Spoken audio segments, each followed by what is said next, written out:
Oh, you can hear.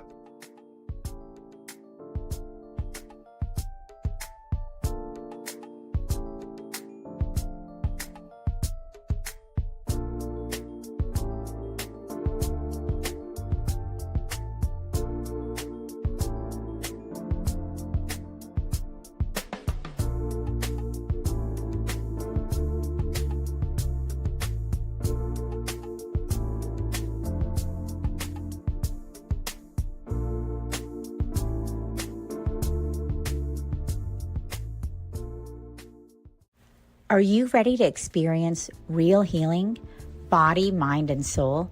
Introducing Becoming Whole, Healing with Francie Soito, a powerful new live show on SoulSearch TV. Francie is a Reiki master, psychic medium, and angelic channel with over 15 years of experience helping people and pets heal, receive messages from the spirit world, and reconnect with their true path. Every other Thursday at 6 p.m. Pacific, join Francie live as she taps into your energy field, connects with your angels and guides, and offers messages of healing, love, and deep transformation. Watch for free on SoulSearch TV, available online on Roku, Amazon Fire, Apple TV, and our mobile app. Want to receive a live reading or healing? Spots are limited. Grab your ticket now and receive a private Zoom link to join the session. Launching June 26th. Let the healing begin. Ready to awaken your gifts, heal your soul, and live transformed? Join evidential psychic mediums Kelly Eckhart and Cheryl Murphy every Wednesday at 4 p.m. Pacific for Seeing Beyond, Living Transformed. Receive powerful psychic or mediumship readings and soul messages. Watch free on SoulSearch TV or reserve your live reading spot today. Every other Thursday at 6 p.m. Pacific, experience Becoming Whole, Healing with Francie. Step into a sacred container of transformational healing, soul alignment, and divine messages. Live healings on Zoom. Space is limited. And journey inward with light mirror reflections. Soul-to-soul sessions with Ragini. Through meditation, chanting, energy messages, and guidance from the masters, strengthen your inner guidance and remember who you truly are. Join the Zoom room free or watch on SoulSearch TV.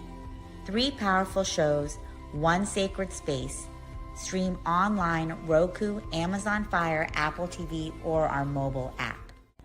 Looking for real answers? Meet Bob the Psychic, Scottsdale's #1 psychic. Join live readings with Bob the Psychic every Monday night on SoulSearch TV. Real people, real questions, real clarity. Bob connects directly with your energy using psychic insight, tarot, mediumship to bring guidance on love, career, family, finances, and your life path. His readings cut through confusion, offer validation and hope, and help you move forward with confidence and trust. Every Monday, 7 p.m. MST. Watch free on SoulSearch TV, YouTube, or Facebook, or reserve your spot to join the Zoom room for a live reading. Experience clarity that changes everything. Limited spots available, so sign up before they're gone.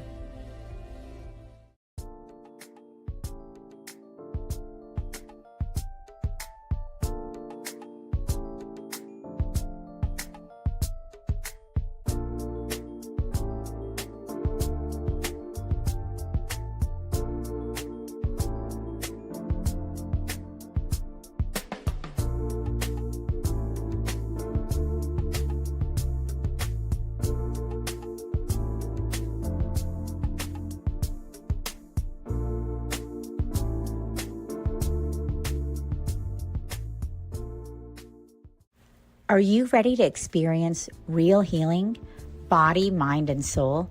Introducing Becoming Whole, Healing with Francie Soito, a powerful new live show on SoulSearch TV. Francie is a Reiki master, psychic medium, and angelic channel with over 15 years of experience helping people and pets heal, receive messages from the spirit world, and reconnect with their true path. Every other Thursday at 6 p.m. Pacific, Join Francie live as she taps into your energy field, connects with your angels and guides, and offers messages of healing, love, and deep transformation. Watch for free on SoulSearch TV, available online on Roku, Amazon Fire, Apple TV, and our mobile app. Want to receive a live reading or healing? Spots are limited. Grab your ticket now and receive a private Zoom link to join the session. Launching June 26th. Let the healing begin. Ready to awaken your gifts, heal your soul, and live transformed? Okay, I'm gonna run away. But so is she good to go? Yeah, Manuel's hitting me up right now.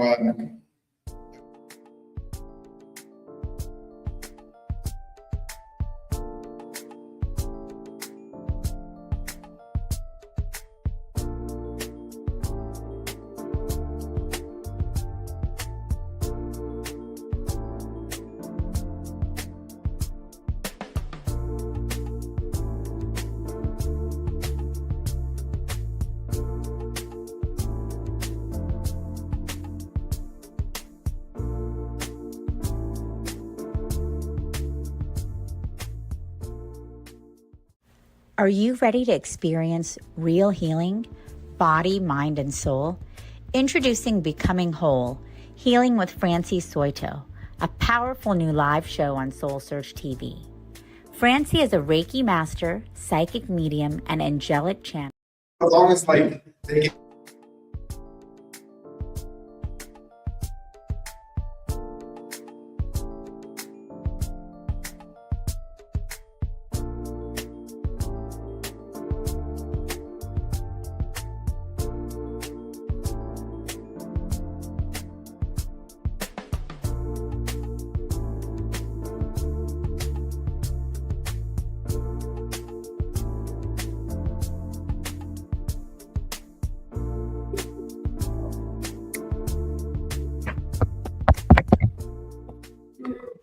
Are you ready to experience real healing, body, mind, and soul? Introducing Becoming Whole, Healing with Francie Soito, a powerful new live show on SoulSearch TV. Francie is a Reiki master, psychic medium, and angelic channel with over 15 years of experience helping people and pets heal, receive messages from the spirit world, and reconnect with their true path. Every other Thursday at 6 p.m. Pacific, join Francie live as she taps into your energy field, connects with your angels and guides, and offers messages of healing, love, and deep transformation. Watch for free on SoulSearch TV, available online on Roku, Amazon Fire, Apple TV, and our mobile app. Want to receive a live reading or healing? Spots are limited. Grab your ticket now and receive a private Zoom link to join the session. Launching June 26th. Let the healing begin. Ready to awaken your gifts, heal your soul, and live transformed? Join evidential psychic mediums Kelly Eckhart and Cheryl Murphy every Wednesday at 4 p.m. Pacific for Seeing Beyond, Living Transformed. Receive powerful psychic or mediumship readings and soul messages. Watch free on SoulSearch TV or reserve your live reading spot today. Every other Thursday at 6 p.m. Pacific, experience Becoming Whole, Healing with Francie. Step into a sacred container of transformational healing, soul alignment, and divine messages. Live healings on Zoom. Space is limited. And journey inward with light mirror reflections. Soul-to-soul sessions with Ragini. Through meditation, chanting, energy messages, and guidance from the masters, strengthen your inner guidance and remember who you truly are. Join the Zoom room free or watch on SoulSearch TV. 3 powerful shows, 1 sacred space.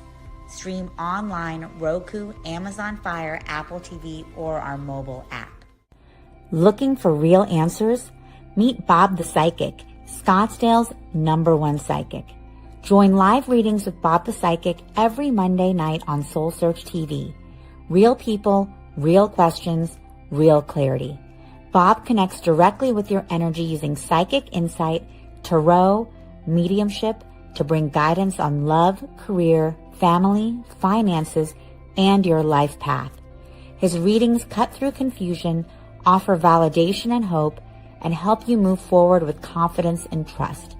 Every Monday, 7 p.m. MST. Watch free on SoulSearch TV, YouTube, or Facebook, or reserve your spot to join the Zoom room for a live reading. Experience clarity that changes everything. Limited spots available, so sign up before they're gone.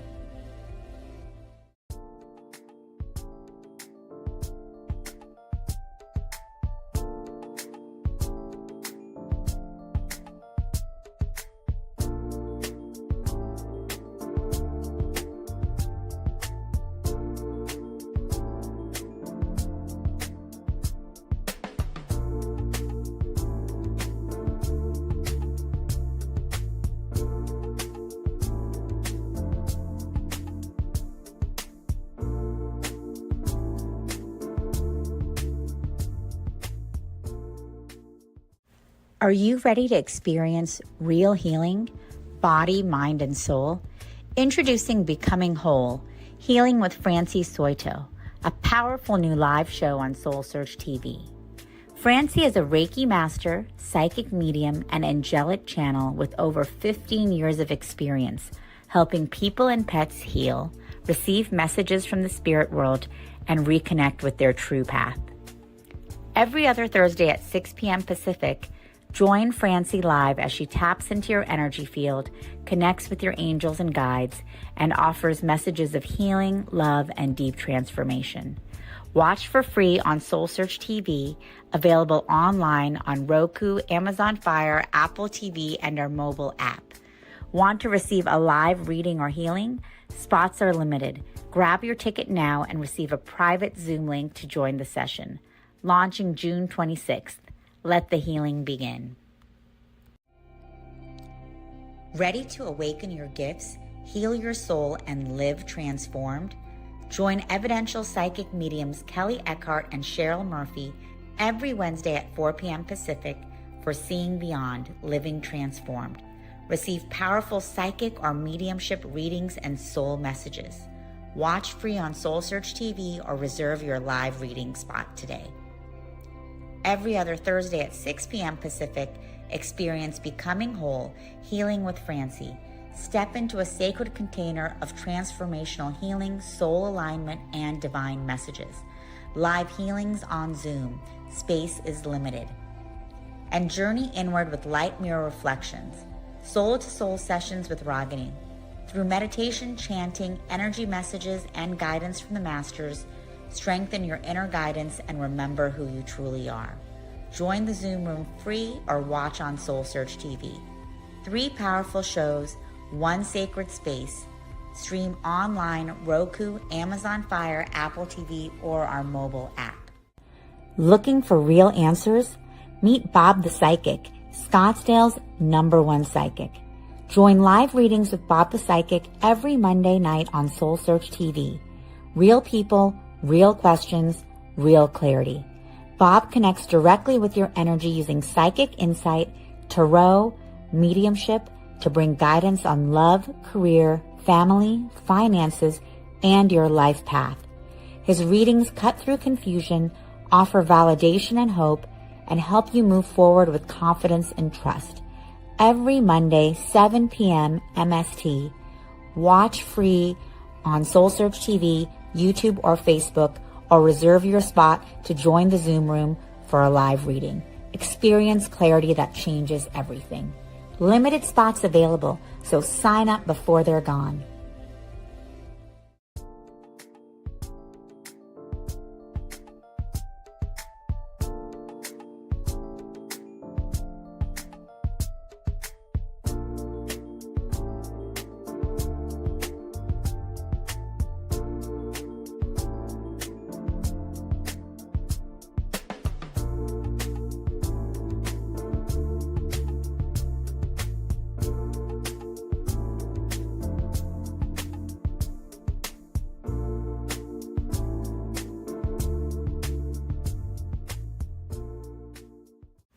Are you ready to experience real healing, body, mind, and soul? Introducing Becoming Whole, Healing with Francie Soito, a powerful new live show on SoulSearch TV. Francie is a Reiki master, psychic medium, and angelic channel with over 15 years of experience helping people and pets heal, receive messages from the spirit world, and reconnect with their true path. Every other Thursday at 6 p.m. Pacific, join Francie live as she taps into your energy field, connects with your angels and guides, and offers messages of healing, love, and deep transformation. Watch for free on SoulSearch TV, available online on Roku, Amazon Fire, Apple TV, and our mobile app. Want to receive a live reading or healing? Spots are limited. Grab your ticket now and receive a private Zoom link to join the session. Launching June 26th. Let the healing begin. Ready to awaken your gifts, heal your soul, and live transformed? Join evidential psychic mediums Kelly Eckhart and Cheryl Murphy every Wednesday at 4 p.m. Pacific for Seeing Beyond, Living Transformed. Receive powerful psychic or mediumship readings and soul messages. Watch free on SoulSearch TV or reserve your live reading spot today. Every other Thursday at 6 p.m. Pacific, experience Becoming Whole, Healing with Francie. Step into a sacred container of transformational healing, soul alignment, and divine messages. Live healings on Zoom. Space is limited. And journey inward with light mirror reflections. Soul-to-soul sessions with Ragini. Through meditation, chanting, energy messages, and guidance from the masters, strengthen your inner guidance and remember who you truly are. Join the Zoom room free or watch on SoulSearch TV. 3 powerful shows, 1 sacred space. Stream online, Roku, Amazon Fire, Apple TV, or our mobile app. Looking for real answers? Meet Bob the Psychic, Scottsdale's #1 psychic. Join live readings with Bob the Psychic every Monday night on SoulSearch TV. Real people, real questions, real clarity. Bob connects directly with your energy using psychic insight, tarot, mediumship to bring guidance on love, career, family, finances, and your life path. His readings cut through confusion, offer validation and hope, and help you move forward with confidence and trust. Every Monday, 7 p.m. MST. Watch free on SoulSearch TV, YouTube, or Facebook, or reserve your spot to join the Zoom room for a live reading. Experience clarity that changes everything. Limited spots available, so sign up before they're gone.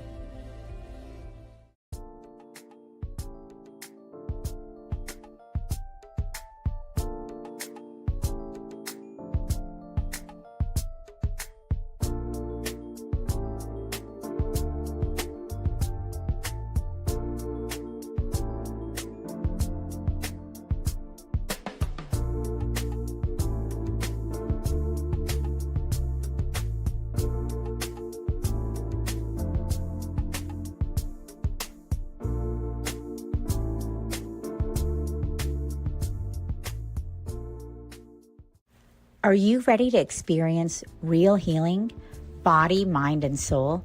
Introducing Becoming Whole, Healing with Francie Soito, a powerful new live show on SoulSearch TV.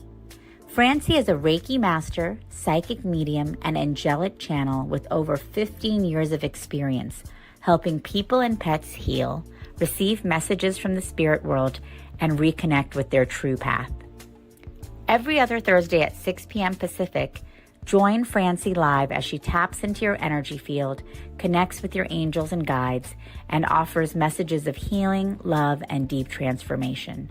Watch for free on SoulSearch TV, available online on Roku, Amazon Fire, Apple TV, and our mobile app. Want to receive a live reading or healing? Spots are limited. Grab your ticket now and receive a private Zoom link to join the session. Launching June 26th. Let the healing begin. Ready to awaken your gifts, heal your soul, and live transformed? Join evidential psychic mediums Kelly Eckhart and Cheryl Murphy every Wednesday at 4 p.m. Pacific for Seeing Beyond, Living Transformed. Receive powerful psychic or mediumship readings and soul messages. Watch free on SoulSearch TV or reserve your live reading spot today. Every other Thursday at 6 p.m. Pacific, experience Becoming Whole, Healing with Francie. Step into a sacred container of transformational healing, soul alignment, and divine messages. Live healings on Zoom. Space is limited. And journey inward with light mirror reflections. Soul to soul sessions with Ragini. Through meditation, chanting, energy messages, and guidance from the masters, strengthen your inner guidance and remember who you truly are. Join the Zoom room free or watch on SoulSearch TV. 3 powerful shows, 1 sacred space. Stream online, Roku, Amazon Fire, Apple TV, or our mobile app. Looking for real answers? Meet Bob the Psychic, Scottsdale's #1 psychic. Join live readings with Bob the Psychic every Monday night.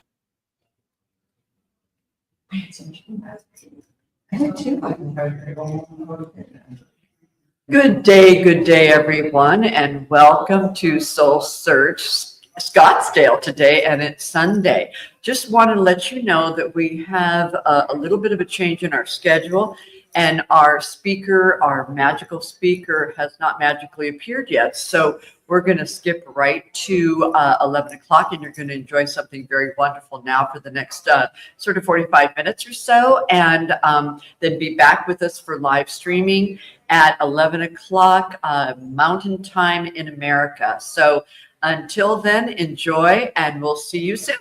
Bye for now.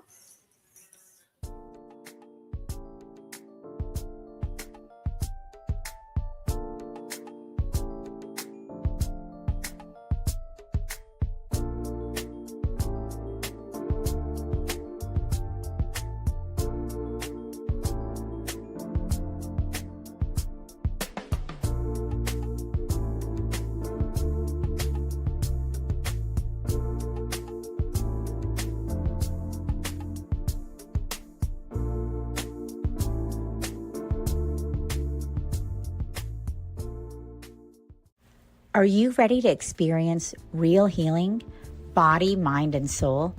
Introducing Becoming Whole, Healing with Francie Soito, a powerful new live show on SoulSearch TV. Francie is a Reiki master, psychic medium, and angelic channel with over 15 years of experience helping people and pets heal, receive messages from the spirit world, and reconnect with their true path. Every other Thursday at 6 p.m. Pacific, join Francie live as she taps into your energy field, connects with your angels and guides, and offers messages of healing, love, and deep transformation. Watch for free on SoulSearch TV, available online on Roku, Amazon Fire, Apple TV, and our mobile app. Want to receive a live reading or healing? Spots are limited. Grab your ticket now and receive a private Zoom link to join the session. Launching June 26th. Let the healing begin. Ready to awaken your gifts, heal your soul, and live transformed? Join evidential psychic mediums Kelly Eckhart and Cheryl Murphy every Wednesday at 4 p.m. Pacific for Seeing Beyond, Living Transformed. Receive powerful psychic or mediumship readings and soul messages. Watch free on SoulSearch TV or reserve your live reading spot today. Every other Thursday at 6 p.m. Pacific, experience Becoming Whole, Healing with Francie. Step into a sacred container of transformational healing, soul alignment, and divine messages. Live healings on Zoom. Space is limited. And journey inward with light mirror reflections. Soul to soul sessions with Ragini. Through meditation, chanting, energy messages, and guidance from the masters, strengthen your inner guidance and remember who you truly are. Join the Zoom room free or watch on SoulSearch TV. 3 powerful shows, 1 sacred space. Stream online, Roku, Amazon Fire, Apple TV, or our mobile app. Looking for real answers? Meet Bob the Psychic, Scottsdale's #1 psychic. Join live readings with Bob the Psychic every Monday night on SoulSearch TV. Real people, real questions, real clarity. Bob connects directly with your energy using psychic insight, tarot, mediumship to bring guidance on love, career, family, finances, and your life path. His readings cut through confusion, offer validation and hope, and help you move forward with confidence and trust. Every Monday, 7 p.m. MST. Watch free on SoulSearch TV, YouTube, or Facebook, or reserve your spot to join the Zoom room for a live reading. Experience clarity that changes everything. Limited spots available, so sign up before they're gone.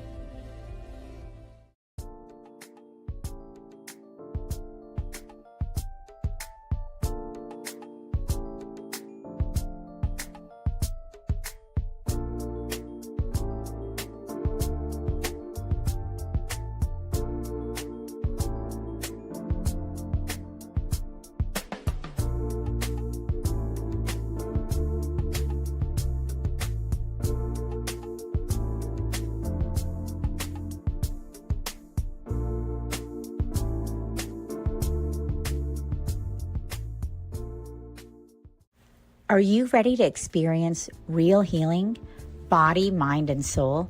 Introducing Becoming Whole, Healing with Francie Soito, a powerful new live show on SoulSearch TV. Francie is a Reiki master, psychic medium, and angelic channel with over 15 years of experience helping people and pets heal, receive messages from the spirit world, and reconnect with their true path. Every other Thursday at 6 p.m. Pacific, join Francie live as she taps into your energy field, connects with your angels and guides, and offers messages of healing, love, and deep transformation. Watch for free on SoulSearch TV, available online on Roku, Amazon Fire, Apple TV, and our mobile app. Want to receive a live reading or healing? Spots are limited. Grab your ticket now and receive a private Zoom link to join the session. Launching June 26th. Let the healing begin. Ready to awaken your gifts, heal your soul, and live transformed? Join evidential psychic mediums Kelly Eckhart and Cheryl Murphy every Wednesday at 4 p.m. Pacific for Seeing Beyond, Living Transformed. Receive powerful psychic or mediumship readings and soul messages. Watch free on SoulSearch TV or reserve your live reading spot today. Every other Thursday at 6 p.m. Pacific, experience Becoming Whole, Healing with Francie. Step into a sacred container of transformational healing, soul alignment, and divine messages. Live healings on Zoom. Space is limited. And journey inward with light mirror reflections. Soul-to-soul sessions with Ragini. Through meditation, chanting, energy messages, and guidance from the masters, strengthen your inner guidance and remember who you truly are. Join the Zoom room free or watch on SoulSearch TV. 3 powerful shows, 1 sacred space. Stream online, Roku, Amazon Fire, Apple TV, or our mobile app. Looking for real answers? Meet Bob the Psychic, Scottsdale's #1 psychic. Join live readings with Bob the Psychic every Monday night on SoulSearch TV.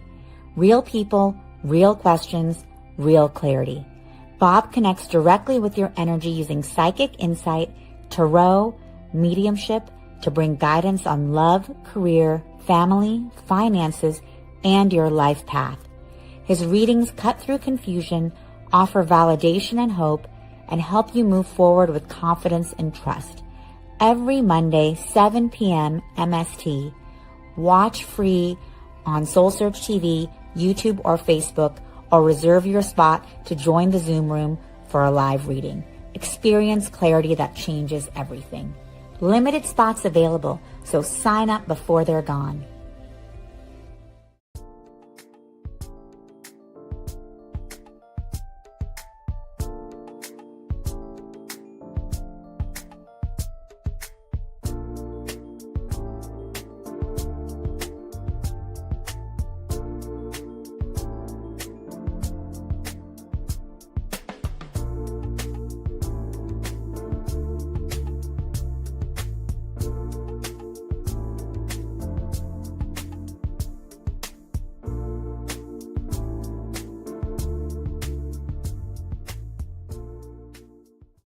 Are you ready to experience real healing, body, mind, and soul? Introducing Becoming Whole, Healing with Francie Soito, a powerful new live show on SoulSearch TV. Francie is a Reiki master, psychic medium, and angelic channel with over 15 years of experience helping people and pets heal, receive messages from the spirit world, and reconnect with their true path. Every other Thursday at 6 p.m. Pacific, join Francie live as she taps into your energy field, connects with your angels and guides, and offers messages of healing, love, and deep transformation. Watch for free on SoulSearch TV, available online on Roku, Amazon Fire, Apple TV, and our mobile app. Want to receive a live reading or healing? Spots are limited. Grab your ticket now and receive a private Zoom link to join the session. Launching June 26th. Let the healing begin. Ready to awaken your gifts, heal your soul, and live transformed? Join evidential psychic mediums Kelly Eckhart and Cheryl Murphy every Wednesday at 4 p.m. Pacific for Seeing Beyond, Living Transformed. Receive powerful psychic or mediumship readings and soul messages. Watch free on SoulSearch TV or reserve your live reading spot today. Every other Thursday at 6 p.m. Pacific, experience Becoming Whole, Healing with Francie.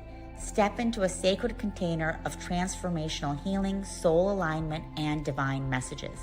Live healings on Zoom. Space is limited. And journey inward with light mirror reflections. Soul-to-soul sessions with Ragini. Through meditation, chanting, energy messages, and guidance from the masters, strengthen your inner guidance and remember who you truly are. Join the Zoom room free or watch on SoulSearch TV. 3 powerful shows, 1 sacred space. Stream online, Roku, Amazon Fire, Apple TV, or our mobile app. Looking for real answers? Meet Bob the Psychic, Scottsdale's #1 psychic. Join live readings with Bob the Psychic every Monday night on SoulSearch TV. Real people, real questions, real clarity. Bob connects directly with your energy using psychic insight, tarot, mediumship to bring guidance on love, career, family, finances, and your life path. His readings cut through confusion, offer validation and hope, and help you move forward with confidence and trust. Every Monday, 7 p.m. MST. Watch free on SoulSearch TV, YouTube, or Facebook, or reserve your spot to join the Zoom room for a live reading. Experience clarity that changes everything. Limited spots available, so sign up before they're gone.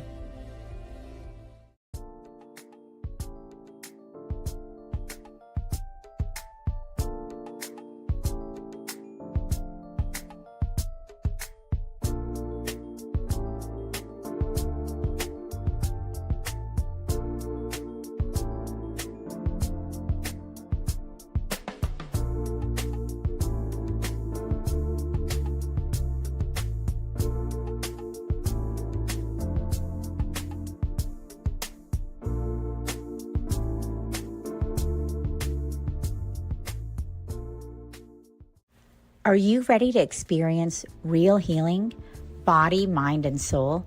Introducing Becoming Whole, Healing with Francie Soito, a powerful new live show on SoulSearch TV. Francie is a Reiki master, psychic medium, and angelic channel with over 15 years of experience helping people and pets heal, receive messages from the spirit world, and reconnect with their true path. Every other Thursday at 6 p.m. Pacific, join Francie live as she taps into your energy field, connects with your angels and guides, and offers messages of healing, love, and deep transformation. Watch for free on SoulSearch TV, available online on Roku, Amazon Fire, Apple TV, and our mobile app.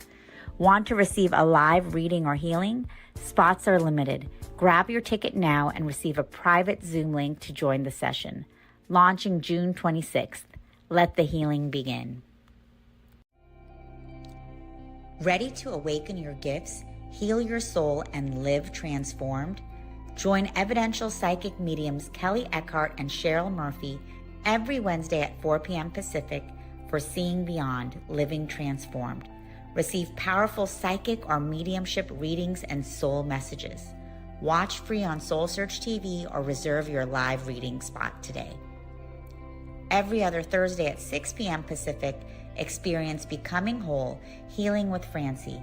Step into a sacred container of transformational healing, soul alignment, and divine messages. Live healings on Zoom. Space is limited. And journey inward with light mirror reflections. Soul to soul sessions with Ragini.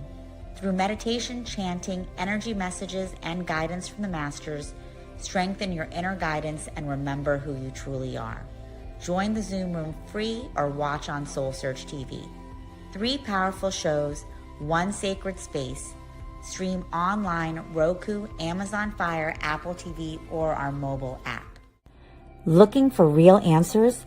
Meet Bob the Psychic, Scottsdale's #1 psychic. Join live readings with Bob the Psychic every Monday night on SoulSearch TV. Real people, real questions, real clarity. Bob connects directly with your energy using psychic insight, tarot, mediumship to bring guidance on love, career, family, finances, and your life path. His readings cut through confusion, offer validation and hope, and help you move forward with confidence and trust. Every Monday, 7 p.m. MST. Watch free on SoulSearch TV, YouTube, or Facebook, or reserve your spot to join the Zoom room for a live reading. Experience clarity that changes everything. Limited spots available, so sign up before they're gone.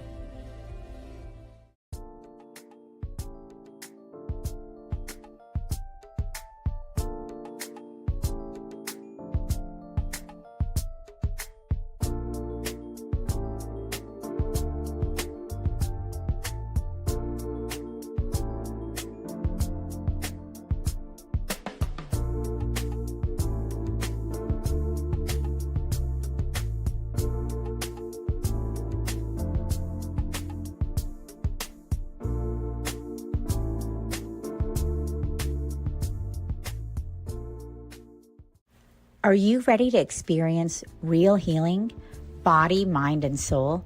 Introducing Becoming Whole, Healing with Francie Soito, a powerful new live show on SoulSearch TV. Francie is a Reiki master, psychic medium, and angelic channel with over 15 years of experience helping people and pets heal, receive messages from the spirit world, and reconnect with their true path. Every other Thursday at 6 p.m. Pacific, join Francie live as she taps into your energy field, connects with your angels and guides, and offers messages of healing, love, and deep transformation. Watch for free on SoulSearch TV, available online on Roku, Amazon Fire, Apple TV, and our mobile app. Want to receive a live reading or healing? A long time. Hello, everyone. I am Sunny Chase, and we are very excited to be popping into Soul Search Sunday in Scottsdale, in America, wherever you guys are live streaming. We're so excited that you're with us today. And we are kicking off today. It is with a very cool person, Howard Sherman, who is going to be bringing us the information about magic. I love this. Living a magic life. Is that just so fun? Merging the magic and the mundane through a convergence of all the powers in existence. Whoa, if that isn't a big ask and a big conversation, I don't know what is. Fairy tales, I guess, according to Howard, do come true. So you guys are going to find out all about that. And let us bring a warm Soul Search welcome to Howard. Come on up. Thank you. Good morning, everybody. Let's see here, big ask. It's actually very easy. Most people don't realize that what they're looking for is hiding in plain sight, right on their own doorstep. So when I say that, I mean, like, how many here are into psychic stuff? Prediction, future telling. Okay. How many into magic?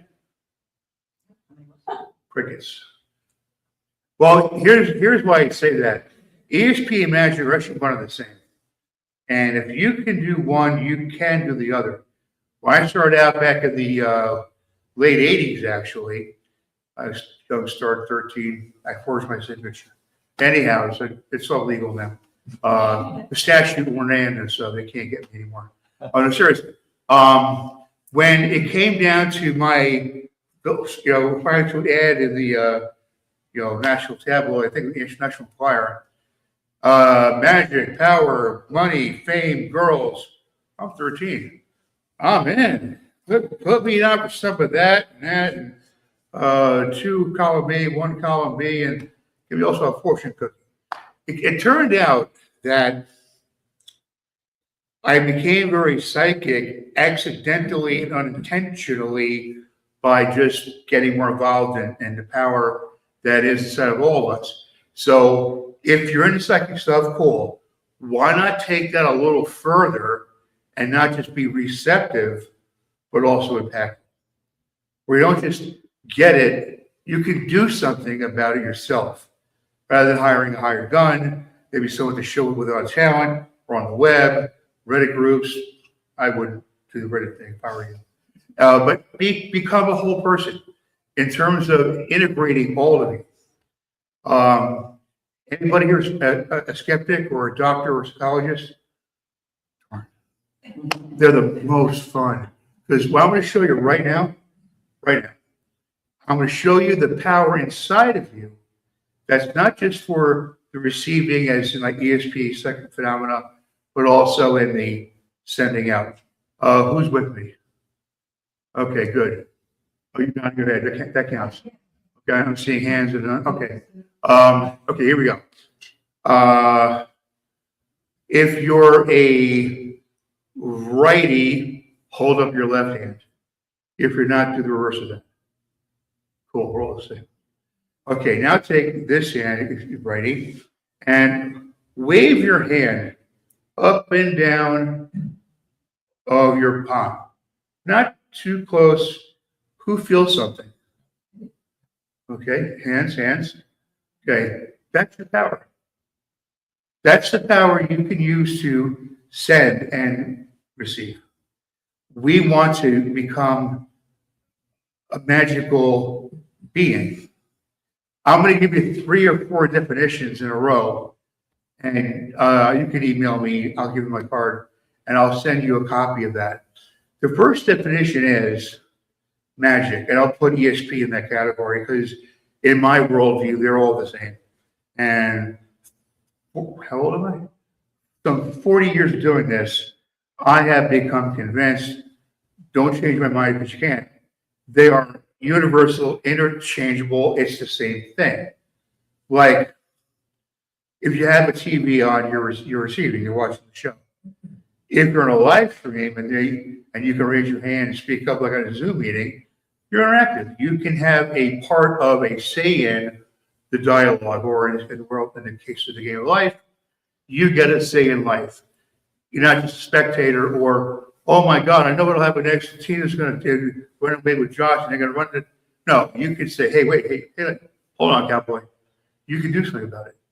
It all comes down to magic. If you can fully integrate magic in your life, sending and receiving, if you so choose, and I wouldn't, you can then live a charmed life. If you can fully integrate all of these powers, the sending and the receiving, you're in a position, if you so choose, to live a charmed life.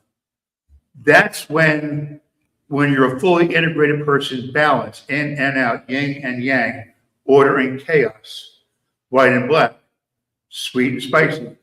You become, and putting it to use, by the way, let me add using it. Knowledge is not power. It's potential power. It's when you take the power and apply it, that's when you got something. Then, and only then, you become an anomaly. You're not like the others. You're not like them. You are not one of the usuals. You're not, one of the crowd. You are outside the crowd. You are the absolute above the cream of the crop. That's when the charmed life, you're that person. I hate how he always gets the right thing. How does she always do that? It's incredible. A friend of mine has his wife plays mahjong, never loses. They kind of want to hate her, but she's not cheating. From life, we're always in the right parking spot at the mall. Oh, look how old I am. It's that charm life phenomenon things just go your way. And even if you don't believe in or think you can do magic, although you can, it's legal and God doesn't mind at all. It's simple enough to do. And of course, I was running here. If I had a schedule, I was here for 11. Here I am at 10:30, humming. At my table, right by the entranceway, is a great little quiz on ESP that you can take. It's right there, front desk, right across from Erica, the gang. And they're like some little checklists. And you go through it like ever think of somebody, the phone rang, it's them. Come on. That's magic. We want to say it's precognition. It's not precognition, it's magic. Because that force of you thinking of that person, because they were already thinking of dialing your number, that's not magic. That's one more extension of this natural energy that God gave us when our soul was put, in here than out there. It's all part of the same thing. When you understand that and utilize it, you're no longer on the sidelines. You're in the game. You're on the field and you're scoring. And the more you do this and practice it, the more you apply it, the more you score. Then you become, well, not the greatest of all time. That's a little hyperbole there. But you get pretty darn good and people look to you. Because believe me, you'll be amazing people. Not because you want to brag, not because you want to be the biggest thing in the room, but because you just naturally exist in a state of total compatibility with everything around you, seen and unseen. For example, who here is afraid of spirits and ghosts? Who here is fearful, real, imagined, perceived, actual? Anybody afraid of ghosts? Knocks on woods and boo and that kind of thing. Good. You shouldn't be. Because they can't harm you. You can harm them. Oh, how? Because we coexist in the physical and the, I'll say, the actual, if you like. We're not just here. We're not one-dimensional creatures. We have a soul, and it is with us most of the time. We're not up there, and then the silver cord keeps us connected. Am I getting into the room? Well, it's all on my website, esplab.com. But we're connected. When we're not together, we're together. Still up in heaven, getting instructions, learning lessons, talking to God. And then down here, we're sleeping. And then the silver cord brings us back. Ouch. So yeah, that's how that goes.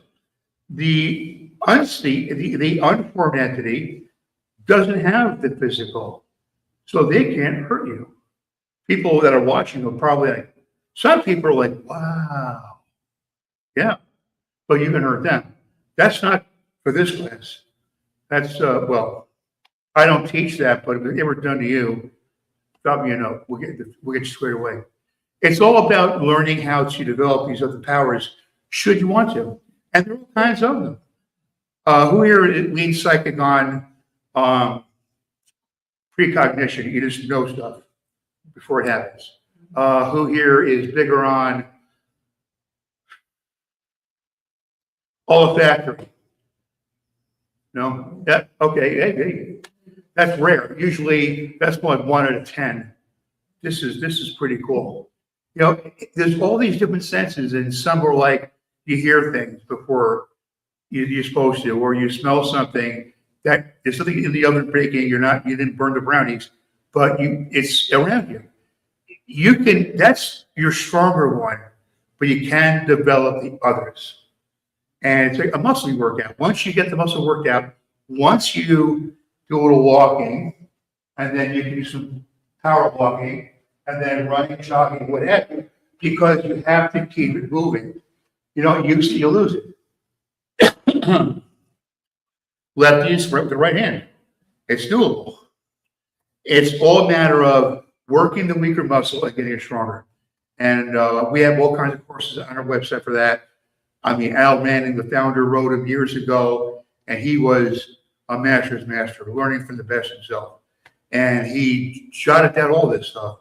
He was like, in my view, now that I'm older, wiser, and I'm the caretaker and, protector of ESP Lab that he founded in 1965. Older than, I'm 69. Wow. He wrote it all down. And he went out there. And some say never quite came back altogether. That's why his name was Astral Al. Up there, this is down here. And the point was, he would take these experiments farther than they'd ever gone before, and then took them further. He became, in my book, a reference point of how far you can take this. And I think that's important to know where you have your own comfort zone. I might suggest you get a little bit outside of it. That's when you really grow. If you're in the gym and you don't have your weight, you won't get bigger muscles. You can't lift more because you can't lift more there. You can't do it up there. If you can't jog on a treadmill at a 4.5 incline and a 4.0 speed, then you can't catch your already toddler that gets in the middle of the street and their life depends upon you. Because little toddlers know. In the street you go, and you want to get a little bigger, stronger, faster, and that requires slowly upping your game. In the words of psychic world, whether it's a matter of prediction, I lean in on astrology. Some folks love the tarot, some the I Ching, some we have of course some prophecy. Many forms of it. So we're alone, right? There's nobody here, other vendors here, because you don't got to pay the most money. Might say, just pick it apart. You don't have to, because you can learn to do it yourself. I get emails every week. I need help with this. I need where's your price list? What am I, a waiter at a restaurant? I'm going to menu. I mean, we did. Al did that. I don't believe in that. I believe that everybody should empower themselves to do the DIY thing with our guidance, with our instruction, with your own intuition and a helpline. I got demons. All doable. And you get yourself more to your comfort zone, you grow and grow and grow. It comes to a point where the magical life is there because you intertwine how you feel, what you receive, what you know, what you learn, with what your abilities are to do something about it, should you choose to, if you have to, if you want to. That difference is impactful because then everything is working in concert together. Well, you can turn on the TV and there's a horrible tragedy, a train crash. Train crash? Yeah, train crash. I'm going so fast up here. I'm hoping this keeps up with me. Right after the tragedy, deal with it. More than just, oh, that's horrible. Get a little deeper in there. This morning, I was outside in the morning, waking up for the coffee, because coffee in the room is a week. Everybody staying here? Oh, the Keurig coffee. I like Keurig, but those cups they give you, man, I need 4 of them to get me halfway out of a stupor. So I go outside, it was nice in the 40s, wearing a t-shirt. Morning. And this guy jumps out of his car, leaves it running right in front of the lobby. I'm like, oh, that car gets stolen in a minute flat. He'd have no car. Now, and you let your mind wander on these puzzles that are not your problems. And your mind grows. You start solving problems that aren't yours. And then when you're putting it out there, that guy came in the lobby 2 minutes later. I think he felt something. I have a hunch I should go back to my car quick. Maybe I helped him out. Just because of what I saw, my reaction to it, and my concern for his vehicle being stolen right outside the lobby at 4 o'clock in the morning. That would make him. That car's gone. So if you do that kind of thing, take the mundane and make it magical. That magical life I'm talking about becomes more and more real, more tangible, more, less Harry Potter and more holy moly. And that's really what we're looking for here. We're looking for you guys to help your friends out, your family, your neighbors, relatives, coworkers, and make the world bigger, better in terms of happiness and joy rather than pain and misery. If we can all add to that through our own gifts, as far as we wish to take them, then we can all change the world at a microscopic level, a micro scale, not a macro, I'm going to be Donald Trump, I'm going to either save the world or piss everybody off. It's one or the other. I'm not playing politics. Because we don't want a polarity here of anything. We want unity. We want people to be happy. If everybody has marital hierarchy needs, food, clothing, shelter, we're happy. But now I want a better house, shelter. I want better food, shelter. Yes. Already? I'm just getting warmed up. All that cold air. Then I got good coffee, and here I am, bringing the A game.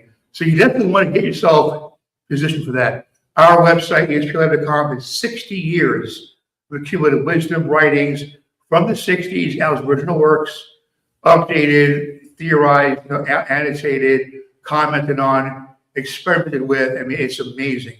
If you want to take yourselves next level, if only the psychic realm and you want to leave magic alone, well, you kind of can't because it's all the same thing.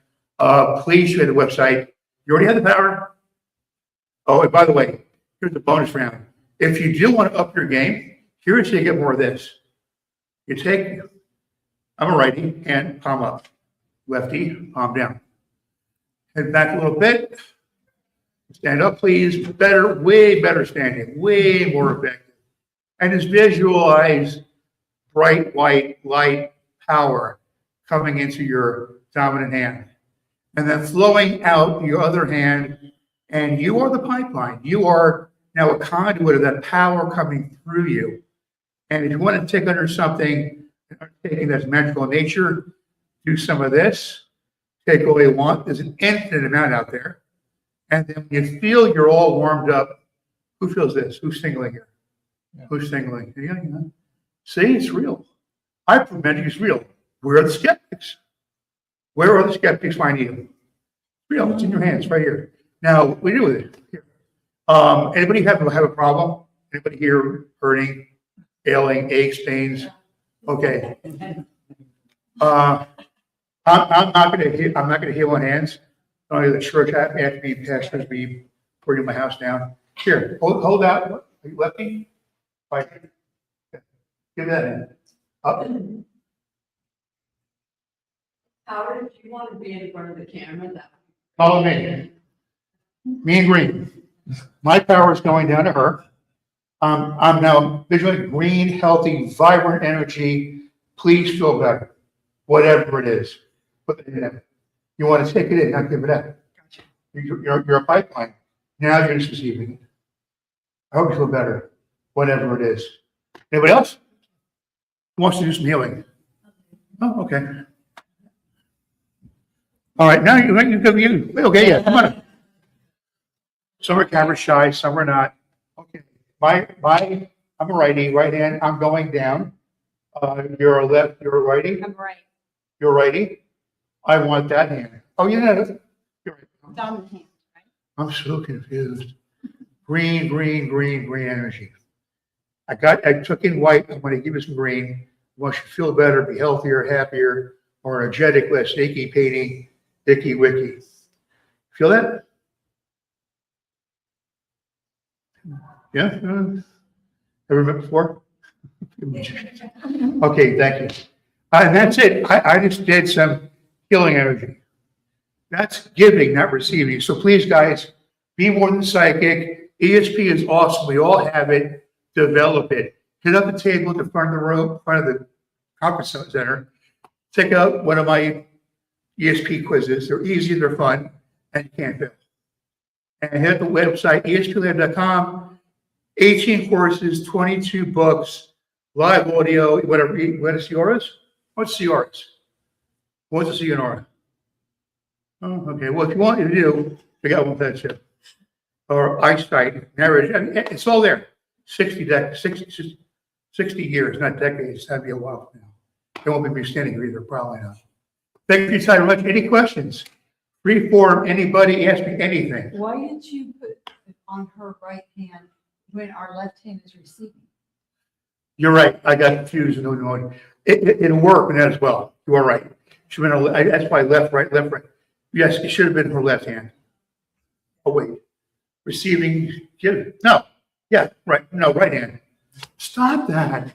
It is right hand. So the right hand takes it in. If you're a righty, left hand fills it out, and then the pipe thing is there was residual.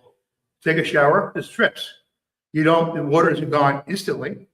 Maybe you want like chocolate fudge, thick and yummy, and it stays here for a long freaking time. You have that residual, and the more of it you absorb, the more you retain. To use as you see fit, day by day, hour by hour. Having a bad day, hit it for an hour, and once an hour. It's awesome. Anyway, yes. So do showers like wash anything away, energy or anything like that? Like meaning what in what context? Like getting rid of any kind of bad negativity or anything like that? I got something for you. I am bathed in the bright white light of God. Nothing but good shall come to me. Nothing but good shall come from me. Thank you, God. Can somebody stop me, please? Anybody else have a question at all? We're coming up on time. I don't want to go over time. I don't meet that guy today. That's bad karma, by the way. Yes. Anybody, please have at it. Let's dive in. All right. Well, on a parting note, thank you for participating. I have a special today only for SoulSearch attendees. Okay, and streamers. Today only. Become an annual member, 2 months free, and it's $180, and you get a free book. I got books with me. Pick the book you like. Have at it. Have fun, but please, live your best life. Live the magical life. I showed you the way. Follow me.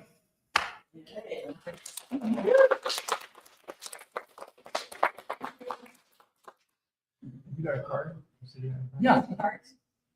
Definitely. The fun cards by my table. Howard, the person's like at Disneyland. The first concession stand in the beginning and the last one you leave. So. And definitely living a magical life is definitely the happiest place to be. When you wish upon a star, does it matter who you are? Like over here. The only thing that makes me a little checky is $12 for a corn on the cob and a bottle of water. Come on, man. Come on. Like card? Pick a card. Pretty well. My pleasure. Okay, guys, to the table. Pick my brains. Get a free book. Have a great time. Thank you. Thank you, guys.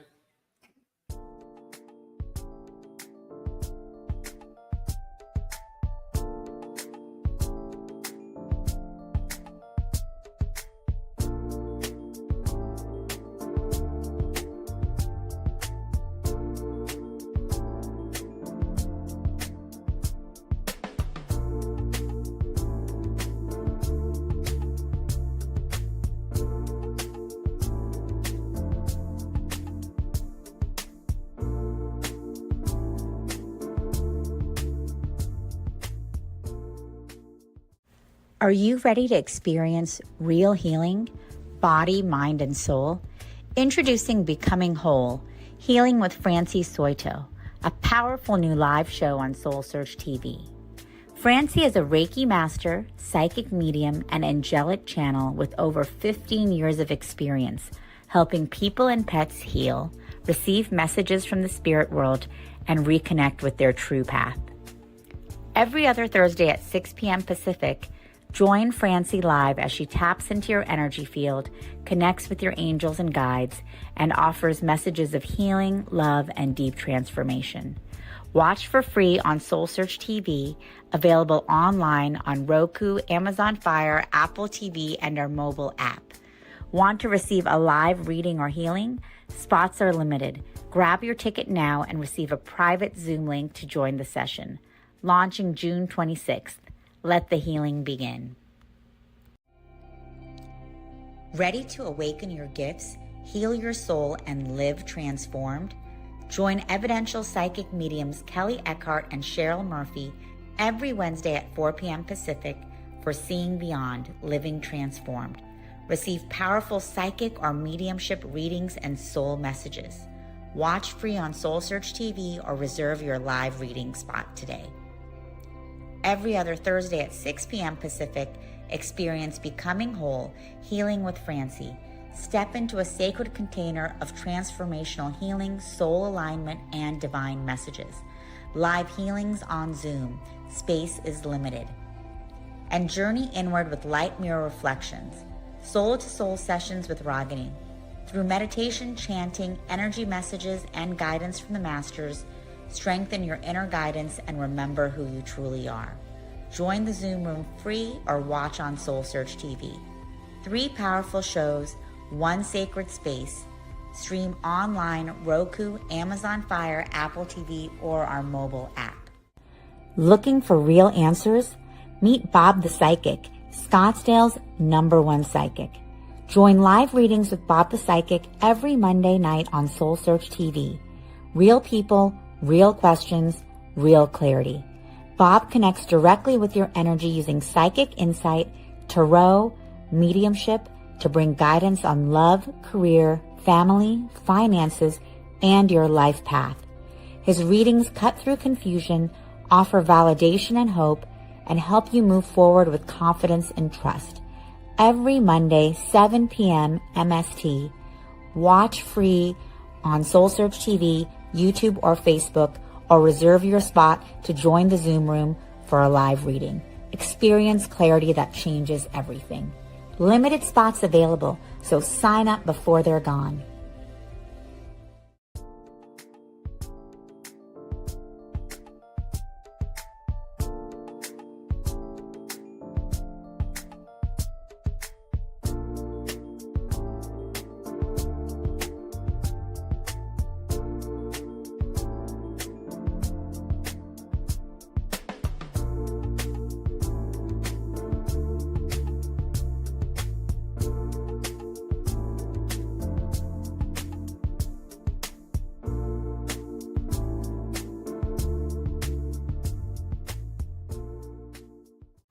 Are you ready to experience real healing, body, mind, and soul? Introducing Becoming Whole, Healing with Francie Soito, a powerful new live show on SoulSearch TV. Francie is a Reiki master, psychic medium, and angelic channel with over 15 years of experience helping people and pets heal, receive messages from the spirit world, and reconnect with their true path. Every other Thursday at 6 p.m. Pacific, join Francie live as she taps into your energy field, connects with your angels and guides, and offers messages of healing, love, and deep transformation. Watch for free on SoulSearch TV, available online on Roku, Amazon Fire, Apple TV, and our mobile app. Want to receive a live reading or healing? Spots are limited. Grab your ticket now and receive a private Zoom link to join the session. Launching June 26th. Let the healing begin. Ready to awaken your gifts, heal your soul, and live transformed? Join evidential psychic mediums Kelly Eckhart and Cheryl Murphy every Wednesday at 4 p.m. Pacific for Seeing Beyond, Living Transformed. Receive powerful psychic or mediumship readings and soul messages. Watch free on SoulSearch TV or reserve your live reading spot today. Every other Thursday at 6 p.m. Pacific, experience Becoming Whole, Healing with Francie. Step into a sacred container of transformational healing, soul alignment, and divine messages. Live healings on Zoom. Space is limited. And journey inward with light mirror reflections. Soul-to-soul sessions with Ragini. Through meditation, chanting, energy messages, and guidance from the masters, strengthen your inner guidance and remember who you truly are. Join the Zoom room free or watch on SoulSearch TV. 3 powerful shows, 1 sacred space. Stream online, Roku, Amazon Fire, Apple TV, or our mobile app. Looking for real answers? Meet Bob the Psychic, Scottsdale's #1 psychic. Join live readings with Bob the Psychic every Monday night on SoulSearch TV. Real people, real questions, real clarity. Bob connects directly with your energy using psychic insight, tarot, mediumship to bring guidance on love, career, family, finances, and your life path. His readings cut through confusion. Quiet. Hello, hello, everyone out there in live stream land. I'm Sunny Chase, and I'm so excited to be here today hosting Soul Search Sunday in Scottsdale. Come on in, guys. You can come in. The more, the merrier. We have live streaming peeps coming in. We have people in our studio audience here coming in at the event. We had a great day yesterday. It was so buzzy and fun, and we're looking forward to another amazing day today. And our second speaker for today, by the way, is Craig Merriweather, and he's going to be chatting with us about how to really consider past lives and how they can really heal us, and actually even a little bit about how to access them ourselves, right, Craig? That's so cool. And we'll be hearing today some real life stories, which I think is going to be super fun, and really the significance of what past lives are all about, and sort of demystifying it, clarifying it, and bringing it so that it's quite user friendly. So yes, come on in, hail, hail, the more the merrier. And so let us give a round of applause, a soul search welcome to Craig.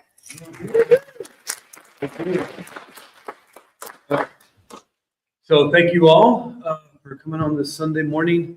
And what I'm going to present here today is about 15 minutes of consciousness, time, space, reality. I'm going to try and get that all figured out for everyone in about 15 minutes. And then we're going to have an experience. I'm going to try and combine my 90-minute presentation into 50 because they're pretty hard about ending on that 50-minute mark.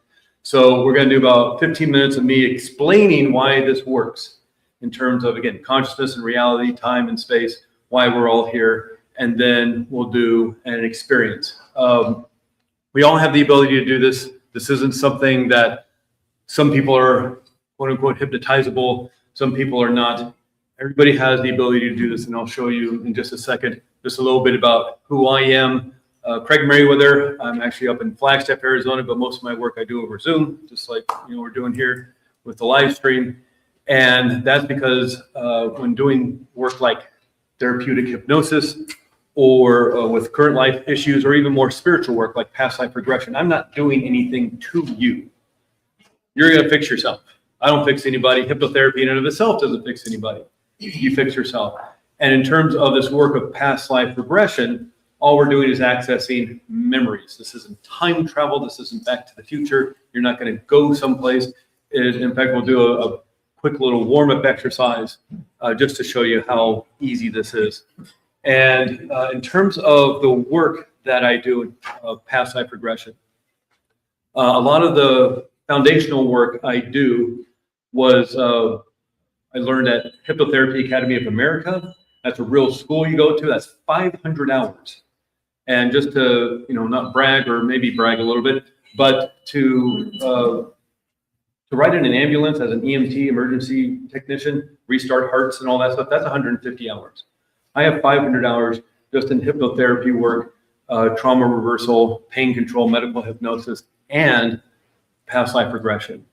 And so one of the aspects of this work is making sure that you work with somebody who knows what they're doing. This is fun, and it can be very exciting, and there's certainly an element of curiosity that brings people to this work. They read Brian Weiss or Dolores Cannon or Michael Newton or even my book, and they want to have experience, just like maybe learning about your genealogy or ancestry. Well, the issue comes is what if something happens in that past life that is maybe troubling or maybe causes some distress? Does that person, are they trained enough to help you with that situation? So in terms of this work, we all have the ability to do it. And what I'm going to do real quick is kind of talk a little bit about the brain and why this can happen for everybody. It takes about 10 years to get a PhD in neuroscience. I'm going to condense all that into about 3 or 4 minutes. So I might leave some stuff out. Brain, consciousness. I only have 15 minutes. So a lot of you have probably heard about the pineal gland. It's a part of the brain. I'll show you exactly what it is. So here it is for the people on the screen. It's that green piece right there. But if you can see this, it's a right side piece of the brain. And I just realized I walked out of screen, so now the live streamers don't know what happened to me. I'm leaving again. And It's a right-sized piece of the brain. There's a golf ball in your head. It's at the back of the golf ball. The main job of the pineal gland is melatonin production. That's the hormone that puts you to sleep. As the sun sets, more melatonin gets produced, cortisol levels go down, you go to sleep. And as the sun rises, melatonin production ceases, cortisol levels go up, you wake up. At least that's what it's supposed to happen. Now we have blue screens and phones and stay up all night with electric light bulbs and things like that. So the main point of this little right-sized piece of the brain is melatonin production. About 5 years ago in 2020, a research paper came out. This research paper is this one. Go into that, but it basically says new crystal and pineal gland characterization and potential role in electromechanical transduction. That's a bunch of fancy words to say that we have crystals in our pineal gland. So let's take an electron microscope, and this right-side piece of your brain has about 45,000 of these crystals. There's no evolutionary need for these crystals in your brain. They have nothing to do with melatonin production. A newborn baby has about 10,000. Somebody older in life, as they're getting to their 80s and 90s, probably has about 65,000 of these crystals. What this research paper indicates is that crystals, as you know, with our phones and our watches and our computers, conduct electricity. When mechanical pressure is applied to a crystal, remember our quartz watches back in the 70s, when mechanical pressure is applied to a crystal, it creates an electromagnetic field, a measurable one. That's what this research paper is suggesting is happening within our brains. The work of Joe Dispenza, anybody? Joe Dispenza, okay? He talks about a lot of this stuff. That breath work he does by pulling the breath in from your root chakra, from perineum up into your head, what he's doing is creating mechanical pressure in your brain to activate these crystals. And the point of that is to create this measurable electromagnetic field in your head. What this research paper is suggesting is that it creates a transducer effect in your brain. Now, back in the day, we all had TVs like this with rabbit ears, maybe a big antenna on your head. I just gave away the secret. An antenna on top of your house. Nowadays, it's different. It's all the internet and stuff like that. I don't understand. But back in the day, in the 1970s and 1980s, when you wanted to watch Cheers on Thursday night at 9 o'clock, you had to turn your TV on. And right around the same time, this TV studio in Los Angeles is got a big video cassette, and they're placing their equipment. A transducer in that equipment is pulling off the image and sound from that magnetic tape, turning it into a frequency and shooting it through a radar dish into the airwaves. So a big town like this, there's probably 50 radio stations, talk radio and sports and classical music, jazz, rock and roll, all that stuff. Probably about 50 radio stations from the college all the way to the big, huge radio stations. They're all in the atmosphere, as is the internet, the Wi-Fi and TV signals and all sorts of stuff, cell tower stuff. When you turn on your car radio, back in the day when we had car radios, you don't get 50 radio stations.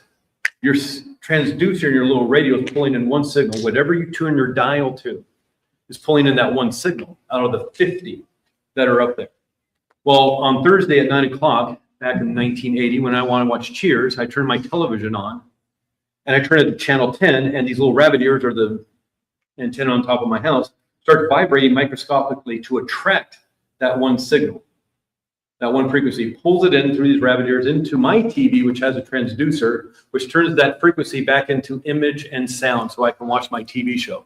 This is what this research paper is suggesting is happening with these crystals in the pineal gland, is that by activating these crystals, you can tune into the frequencies and pull them in. Why would you do that? Because this other research paper that came out about 2020, the common basis for memory and consciousness, understanding the brain as a right read head interacting with an omnipresent background field. This is frontiers in psychology. And what this paper is indicating is that consciousness is non-local, meaning that consciousness is not imprisoned within the skull of ours. It can roam, it can move around. We know that from the research of the remote viewing. If everybody's read anything about the conspiracy theories around remote viewing experience the government was doing back in the 70s, that's real. That really happened. I talk about it in my book, by the way. I guess I should grift and tell everybody about my book. This book is about the science and the spirituality of past life regression. Some stories, but I leave the stories to great authors like Brian Weiss and Dolores Cannon, and they do a great job at that. So what I want to do is write a book more about the science of this, what's going on in the brain and consciousness. And there's a huge chapter about the remote viewing experiments that are going on. The reason we know about the remote viewing experiments by the US government is because they were released by the Freedom of Information Act in the early 1990s. And what we found out is that in the late 60s, early 70s, the CIA discovered that the Soviet Union was doing research into psychics and ESP. They're trying to weaponize psychics, because wouldn't that be amazing if you could peer into, with your mind and consciousness, onto the desks of the Pentagon and see war movement and troop movements and what was happening.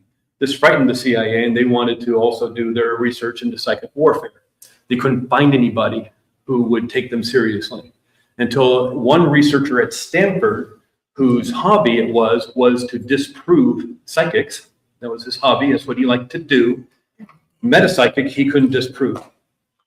And he had this big piece of equipment that was buried in concrete, and he had the psychic peer into the machinery to tell him what it was doing. Only a handful of people knew what it was and what it was doing there at Stanford in the early 1970s. He also got him to manipulate the information coming out of the machine, stopping it, starting it again, making it go faster, making it go slower. He didn't know what to make of this. He didn't know what this thing was, because where there was a psychic, where there was a clairvoyance. So he called it remote viewing. Wrote a research paper that he put out to about 5 or 6 people. 2 weeks later, the CIA is knocking on his door, asking him if he could do more stuff. And so they started working together. One of the big things, one of the big experiments they did was they had Team A, Team B. Team B came up with latitude and longitude of location. Team A was going to remote view. 2 remote viewers are looking at this site, and they're seeing an underground bunker, like a military bunker. And one person even went so far as to get names of files and names of the majors and colonels that were working at this underground bunker. Team B was very confused by this, because what they had given him was coordinates to this guy's summer cabin. The summer cabin was so small compared to the underground bunker that was right next door that nobody knew about. And there was a secret National Security Administration bunker looking at Soviet satellite positions. And the CIA and the National Security Administration got a big to-do because they thought they had Russian spies on their team, and it became a big thing until one of the people, remote viewed something in Russia and calmed everything down because they realized that it was true.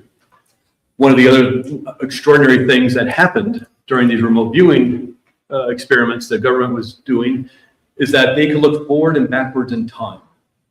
One of the big ones that I also write about in the book, you look all this up on Google. There's lots of books written about this, because when the Freedom of Information Act came out, a lot of people were making fun of this. Conspiracy theories are not real. So a lot of people started writing books about their experience and what was going on. That's why we get that film with George Clooney, Minister. It goes kind of based on all this, and it's more like a mocking of it. So one of the things they were looking at was this big, huge hangar warehouse thing in the Soviet Union. They were doing something there, lots of movement, lots of trucks, lots of something going on. They wanted to see what was going on. The satellites could go over and see what's happening on the outside. They couldn't figure out what they were doing on the inside. So they had one of the remote viewers look into it, and he said, this is 1975, 76, they're building the world's biggest nuclear submarine. I didn't believe it, because they didn't think a submarine could be that big. Had 20 torpedo shooters, whole things. That's impossible. They couldn't do it. And it's built so far away from the ocean. When you build a ship, you build it next to the ocean. You don't build way off into kind of countryside miles away. And so they had him remote view into the future and see, how are they going to get this huge submarine that you say is in there to the ocean? And he said they're going to start digging trenches in about 6 months. 6 months later, they started digging trenches, and they pulled this big, huge submarine to the ocean. And this is one of the stories of the many that you find in the books that show that not only were these people like putting their minds somewhere else, including onto space, because the Viking satellites were going out there to do Neptune and Saturn and all these places. And they were going by Neptune, and nobody had seen Neptune before.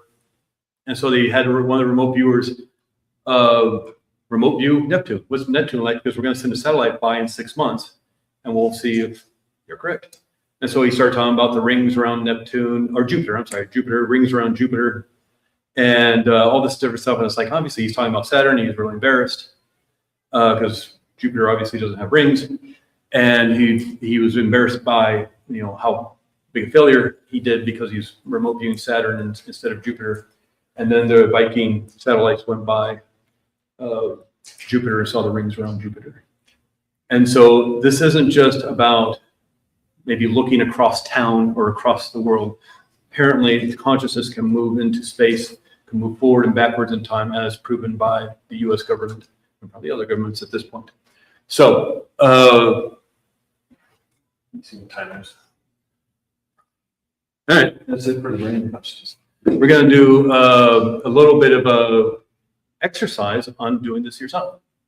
Again, this isn't that people can or can't do it. This isn't obviously the most wonderful way of doing this with fluorescent lights and maybe these not so comfortable chairs. But there's this idea out there that only so many people are hypnotizable. That's not a thing. Academics like to say that, they like their tests, and God bless them, we do a lot of great research about this stuff. But there's this idea that some people are super hypnotizable, some people are just hypnotizable, and some people cannot be hypnotized. That's not a thing. You may be uncomfortable with the person you're working with. You may feel you don't want to lose control, but that doesn't mean you're not hypnotizable. All it is brainwave state. And the four main brainwaves we've learned about back in school: beta, alpha, theta, and delta. This is just literally how fast your brain is operating. If you've ever seen those videos of the electrical storm, of the neurons going off in your head when you're waving your hands around, or you're talking, or you're thinking, or you're walking down the street, how fast that electrical storm of neurons fire, how fast that is happening is what brainwave state you're in. Right now, most of us are probably in the beta brainwave state. We're concentrated. We're in this time and place, concentrating on this extraordinarily wonderful lecture this person is giving about the brain and consciousness. So we're all paying attention and listening. We're firing about 18 to 20 cycles per second. One wave, back to front to back again is one wave. 18 of those per second, 20 of those per second, you're in the beta brainwave state. But let's say I'm back in high school math class. That's not my favorite. I'm taking notes because it's going to be on the test. I got to do well. And I'm concentrating. I'm firing at 18 cycles per second. Then I start doing one of these. And I start thinking about the future. I think, oh, the weekend's coming. I'm going to have so much fun. I start maybe staring out the window at the tree blowing in the weeds. I think, oh, it's, next weekend is going to be so much fun because I'm going to go on vacation. Now I've slowed down my brainwave state to the alpha brainwave state. I've put myself in that daydreaming state. If you've ever been at a meeting at work, you may remember high school math class. Your mind just drifts off. So it's like you're watching a TV show you're not into. Your mind drifts off. You've just put yourself in the alpha brainwave state. Watching TV puts you in the alpha brainwave state, a very suggestible state of mind. You're firing about 12 cycles per second. Then you kind of start nodding off like this. And then you're putting yourself in the theta brainwave state. You're not asleep, but not really awake either. Of course, delta is sleep. That's one cycle, half cycle per second. You're in deep sleep, REM sleep. But I'm about down there, high school math class. I'm doing one of these. Slowly fall asleep. And teacher's like, hey, Craig, why don't you come up here and do the problem on the board? Like, I look around, everybody's staring at me like you're doing now. I'm like, I get nervous. I don't know how to do the problem on the board. I'm embarrassed. I'm humiliated. I'm really stressed. I'm firing about 30 cycles per second because now I'm in the stress response. I'm in high beta. Just in that matter of 7-8 minutes, I've altered my state of consciousness 4 or 5 times. Just in a high school math class, alter my state of consciousness, moving down into the alpha, theta, maybe even delta brainwave state, which is known as the hypnagogic trance state. That's state of hypnosis. Everybody does that multiple times a day. Right? So it's not that you can't do this. In the situation that it was presented to you, maybe you didn't feel comfortable doing it, or the lights were too bright, or the person's voice annoyed you, or you tell this guy is not going to take control over mine. There are reasons you may have prevented yourself from doing it, but everybody can do it because you do it every day. You alter your state of consciousness multiple times a day. And then I didn't even get into the whole gamma thing of even going higher, like the Tibetan monks, where if you see on National Geographic, with the monk with the electrodes all over his head, and they found instead of going down to the alpha or theta brainwave state, these meditators who have been meditating 20 years, 7-8 hours a day, they actually went up into 100 cycles per second, and even super gamma into 200 cycles per second. So the state of flow and the state of maybe spiritual enlightenment, I don't know. That's a whole nother talk in some other day. So what we're going to do, we're going to do a process here. And of course, if you're for some reason driving, don't do this. If you're watching the kids around the swimming pool or cooking with fire, don't do this. But if you're here in the room like you are, or you're in a safe place, we're going to close our eyes. We're going to do a quick warm-up exercise. And I'll just tell you how easy this is. So I'm going to hit my little mood music. Just real quick. But I want you everybody to just close your eyes just for a brief moment.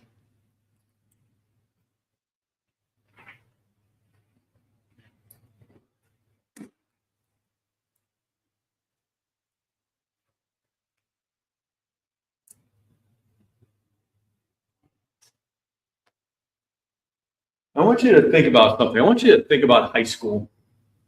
I want you to think about the school you went to. Was it a big school? Was it a small school?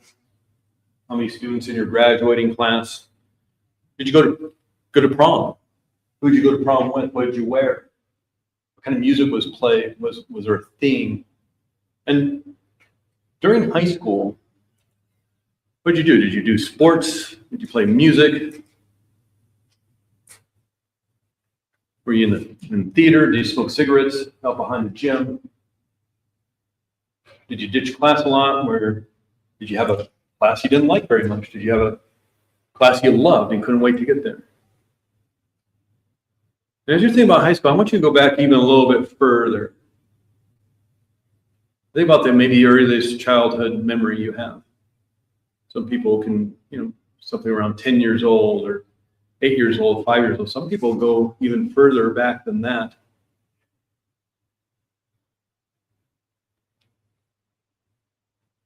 We're going to do a process to take you even further. We're just accessing memories. Just like you can think about high school, the vacation you took a few years ago, maybe your earliest childhood memory. It's just a memory. We're not time traveling. Not something you get stuck in. It's like you can't get stuck in a memory of high school. You're still here in this present moment, feet on the ground, back up against the chair. I am wondering something. I wonder if you can imagine a healing place. Just imagine, with a daydream, creating your own mystical, magical healing place. Maybe it's outside, a beautiful garden, beautiful field.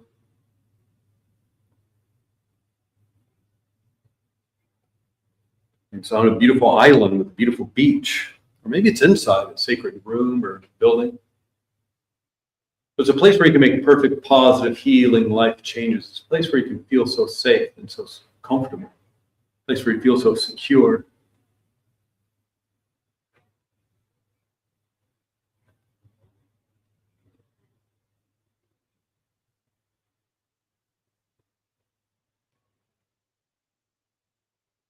I want you to notice something about this beautiful sacred place. If you're outside, maybe you feel the slight warm breeze, perfect temperature. If you're inside, maybe you've seen the objects that are around. There's one interesting thing about this place. It's a staircase. 7 stairs going up to a door. Because on the other side of that door is a hallway.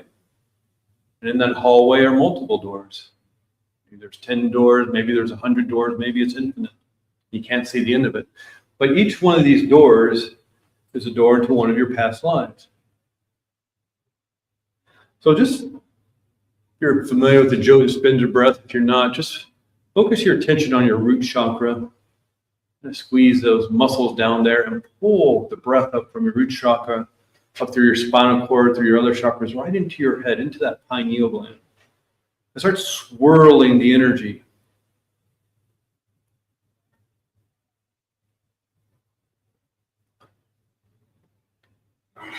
And in a moment, we're going to climb up those stairs 1 to 7. With every number you hear during this session, you're going to double your ability to connect with these past lives. Open up your intuition. Open up your ability to tap into your higher self. And whatever the staircase looks like, again, even if it's outside, it's your imagination. This beautiful place can look any way you'd like. And so from stair number 1 all the way up to stair number 7, we're going to start at the bottom. And with stair number 1, walking up to step number 2, feeling lighter, freer, more and more relaxed. You walk up to step number 3, going up higher and higher, step number 4. feeling light and free. Tapping into your higher self, tapping into your intuition, tapping into that part of you that's welcoming this experience of remembering some past lives, maybe that are influencing your current life, or the ones that you need to discover here today, even if it's just for a brief moment. Step number 5, going up to step number 6, feeling lighter, freer, more and more at rest and relaxed. You move up and up to step number 7. There, right in front of you is the door to the hallway. You can look any way you like. Maybe it's ornately carved. Maybe it's plain. It's made of wood or metal or something else. But when you're ready to walk in that hallway and discover 3 of your different past lives, go ahead, reach out with your dominant hand, open that door, and walk into that hallway. This hallway can look any way you like. Narrow or wide. Furnishings in it. Is it light or dim, bright? Again, it's your hallway. As you settle and ground yourself in this hallway, you notice a door calling to you, maybe through your intuition, maybe a feeling, maybe there's a light over it, or a sign, or maybe a light coming from underneath the bottom, or something else. One of these doors is calling to you. Again, whether there's 10 doors, 100 doors, or this hallway looks endless, a door is calling to you. It's a door to a past life you're here to discover. Do this in a safe and gentle way, getting information. And even if you feel like you're making this up right now, just do that. Keep going with that. Subconscious mind, your higher self, your super conscious level of mind, is pulling in frequencies from somewhere. And this 5D world of information, this digital information, is being processed by this 3D analog brain. So maybe some accommodations in translating this information into image and sound, or feeling, or knowing. Maybe you're just going to download this information. Maybe you'll actually see it. Maybe you'll experience it in a different way. But just go with the information that's presented by your higher self. Here in just a moment. Standing in front of the door now, there is no time, there is no space. So moving to that door right now. And maybe noticing if there's a sign or a nameplate or something welcoming you or telling you what's on the other side of the door. Maybe you'll experience it here in just a second. On the count of 3 and go, you'll open the door. You'll just access that past life memory. Whatever comes to you is the right thing. 1, 2, 3, go. Walking through that door, opening the door. You stand and just peer in. Maybe you walk into it.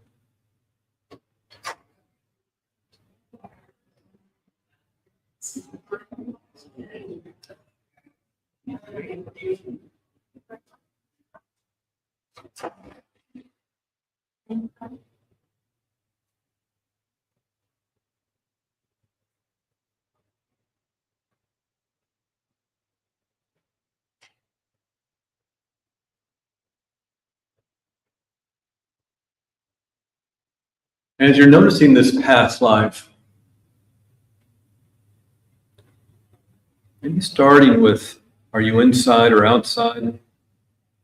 What information is coming to you? Let's allow it to flow in. Maybe like a television, one of those old televisions that takes a moment for the tubes to warm up. But just even if you feel like you have to guess at what is happening, pull in as much information as possible. There's plenty of time later to analyze it. So even if, again, you think you're making it up, just make it up. Keep making it up. And what happens next? Are you inside or outside? Are you alone or with others?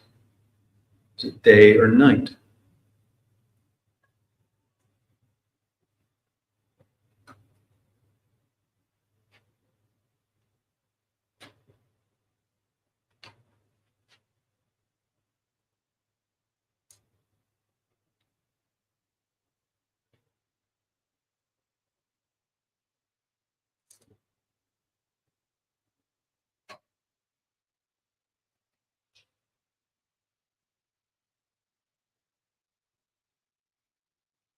You notice what you're wearing on your feet. Are you barefoot? Do you have shoes on or something else?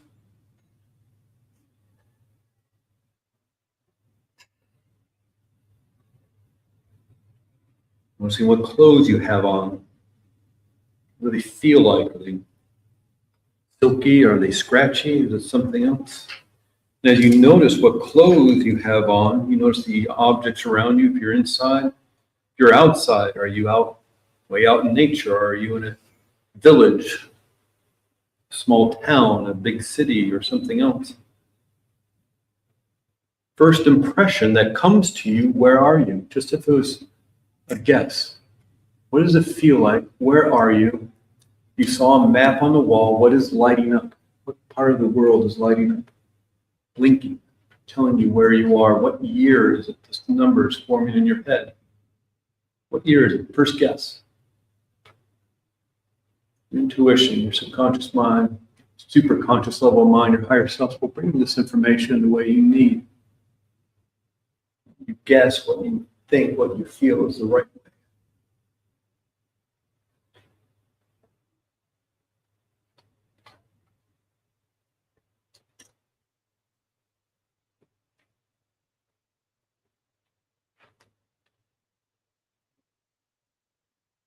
You even pretend, since this is just a memory, pretend that you have a remote control.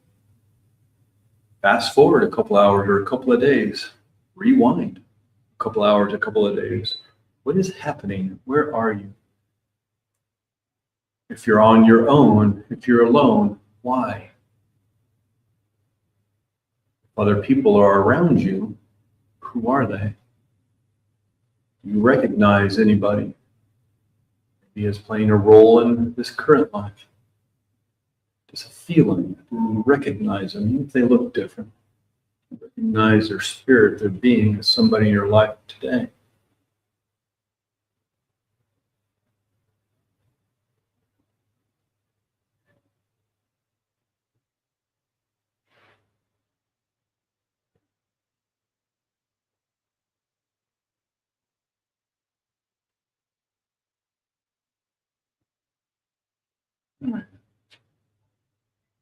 In a moment, move back into the hallway, move to another past life. I'm going to count from 1 up to 5, and just gaining any more information you need, downloading any more information. Again, plenty of time in the coming days, weeks, and months to analyze all this. So just pull in information. Again, even if you think it's just making it up, make it up. That's what you want. So I'm going to count from 1 up to 5. Every number you hear, you can double your ability to tune in to this level of consciousness and spirit. And on 5, you'll be back in the hallway. 1, 2, letting that scene fade and drift. 3, 4, and 5 in the hallway, door closing behind you. Taking a deep breath in, centering yourself, grounding yourself. Looking up and down the hallway. There's another door calling to you. But go ahead and move to that door. Again, no time, no space. In this state of spirit and consciousness. So you move to that door now, even if it's way down the hallway. Standing in front of that door, again, what called you to that door? Just a feeling, just an intuition, a sign, a light, something else? Is there anything on the door that's important to? Is it ornately carved? Is it plain? Is there a sign? Is there a nameplate? But on the count of 3 and go, you'll open that door. And whether it's another scene from that past life you just experienced or an entirely new past life is up to your higher self. Ready? 1, 2, 3, and go. Opening that door, just peering in, bringing in the information you need to in the way you need to. Some people see it, some people feel it, some people download just facts or feelings.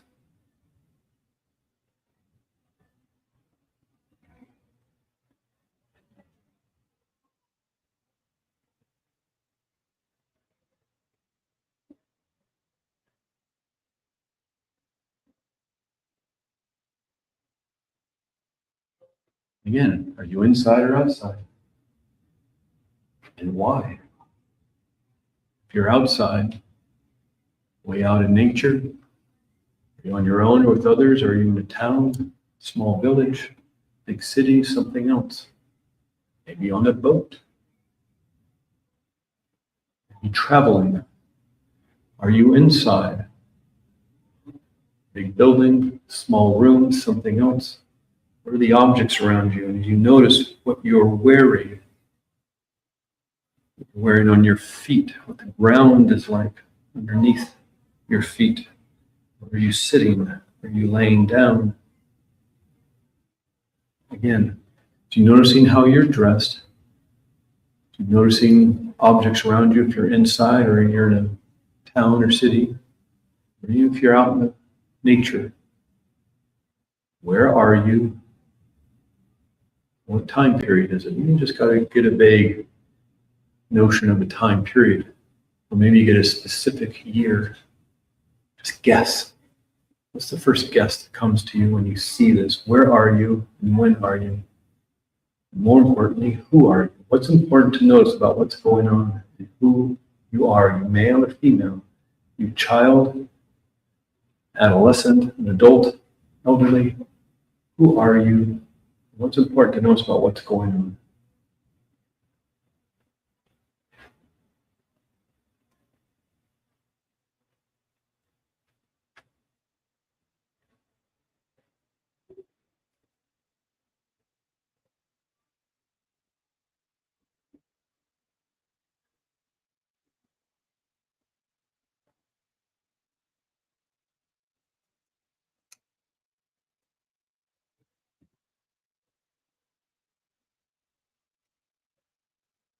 And if you'd like, you have that remote control. This is just a memory. It's like lucid dreaming. This is a lucid memory. Fast forward. What happens in the days, weeks, and months ahead? What happened before this scene? Why is it important? All the scenes of this particular past life you could have dropped into, you could peer into. Why in the book of your lives is this the chapter you opened up to? What's important to understand? Does it influence your current life in any way?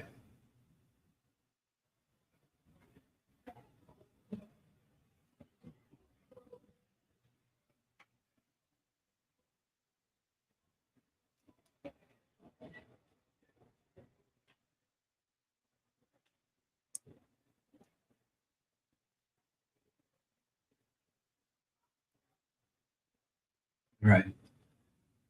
Gathering as much information as you need. Once again, downloading as much as you need. Again, lots of time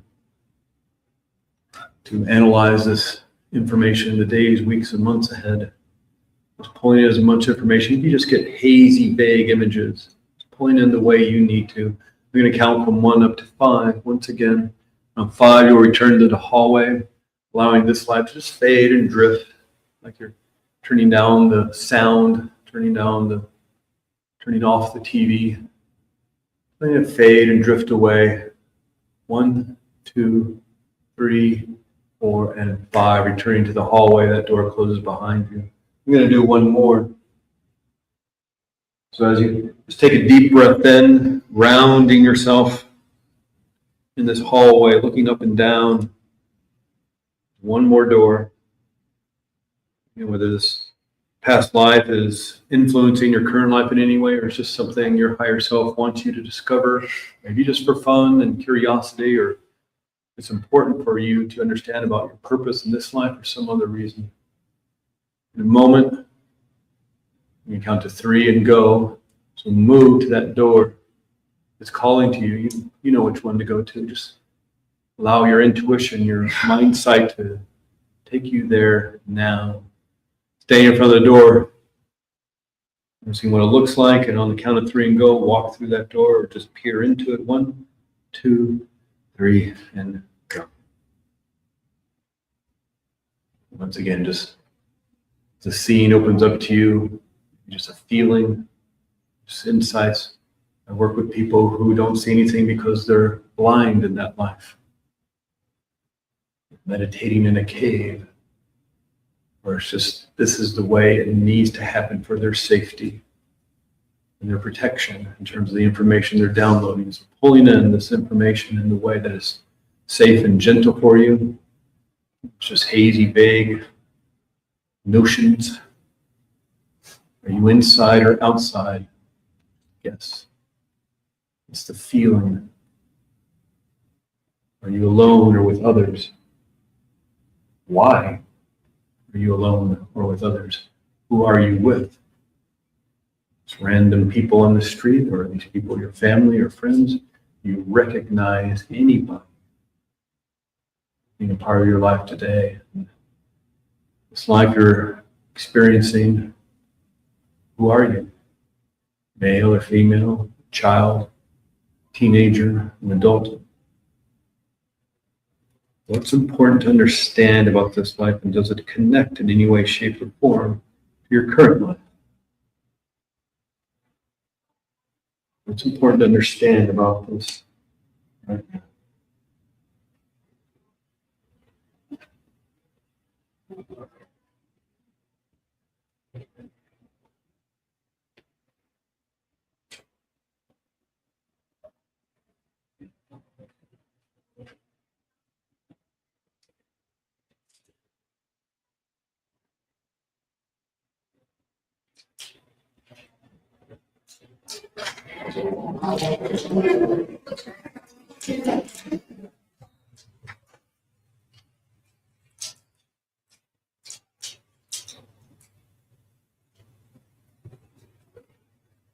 All right, just pulling in the last name, downloading as much as you'd like.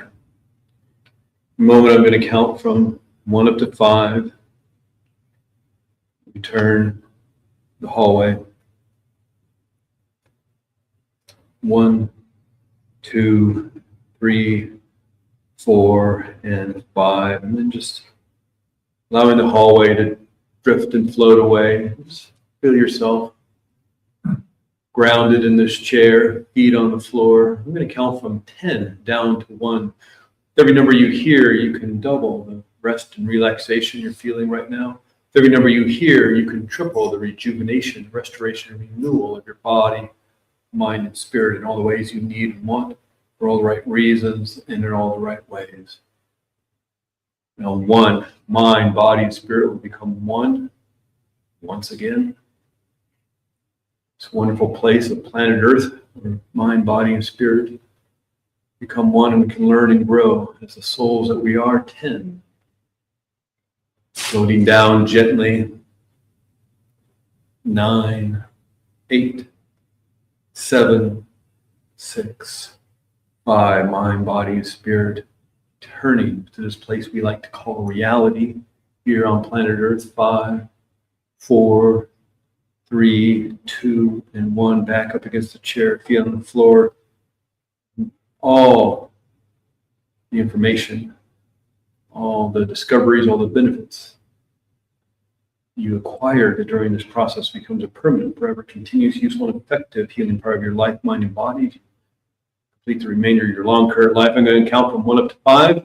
Return to being in this present time, this present place here in Scottsdale, Arizona. 1, 2, 3, 4, and 5. Returning to this place here in Scottsdale on Sunday. I think it's 23rd. Might be around. It's what, the 25th? Jesus. Yeah, that's what I Time travel. So got 5 minutes left. Just real quick to tell you where we are, because we have 5 minutes and there's about 35 people in here. I'd love to hear your stories, but if we can't get to everybody, I'm in the hallway, kind of at the end by the massage therapist. So you find the massage therapist, I'm right next door. You can't miss my booth because I have my book right there. And you'll see this big symbol with the heart and the wings. Can't miss that. So this is my book, Past Lives Guidebook. Find it on Amazon, of course. And it's more about the science and spirituality, the history of this work of past life regression and reincarnation, going through all the different cultures. We start with, Neanderthal burial sites 50,000 years ago and see if there's any sort of discoveries made about their thoughts of life after death. we move forward through all kind of different cultures and time periods and what their thoughts are. Of course, the research around past life regression, including remote viewing and consciousness, and whether reality is this computer simulation or holographic universe or the multiverse or something else. But in the 2 or 3 minutes we got, a couple questions. Anybody? Yeah. You mentioned earlier about Joe Dispenza's teaching about thoughts turning to crystal. Not so it's not turning crystal, but we got, so what Joe Dispenza does, and he has a big chapter about the pineal gland in becoming supernatural. And he actually talked about that research today that I talked about. But these crystals are already in the brain.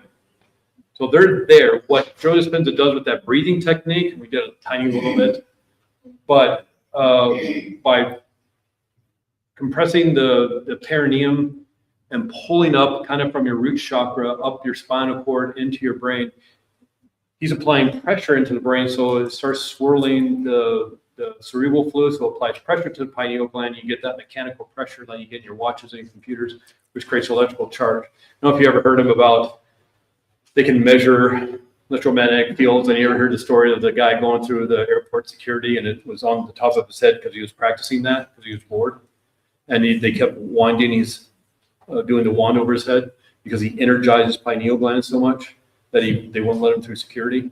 And so that's what he's doing. They're energizing the crystals in the pineal gland. It sounds, I'm a big skeptic. That's why I wrote the book. I don't know. That sounds weird to me. And it sounds, but here they are, and it's measurable, the magnetic field you can get off this. And so that's what a lot of the book was about, was my own curiosity and my own skepticism about a lot of this stuff. Even though I do it, but then it's like, I don't know. Is that for real or is that people making it up? And that was a big thing about Brian Weiss. People know about Brian Weiss. Yes, I can. 3 minutes about Brian Weiss. Brian Weiss, I just crossed him off my bucket list and did a workshop with him last summer.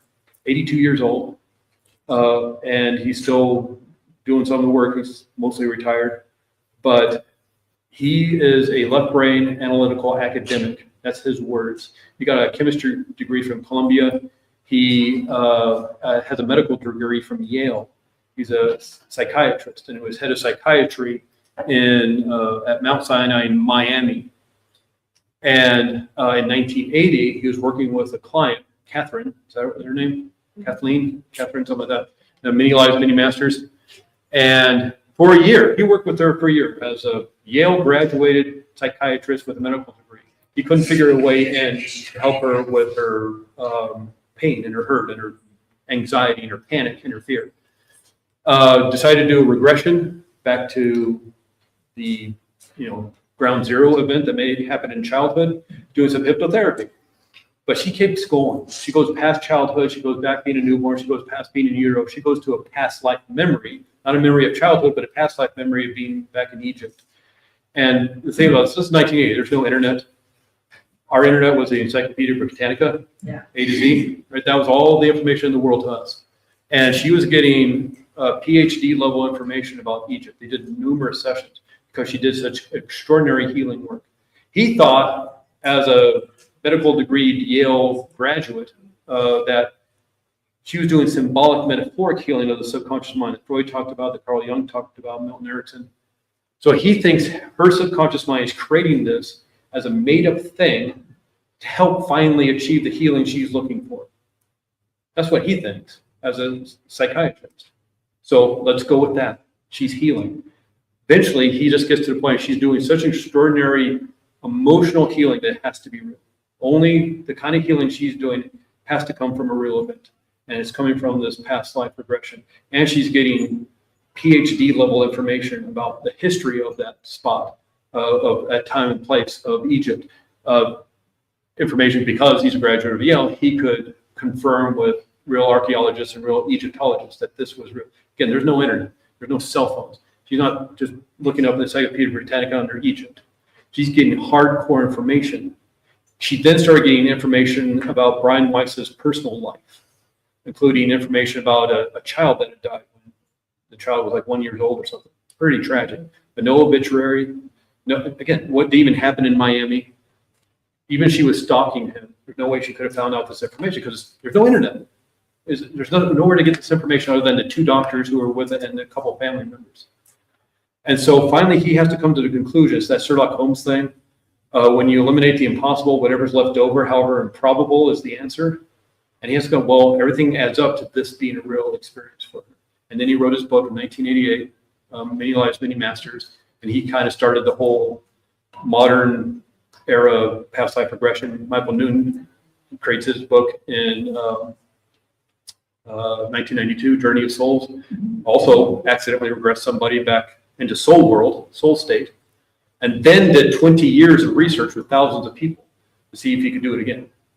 Then he writes his book. Then he does another 10 years of research with thousands of people. 365 days a year, he's working with thousands of people over 20 years, 30 years. In 2002, he releases Destiny of Souls, which is twice as big as Journey of Souls. And so after a while, you get enough with remote viewing and people moving backwards and forwards in time and getting accurate information that something's going on, that this consciousness is non-local. And if we're here like Michael Newton information from Journey of Souls and Destiny of Souls, that we're here to learn and to grow as humans, as human beings in this school of Earth, then we keep coming back again and again, like going from first grade to getting your master's degree. So the idea of like, if you're going to learn mathematics, you're going to start in first grade at 2 + 2 = 4. Then you're going to learn subtraction, then you're going to learn division, then you're going to learn long division, then you're going to do fractions and all this stuff. And so eventually you're going to get your master's degree writing those crazy equations on the chalkboard. So we keep coming back to this life again and again to learn and to grow and to keep going.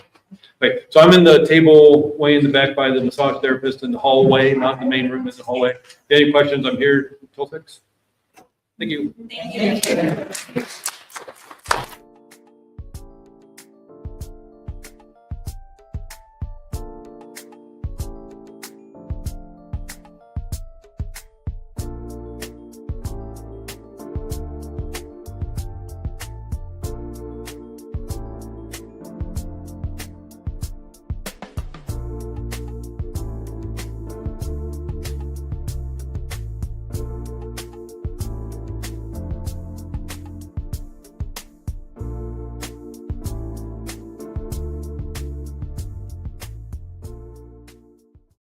Are you ready to experience real healing, body, mind, and soul?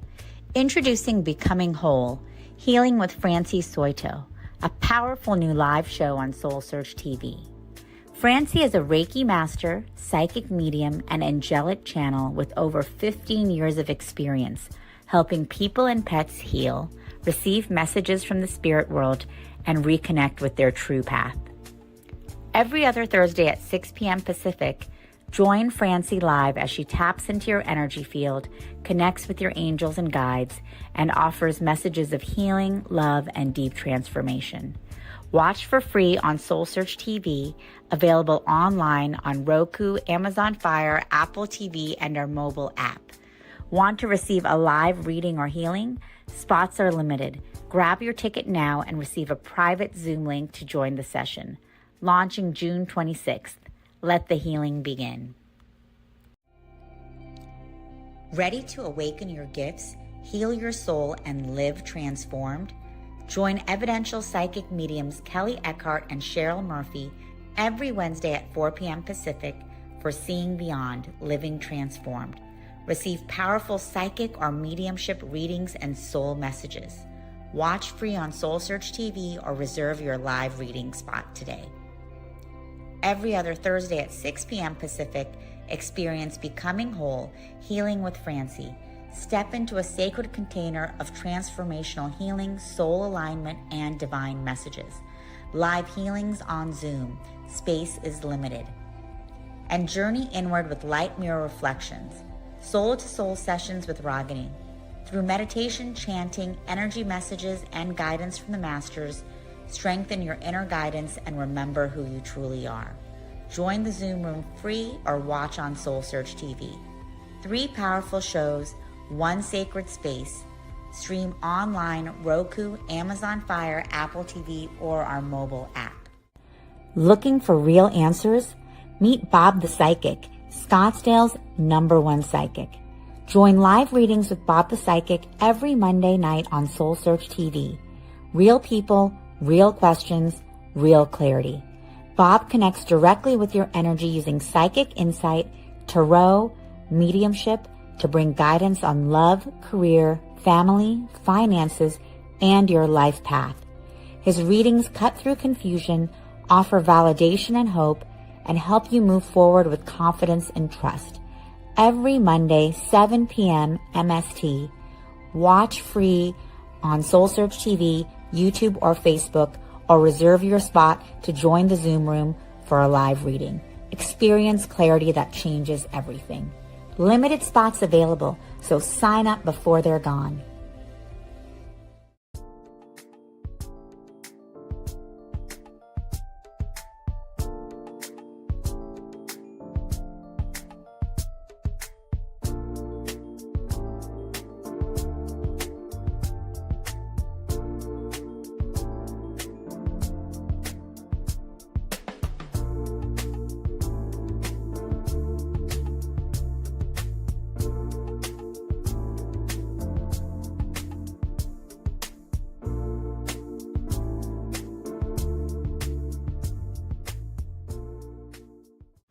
Are you ready to experience real healing, body, mind, and soul? Introducing Becoming Whole, Healing with Francie Soito, a powerful new live show on SoulSearch TV. Francie is a Reiki master, psychic medium, and angelic channel with over 15 years of experience helping people and pets heal, receive messages from the spirit world, and reconnect with their true path. Every other Thursday at 6 p.m. Pacific, join Francie live as she taps into your energy field, connects with your angels and guides, and offers messages of healing, love, and deep transformation.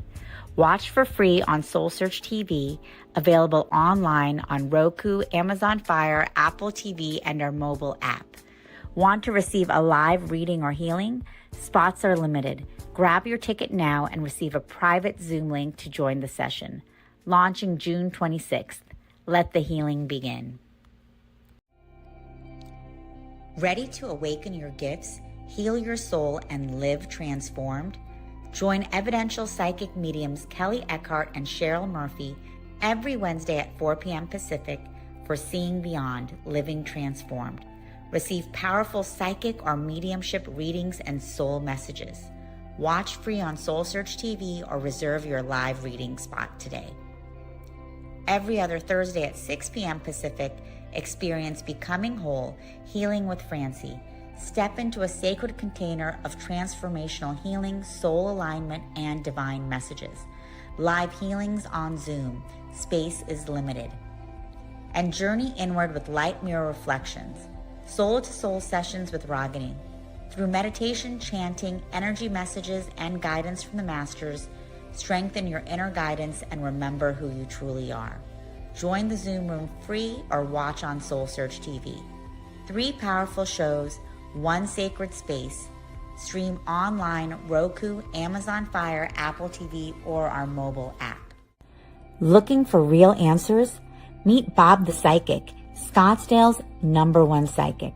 Join live readings with Bob the Psychic every Monday night on SoulSearch TV. Real people, real questions, real clarity.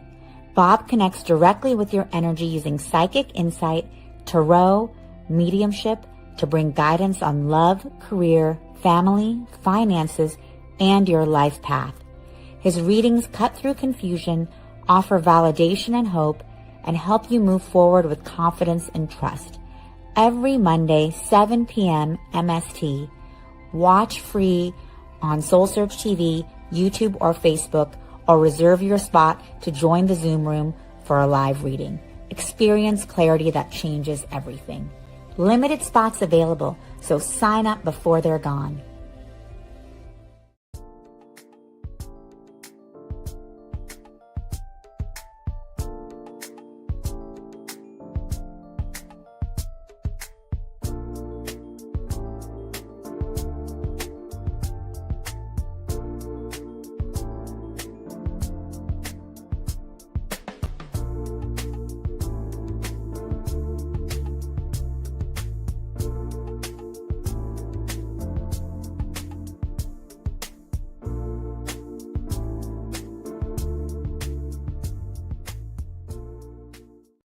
dry on me.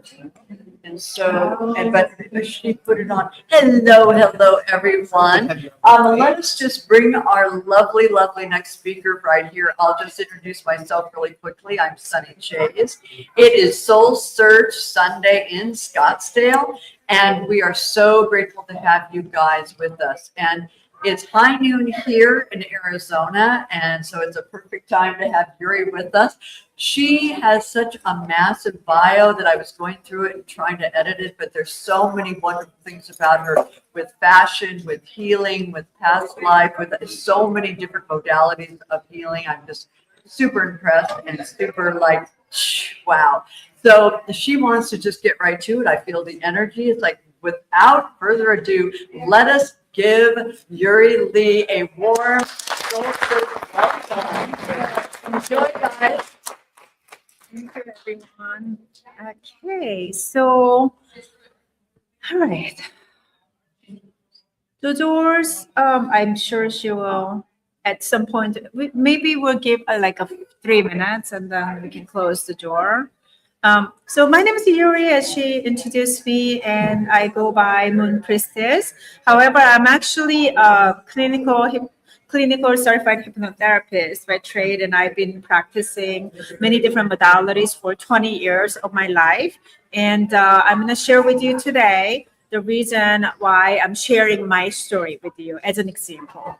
So when I was in my early 30s to mid 30s in Los Angeles. I lived in Santa Monica as a fashionista. I worked as a fashion industry, as a clothing buyer, and I worked with the retailers all over the world. I service New York, Miami, you name it, or the Soho and or the fashion street. I was buying and designing clothes for them. I was making a good income as an independent single woman, like many of you actually, and you have done. And, you know, when people are looking at me like, oh, she had everything, but I actually didn't. And what my challenge was actually to meet my mate. So, I mean, I don't consider myself as somebody who is very ugly or extremely like overweight. I'm all right, right? But and how come I can't maintain a relationship over a month or two, right? So that was my question, and I'm struggling in a dating scene. I am doing really well with my career, and I see a friend, you know, she's not doing that great with the career, but she has a solid relationship, looks like, right? There are people who just don't have a problem meeting boyfriend after boyfriend. And I'm having these big issues. And I'm getting a pressure from my family that when are you going to get married? When am I going to see my grandkids? And you probably need to lower your standard. You have too of a high of a standard that maybe you'll miss somebody. And I'm like, maybe, but it was very, very hard for me to do that. And what I decided to do was, well, maybe I'm going to go back to ask questions to God. Maybe he's got some answers for me. Because at the time, I did not have a SoulSearch like you guys do. So I went back to the church. I stopped practicing, even though I was a Sunday school teacher when I was in my 20s. I started having a lot of doubt and questions on Christianity. So I kind of distanced myself from the church, but I didn't have any other source. So I went back to church and started asking God questions, and he never gave me an answer. I didn't hear anything from him. So I just decided, why don't I just like continuously do something until he give me an answer? So I sat down and I journal every morning, every night, about 15 minutes when I wake up in the morning, and every night before I go to bed. And at the time, I did not really know about theta, but I kind of like tapped into it. And I did it for about 3 months of like journaling and praying to God one-on-one time. And 3 months later, what I kind of got, even though I didn't really hear it clearly, was just let it go. Just let go of this idea of what others are putting on you. And it kind of resonated with me that maybe my path is other than having a family or a normal life. So I accept and I pray to God, okay, I'm gonna do whatever that you're guiding me. So now I surrender. I let it be up to you. So that was my first part of like my healing journey. Right after, when I was in my business trip in Tampa, Florida, I actually was sleeping in a room that was highly air conditioned, but I woke up because my bed was moving and I'm sweating and I'm hearing and I'm seeing things with my eyes closed. And what I saw was these troops of angels and devil of fighting over my soul in front of me. And my body is there, but I'm kind of maybe like slightly out of my body. And I'm hearing that you have to make a decision. Otherwise, this is what's going to be continued. And when they were presenting this idea of I have to choose the path, I wanted to go with the angels and the lights. But I kind of also had an idea that if I go to the route, it actually may be a little challenging than staying with the other side. But I didn't have much choice, right? I seemed like stayed with the other side comfortable, right? And then even though I don't get what I necessarily want, it's just something that I'm used to. So I finally, after about 2 hours of sweating and this engaging this otherworldly scene, I made a decision, okay, I surrendered already, and you now finally appeared as some form. I'm going to go with you, and I stand with you. Just guide me. And that's when the battle between the light and dark stopped, and I kind of felt this presence of almost like a Christ-like energy that was explained from the Bible when after the 40 days of Jesus Christ ended his fasting and came down from all the temptation, where all the angels were surrounding him. I felt like something like that. And then that's what I would call myself as awakening of my chakras and spiritual awakening of a moment that I started to walk my path as a healer. So immediately I started to work. That was 20 years ago. And I started to work with crystals. I was just able to put my hands on people. People will call me, oh, she's she's a medical intuitive. Let her put her hands on it. I started to work with other healers of the different worlds from that time, because when I came back from Tampa, what happened was I was just trying to shop in Whole Foods, and I actually ended up meeting my ex-husband in a parking lot. And he knew a lot about herbs, superfoods, and the healers of the world. So I was like, oh my God, this was probably the answer from the God. And I followed the path that he was leading me. And he actually went down to rainforest, Amazon rainforest, and hooked me to represent Amazonian rainforest herbs. And I thought, oh, this is a great idea. And listening to, at the time, we were working with the Amazon Herb Company. John Eastering was the founder of the herbs. And it resonated with me so much because I believe the plant can help us heal. And the way that he was presenting about the power of the plants from the rainforest, like, oh my God, they can cure the cancer if they wanted to. We just don't have an access. And I was in it. And with my ex-husband, we were the main, like a distributor of this Amazonian herbs all over the Southern California. And I was happy with that, although I did not let go of my day job that was still providing my bread and butter.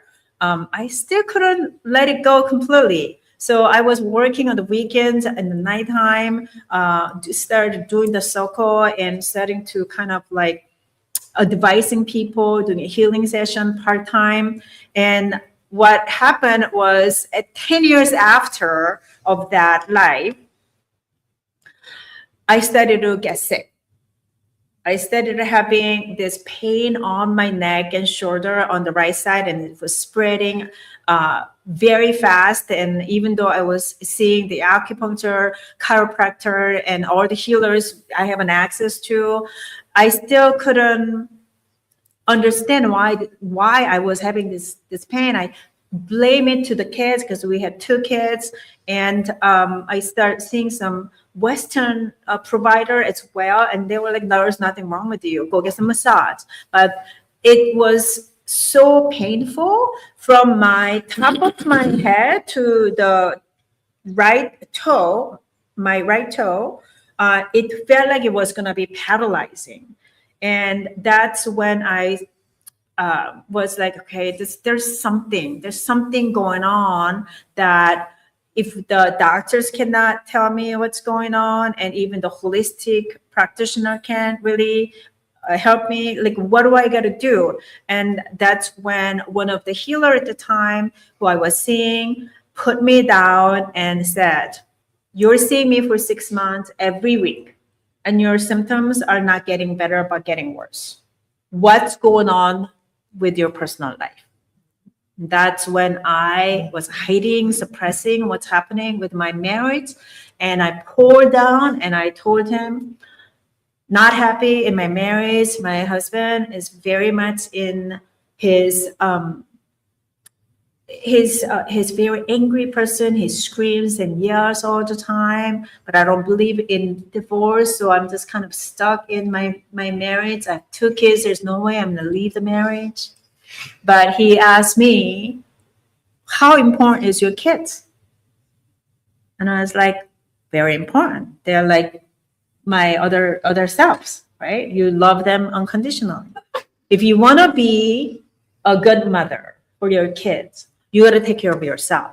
Because what I see from your body, he is also intuitive, and I see a cancer cells developing throughout your right side."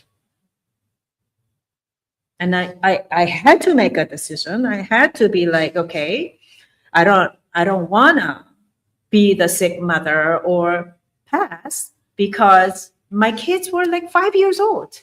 They are gonna need a mother.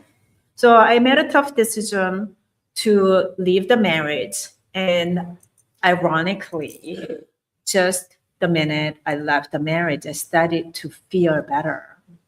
And I started to exercise and eat better. I mean, it's not that I wasn't eating better. I was eating all the superfood in the world, but it wasn't absorbing within my body because I was out of alignment. And then I start dating again, right? It's like I've been single for a little bit, and my friend kind of put me on one of the site online dating site, and I start kind of like doing my own bachelorette, and people were lining up. I was like, "Oh yeah, it's great."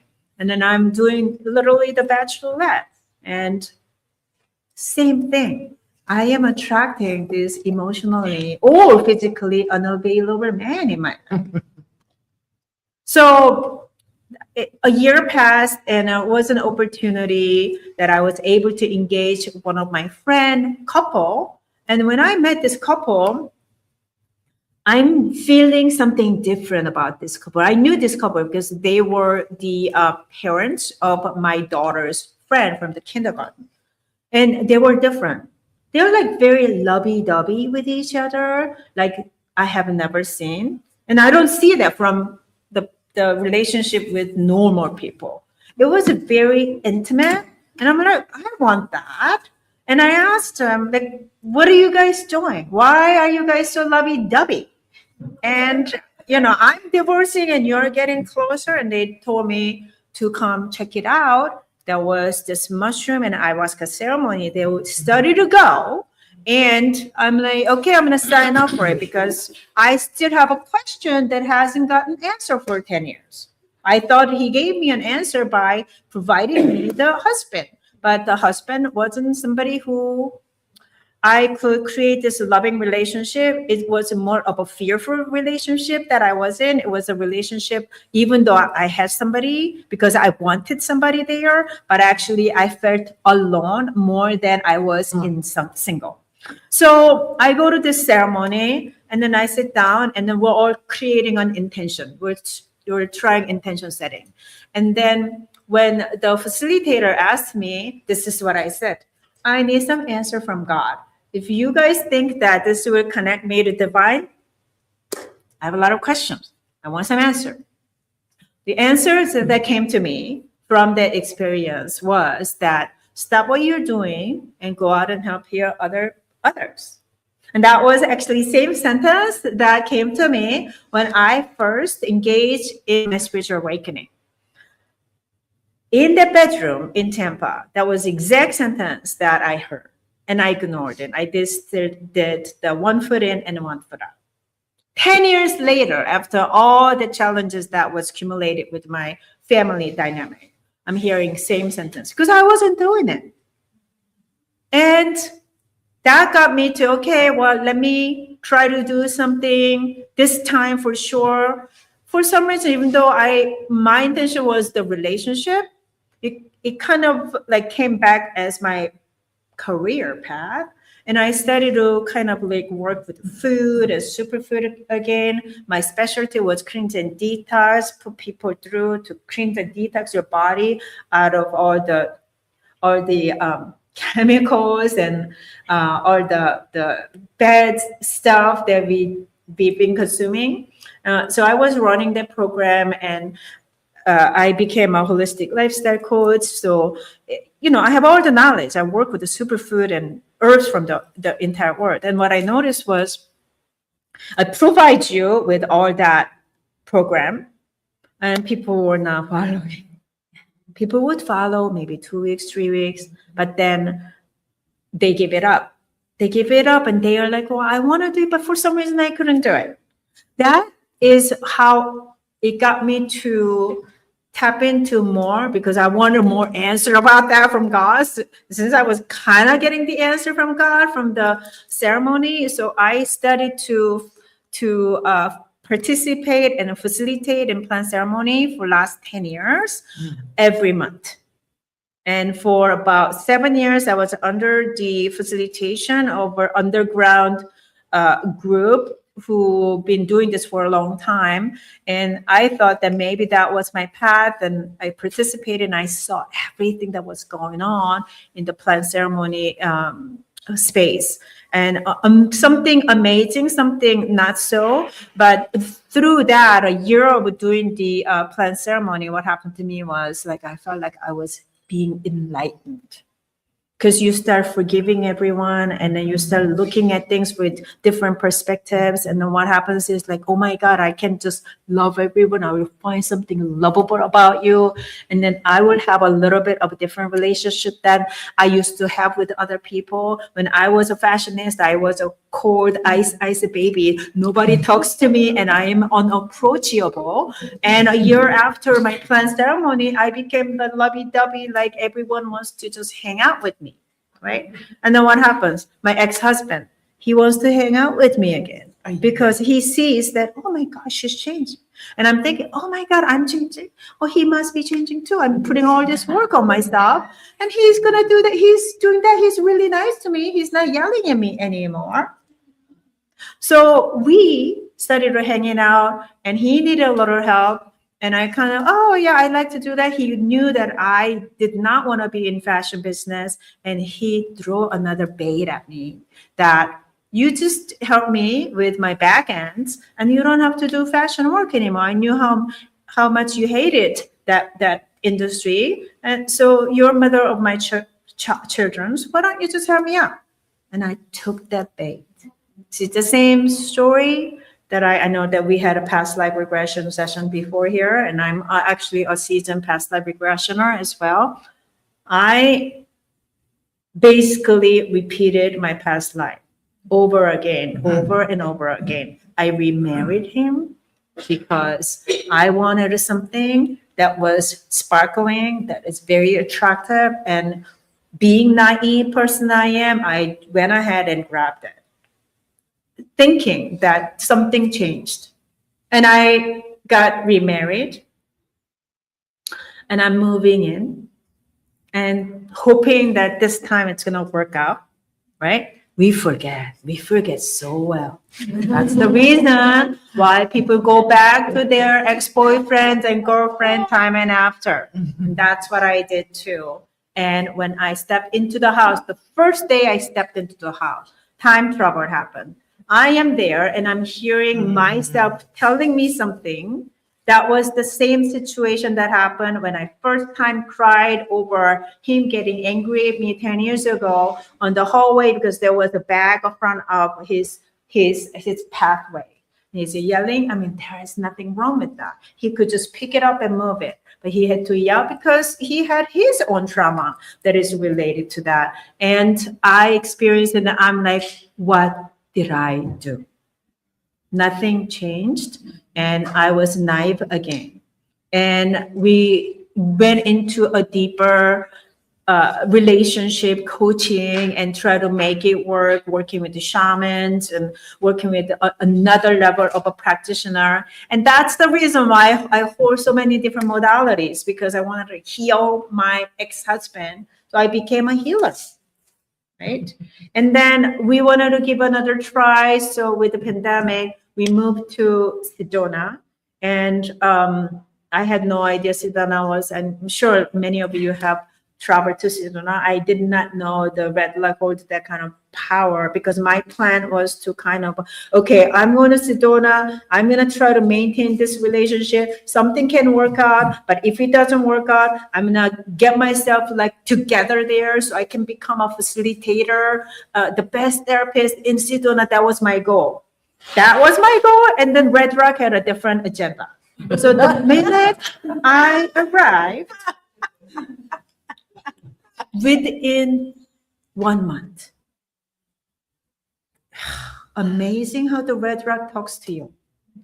It just opens you up and it tells you exactly what is. All the blind spots are gone. And I could see what kind of relationship I was involved in. Very toxic, very narcissistic relationship. I was walking on eggshell for 10 years. And then I thought that was gone. I'm having a fantasy. I'm having a relationship with my version of my husband who could become. And it was showing me left and right. And I also, the thing is, because I did a lot of different practice, so it was making a lot of different senses. I could not stand in the house with him any longer. Within a month, I moved out. As I moved into Sedona. It was tragic for my children, and my children suffered. But again, I had to put the oxygen mask on myself first, right? Because what happened was the pain was coming back as I moved to Sedona again with him. As I left without any kind of a plan, because I didn't have a job, and then remember this was a pandemic, and there was no way that I could move back to LA to go back to fashion. I actually thought about it, but because everything was shut down and I have no money, he actually was doing great because I was giving all my energy to his business from the back end, but he wasn't willing to actually help me. So I basically felt like I was put on the street. I was able to manage to get a little 1-bedroom apartment and start doing the practice. And luckily, I was able to be hired by Sedona retreat center called Soul Adventure, which is one of the biggest retreat center in the world for private retreat.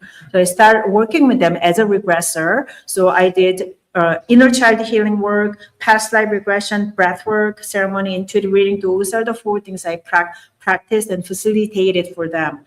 And phenomenal results that people are getting. And everybody comes to Sedona who is able to pay for the kind of retreat, which costs $10,000 per person.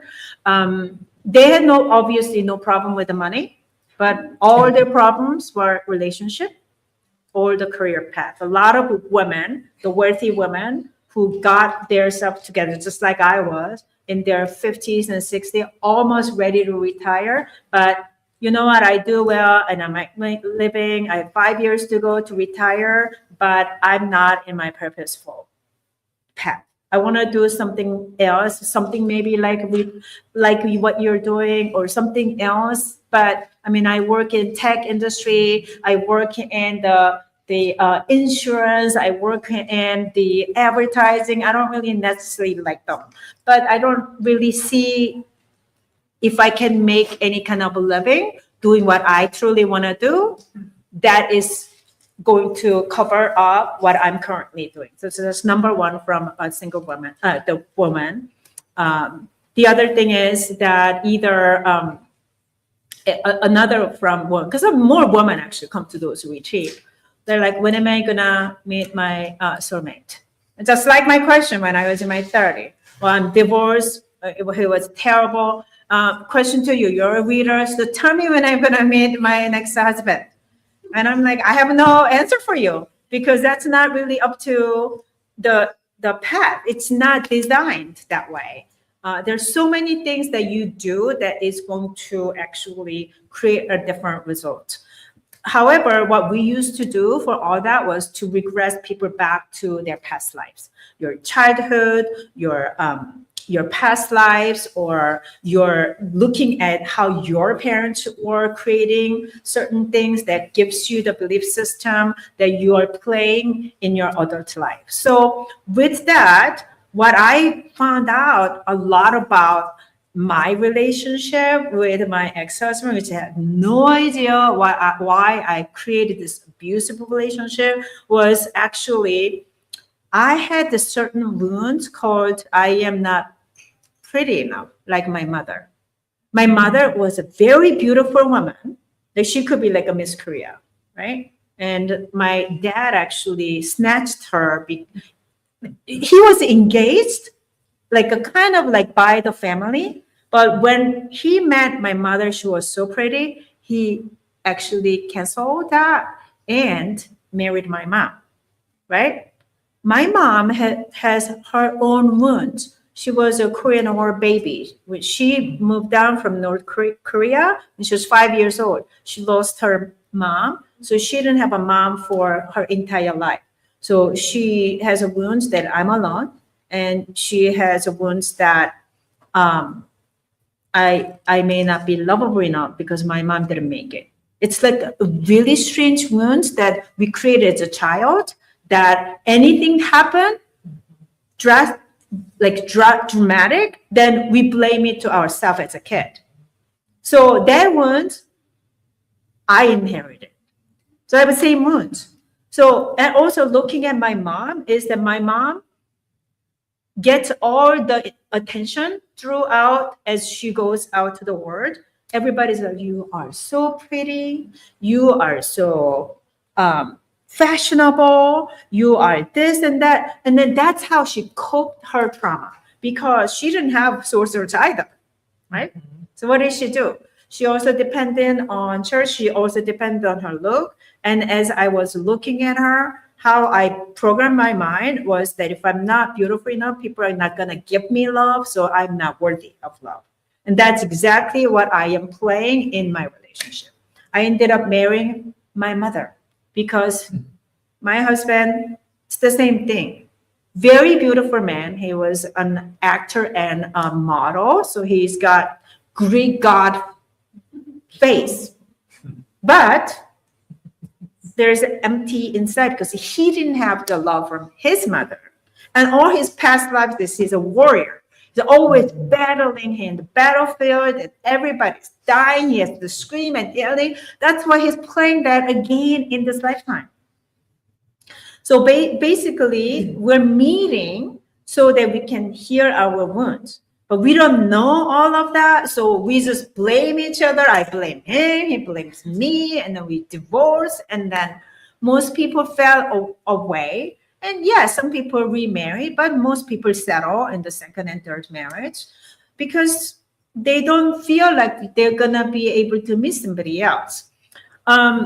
So what I ended up doing by finding all these information doing the regression work. Those are called the framework, but then I couldn't let go of this plant medicine ceremony because it really opens you up to another dimensional space that you're unable to access with just the framework.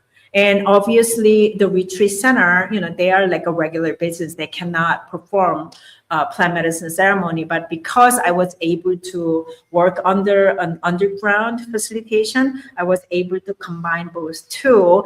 And when Sedona told me to, okay, go out and do the things that you're doing together, and that's when I moved out of Sedona, and now I'm traveling around and doing a lecturing workshop and retreat to help people to be able to look at what is going on that I had to figure out for 20 years of my life through moon ceremonies and a workshop. That was a practice that I learned for myself, and then now I can just mirror it back to you. So it's much more easier. You don't have to take 20 years like I did, right? I did that all so that my clients are getting a result of just working with me within a year. They become a different person. They transform from the older version of yourself to new version. And it's something that I can guarantee you. It's not something that can be done with just reading or Reiki session. I've done everything. My husband is a very well-known influencer on social media. And he has done many different plant ceremony to kind of rearrange his brain cells so he doesn't yell at me anymore because he loved me. I'm the love of his life.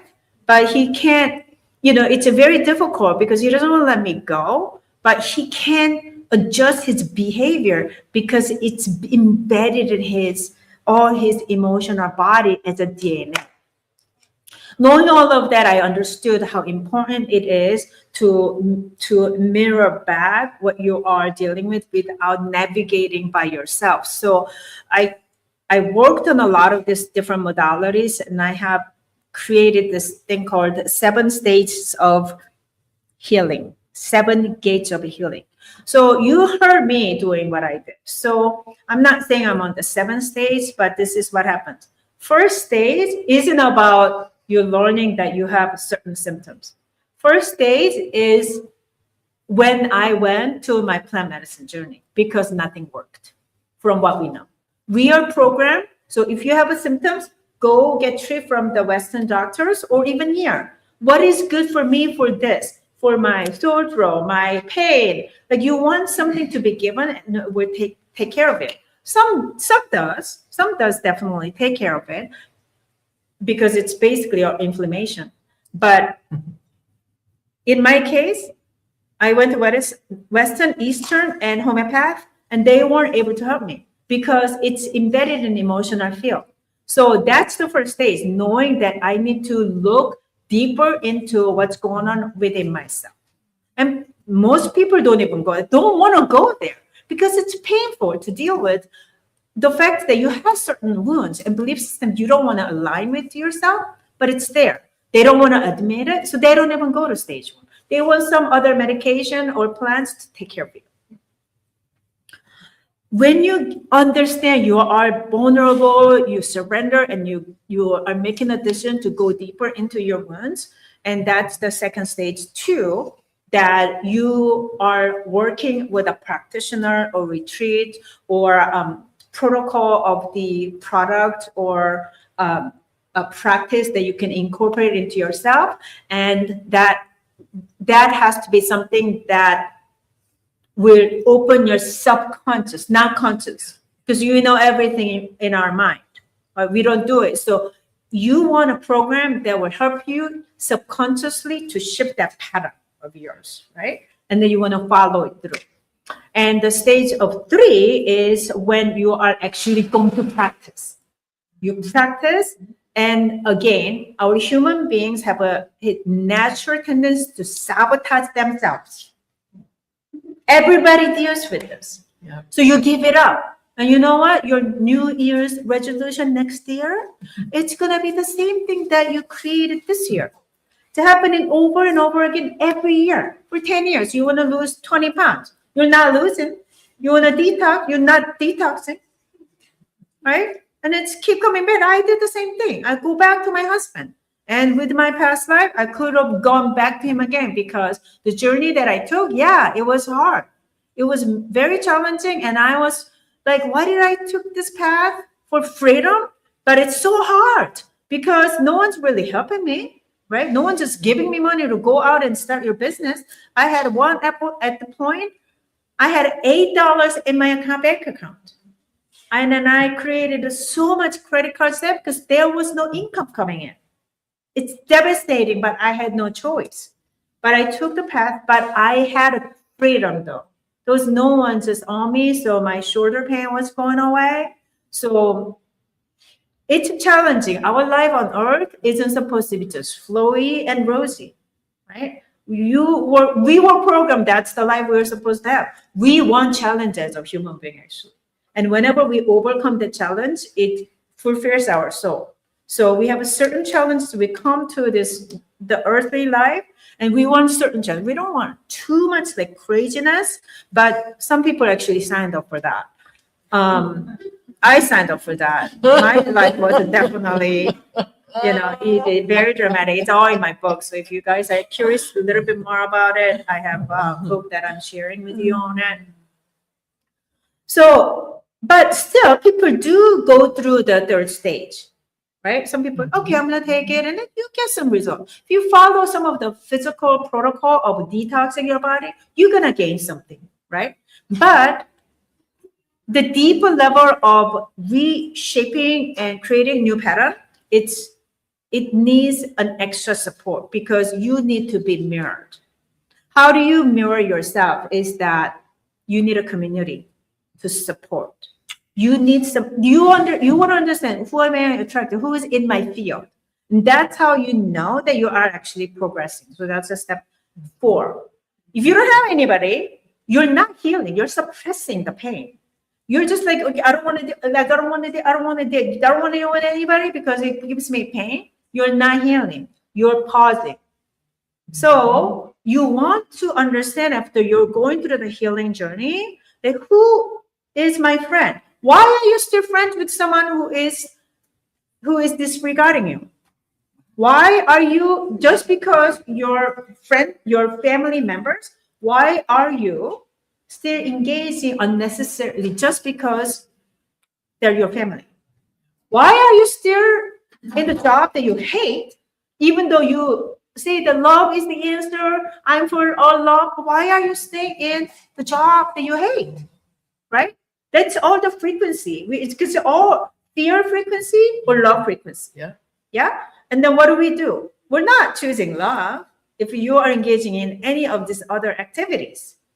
So if you are truly healing and making progress, you are going to know who's in your field. I let go of so many family members and friends who used to be friends 10 years ago. That's the frequency. My husband's friend I used to hang out with, I'm not hanging out with them. And I have a different tribes that I feel aligned, and they're not going to take my energy because I made a decision. I'm not going to just give away my energy. That's what I used to do. That's why my husband took my energy, right? Because we play this role of a giver and taker. Yep. Very classic of our relationship within our couples, right? Yep. Very codependent relationship. I play that, and so many of us play that role. But if you're truly walking through the healing journey, you are attracting different people in your life. I'm no longer attracting narcissistic people in my life. There are girlfriends who are narcissistic as well. I did not know that girlfriends do that, but realize understanding how the energy flows. Oh, wow. She was playing the same role like my ex-husband. And I wasn't aware of it because it's all the blind spot. And blind spot is the hardest thing that you can see it by yourself. That's where the facilitator can come and help you. Facilitator will never heal you. You're going to heal yourself. Facilitator like myself are here so that we can show you. And you can show you the path. And then these are the steps that you're going to have to walk through. And if you don't walk through, and then depending on me, that's another codependent relationship we are creating with healers. So I don't call myself a healer anymore. I call myself an activator, because I am activating your chakra so that you can see and then you can walk the healing journey by yourself with the help of a facilitator, with the help of a community. So I have this community called Sacred Awakening Community on Facebook. And this is something that I created under the structure of Institute of Sacred and Intuitive Studies. It's a nonprofit organization that is available. It's kind of church setting because I also work with the plant medicine, so that we're all safe practicing the plants and medicine. So you will meet people. You're not going to be friends with everybody, but you, by engaging in the community, you know, oh wow, this type of people actually is available. I'm not alone. And if you're meeting someone and become friends, and like you understand, oh wow, like friends with somebody who is actually not taking my energy away. Oh, actually, this person take my energy away. I'm not going to be like hanging out with them. It's a good thing that you experience both negative and positive as your healing journey is going through. So community is super important in that part. Also, the community helps you to stay on your protocol. After you heal enough, and that's when you can actually see your career path clearly without even coming to me to ask. Like I can only tell you by reading your energetic and also understanding what aligns with you, whether you're aligning with the fire, water, air, and the earth. That's how I can guide you through, right? But I cannot tell you which way to go, right? You have to make that decision. Because even the God told me go out and help heal others, I did not listen. So you're not going to listen to me, even though I tell you to go, right? But if you actually move through the 5th stage that I just explained, on the 6th stage, you are going to be clear which way you are going. And that's when you practice and you can take some courses. That's when you can be participating on facilitation, whatever you decided to. And it's not just the healers, right? It's many things that you can do. Many things that can use your gift is where you want to be with. Many things that you love and not afraid that it's going to give you the income or not, right? I became a full-time healing practitioner and I support myself. I don't make a whole lot of money, but I do okay, right? I can support myself. My bank account is not minus anymore, right?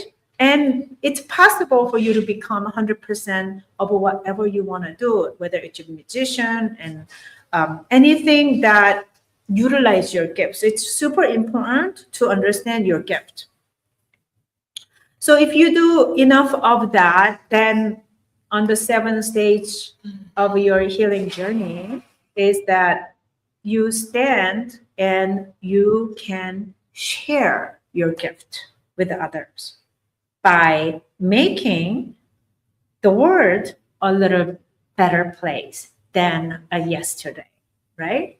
That is our purpose, right? Our purpose isn't to, which I thought that was my purpose, which is get married, have a certain degree so you can get a decent job, and have 2 kids and 2 cars and a house. So what we are told the normal life and happy life to be. That's not always the happy life. I had that. I had an opportunity. I had exactly 2 kids, with 2 cars and a house. Then I didn't have to work anymore because my husband, right? That was not my path. My soul was aching and crying, right? But now I don't have a husband, but I'm on my soul's path, on my mission. I am home 5 days a week and creating my medicine. I'm so happy and excited to create my medicine. I don't go to sleep until midnight. But it's a problem because I want to go to bed by 11 p.m. But because I am so excited to create this natural medicine that is good for you, that gives me fulfill. So I don't go to bed until like 1 a.m. because I'm so excited. So I ask you, whatever that you want to use your gift, does that make you like not go to sleep or have you wake up in the morning and be excited? That's the passion and the gift that you must utilize. So if you do that, and I'm happy, I really don't care. Sometimes I make a product that doesn't sell, but that, you see, that's the passion. I'm just really excited to make my medicine and share it with people. So I stand and then come to this exhibition and I'm sharing my medicine and I see the happy face because you appreciate what I'm offering. And that's my soul path, my mission accomplished. And I can say to you that I'm a happy person doing what I love to do, not dependent on others. So we all came here asked, what is my purpose? Your purpose is, I'm going to give you right now. You don't have to go ask it. They ask you about something else, but not this. Your purpose is to make your life with passion. Use your gift and share your gift to make a world a better place. Mm-hmm. If you're working something that is relating to something that making the world a better place, your soul's crying. Why is it relating to your love life and relationship?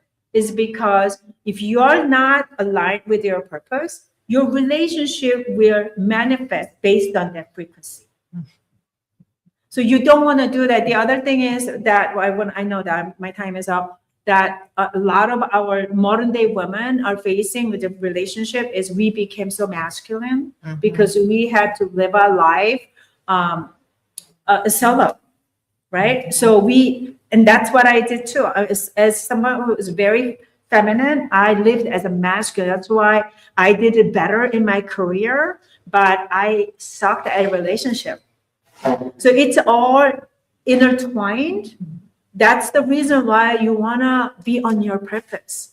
And with that, I also offer the workshop and retreat, Sedona in California, and even in Mesa in Arizona.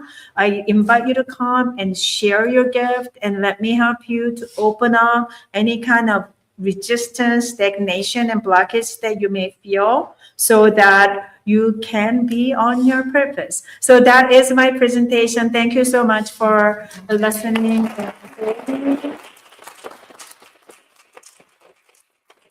And I have a table right in front of the exhibition hall. So please come by and then experience all the samples of my tinctures and goodies that is made from all the sacred lands from the earth. Thank you very much.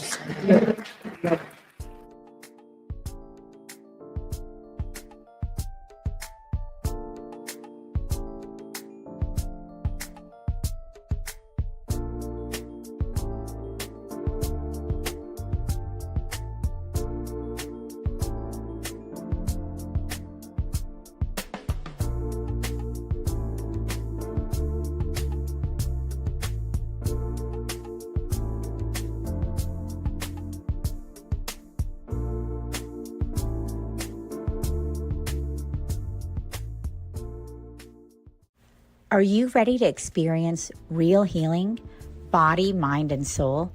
Introducing Becoming Whole, Healing with Francie Soito, a powerful new live show on SoulSearch TV. Francie is a Reiki master, psychic medium, and angelic channel with over 15 years of experience helping people and pets heal, receive messages from the spirit world, and reconnect with their true path. Every other Thursday at 6 p.m. Pacific, join Francie live as she taps into your energy field, connects with your angels and guides, and offers messages of healing, love, and deep transformation. Watch for free on SoulSearch TV, available online on Roku, Amazon Fire, Apple TV, and our mobile app. Want to receive a live reading or healing? Spots are limited. Grab your ticket now and receive a private Zoom link to join the session. Launching June 26th. Let the healing begin. Ready to awaken your gifts, heal your soul, and live transformed? Join evidential psychic mediums Kelly Eckhart and Cheryl Murphy every Wednesday at 4 p.m. Pacific for Seeing Beyond, Living Transformed. Receive powerful psychic or mediumship readings and soul messages. Watch free on SoulSearch TV or reserve your live reading spot today. Every other Thursday at 6 p.m. Pacific, experience Becoming Whole, Healing with Francie. Step into a sacred container of transformational healing, soul alignment, and divine messages. Live healings on Zoom. Space is limited. And journey inward with light mirror reflections. Soul to soul sessions with Ragini. Through meditation, chanting, energy messages, and guidance from the masters, strengthen your inner guidance and remember who you truly are. Join the Zoom room free or watch on SoulSearch TV. 3 powerful shows, 1 sacred space. Stream online, Roku, Amazon Fire, Apple TV, or our mobile app. Looking for real answers? Meet Bob the Psychic, Scottsdale's #1 psychic. Join live readings with Bob the Psychic every Monday night on SoulSearch TV. Real people, real questions, real clarity. Bob connects directly with your energy using psychic insight, tarot, mediumship to bring guidance on love, career, family, finances, and your life path. His readings cut through confusion, offer validation and hope, and help you move forward with confidence and trust. Every Monday, 7 p.m. MST. Watch free on SoulSearch TV, YouTube, or Facebook, or reserve your spot to join the Zoom room for a live reading. Experience clarity that changes everything. Limited spots available, so sign up before they're gone.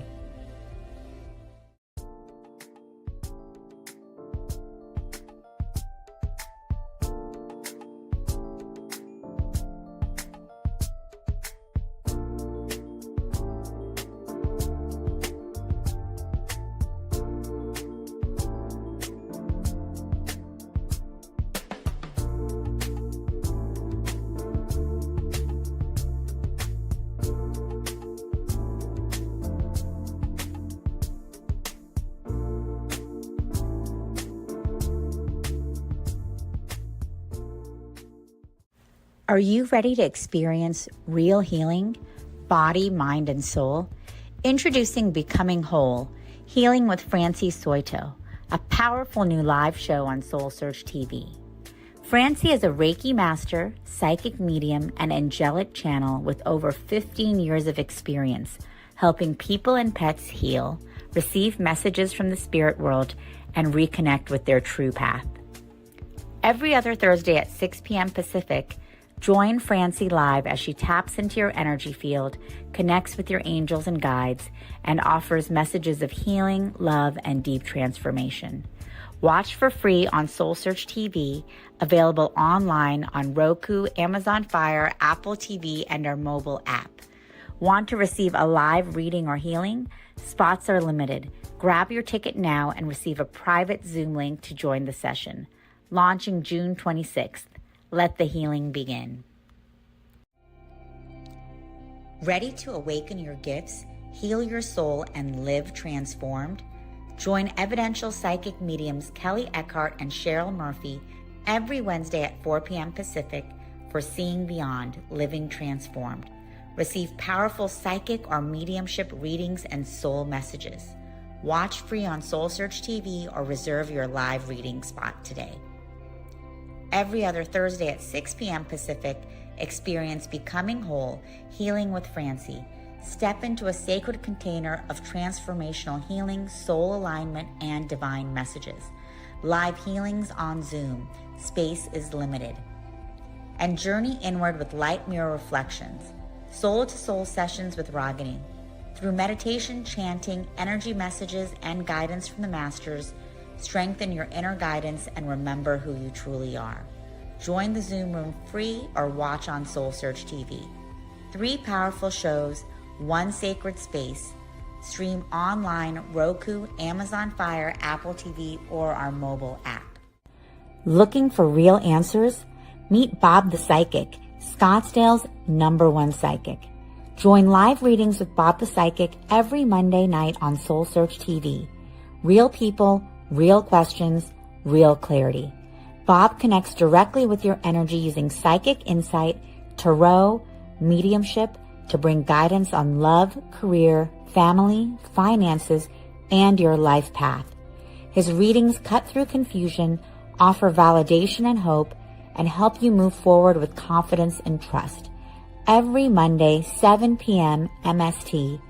Watch free on SoulSearch TV, YouTube, or Facebook, or reserve your spot to join the Zoom room for a live reading. Experience clarity that changes everything. Limited spots available, so sign up before they're gone.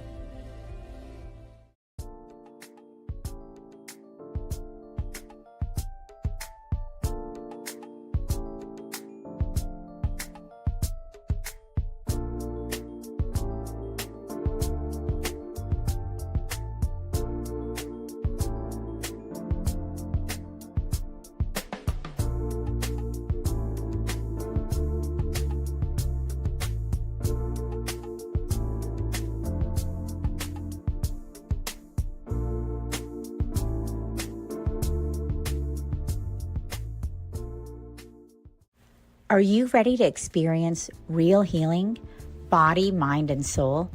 Introducing Becoming Whole, Healing with Francie Soito, a powerful new live show on SoulSearch TV. Francie is a Reiki master, psychic medium, and angelic channel with over 15 years of experience helping people and pets heal, receive messages from the spirit world, and reconnect with their true path.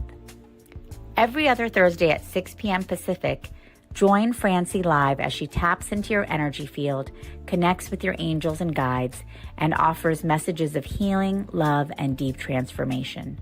Watch for free on SoulSearch TV, available online on Roku, Amazon Fire, Apple TV, and our mobile app.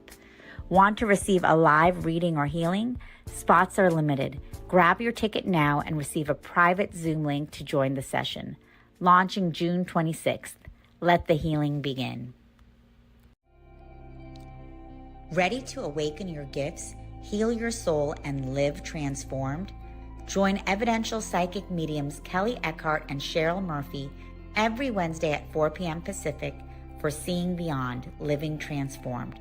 Receive powerful psychic or mediumship readings and soul messages. Watch free on SoulSearch TV or reserve your live reading spot today. Every other Thursday at 6 p.m. Pacific, experience Becoming Whole, Healing with Francie. Step into a sacred container of transformational healing, soul alignment, and divine messages. Live healings on Zoom. Space is limited. And journey inward with light mirror reflections. Soul-to-soul sessions with Ragini. Through meditation, chanting, energy messages, and guidance from the masters, strengthen your inner guidance and remember who you truly are. Join the Zoom room free or watch on SoulSearch TV. 3 powerful shows, 1 sacred space. Stream online, Roku, Amazon Fire, Apple TV, or our mobile app. Looking for real answers? Meet Bob the Psychic, Scottsdale's #1 psychic. Join live readings with Bob the Psychic every Monday night on SoulSearch TV. Real people, real questions, real clarity. Bob connects directly with your energy using psychic insight, tarot, mediumship to bring guidance on love, career, family, finances, and your life path. His readings cut through confusion, offer validation and hope, and help you move forward with confidence and trust. Every Monday, 7 p.m. MST. Watch free on SoulSearch TV, YouTube, or Facebook, or reserve your spot to join the Zoom room for a live reading. Experience clarity that changes everything. Limited spots available, so sign up before they're gone.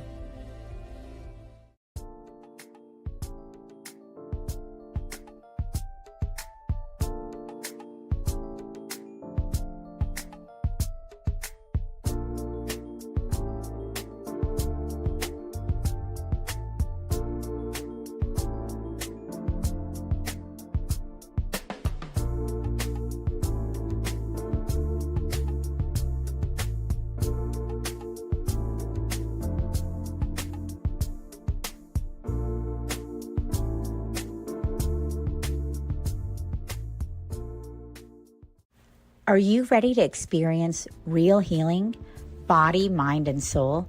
Introducing Becoming Whole, Healing with Francie Soito, a powerful new live show on SoulSearch TV. Francie is a Reiki master, psychic medium, and angelic channel with over 15 years of experience helping people and pets heal, receive messages from the spirit world, and reconnect with their true path. Every other Thursday at 6 p.m. Pacific, join Francie live as she taps into your energy field, connects with your angels and guides, and offers messages of healing, love, and deep transformation. Watch for free on SoulSearch TV, available online on Roku, Amazon Fire, Apple TV, and our mobile app. Want to receive a live reading or healing? Spots are limited. Grab your ticket now and receive a private Zoom link to join the session. Launching June 26th. Let the healing begin. Ready to awaken your gifts, heal your soul, and live transformed? Join evidential psychic mediums Kelly Eckhart and Cheryl Murphy every Wednesday at 4 p.m. Pacific for Seeing Beyond, Living Transformed. Receive powerful psychic or mediumship readings and soul messages. Watch free on SoulSearch TV or reserve your live reading spot today. Every other Thursday at 6 p.m. Pacific, experience Becoming Whole, Healing with Francie. Step into a sacred container of transformational healing, soul alignment, and divine messages. Live healings on Zoom. Space is limited. And journey inward with light mirror reflections. Soul-to-soul sessions with Ragini. Through meditation, chanting, energy messages, and guidance from the masters, strengthen your inner guidance and remember who you truly are. Join the Zoom room free or watch on SoulSearch TV. 3 powerful shows, 1 sacred space. Stream online, Roku, Amazon Fire, Apple TV, or our mobile app. Looking for real answers? Meet Bob the Psychic, Scottsdale's #1 psychic. Join live readings with Bob the Psychic every Monday night on SoulSearch TV. Real people, real questions, real clarity. Bob connects directly with your energy using psychic insight, tarot, mediumship to bring guidance on love, career, family, finances, and your life path. His readings cut through confusion, offer validation and hope, and help you move forward with confidence and trust. Every Monday, 7 p.m. MST. Watch free on SoulSearch TV. Yes, sir. Add my booth. Okay. Hello, everyone. I am Sunny Chase, and I'm very excited to be here at Super Soul. I want to say Super Soul all the time. SoulSearch Scottsdale today, and it is Sunday. So we are rounding the land here. We've had a few amazing speakers that have been super powerful, and we have a great studio audience here today to be joining with our next speaker. And I'm actually having a few notes because Lenora Cullen, who's our next speaker, pardon me? Cullen, forgive me. She's going to be talking about a signature attunement process that she's created herself, 4 decades of energy healing in her own life, and healing areas that are more difficult to access, aspects that we may not even know are there, discovering what really makes sense to clean out, and like astral healing, things like that. And let's find out what's possible. She wants to bring some new cool energy for us to find out in our lives these days, super current, what is possible now. So without further ado, let us give her the Soul Search welcome.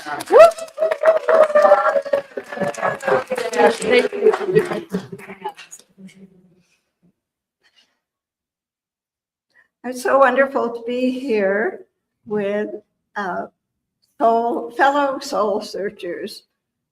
I've been seeking all my life for more meaning and purpose and ways to enjoy life, transform, and keep evolving. 1 week ago, last Sunday, we took a drive up to Flagstaff to look at some snow. Most of the country was experiencing plenty of it. But it's good to have a different perspective and a higher perspective. We went to Snow Bowl and really could feel a difference in the air. And I was looking for a little more inspiration for my talk today, which I always enjoy doing. And a story came to me from, it would have been about 7 years ago on the 4th of July in Costa Rica. This resort named Tierra Magnifica had created a 4th of July celebration for the Americans who like to do that. And of course, any locals and other nationalities or who would like to attend. So I was sitting at a table making a new friend, and I found out that her daughter had been in a ski accident, had encountered a tree, had seemingly been okay after that, except she had been in a very dark mood for months. And in the States, they had taken her to chiropractors, psychologists, alternative practitioners. They were very much into that, and nobody had been able to help her. So I had been doing different kinds of energy healing and remote healing for a few years. And so I said, well, I'd be happy to check and see if there's anything I can do. So I was sitting at the table with my eyes closed and asking and receiving direction as to what I could do, intuitions. And the 2-year-old daughter of my new friend comes up to the table and says, "Mommy, why does she have her eyes closed?" And the mother said, "Well, I think she's concentrating." And then when I finished all that I was given to do, then the other daughter, the one who had had the accident, who was about, I believe, 12 years old at the time, she came running up to the table and said, Mommy, I'm talking to my best friend again." And that had been one of the big problems, because her best friend was friends with the two couples, and she just didn't want to talk to her friend before. But whatever I was given to do was that missing piece. So when I remember these stories, that's what motivates me to come and let you know about what is possible. And it's not just that, but a friend recently said her car was running better after I worked on her, and her computer started up finally. So I'm not a tech person, so I'm very amazed about that. I'm just working with the person, and the understanding is that we are each at the center of our own universe, and we overlap quite a bit, of course, in our experiences, but everything is really an extension of our own consciousness, our own perception.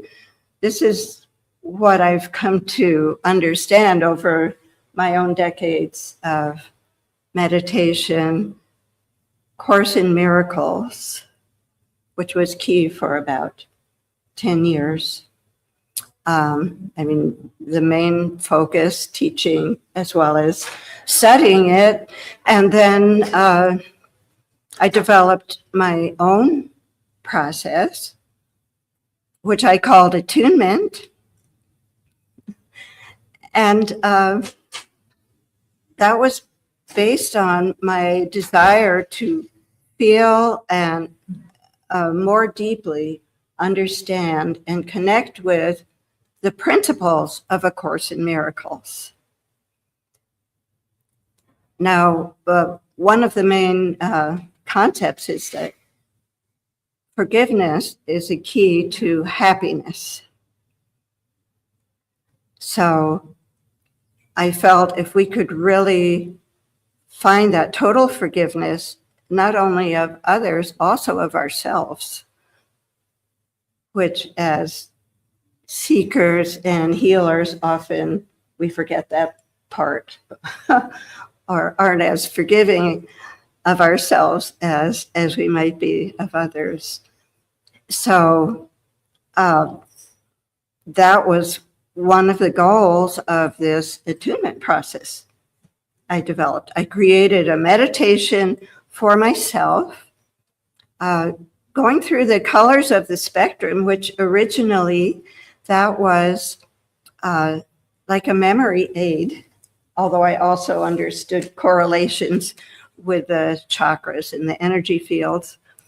But I would say, think, for example, red, I'm grounding with the earth. I knew that was important from all my studies. And also it's energy that can stir up passion. And it also can bring to the surface the emotions, including anger or fear, or in fact, it's a symbol of danger in our culture, and or frustration. And then if my mind starts to wander, I say, oh, that's right, I was on red. Well, I'll go on to orange. So that was easy enough to help me remember this sequence that I wanted to cultivate different qualities within my own being. So I was just doing this for myself. And then I had I decided I could just make a recording. Then I wouldn't have to remember. So I made a recording for myself. And I encourage you to do that as well. If you put together some affirmations, some intentions. And here's a really important key. If it's in the form of being grateful for what you would like to receive or embody or experience, that gratitude means that you are already experiencing it and you know it. Because thoughts are instantaneous. They do have they live or they don't live there, but they participate in a reality within, as I said, our own universe. So we're not just responding to what we see out there. If we keep reminding ourselves that we can be creating our own experience, then we're becoming those co-creators that we are meant to be. Do you have any music ready? So today we're going to experience my creative attunement experience all together. So you can think of that we are all supporting each other. We're almost going through this beautiful spa of color light baths as we go through the different zones. And those of us that are stronger maybe in some colors will be lifting up the others, because that higher frequency can always prevail unless we have some belief that it isn't. So we want to train our minds to use that co-creative ability. Okay, so let's begin by taking or allowing some beautiful deep breaths. Taking in that beautiful light and love that fills all of the space and the air around us. See this light growing brighter in our heart.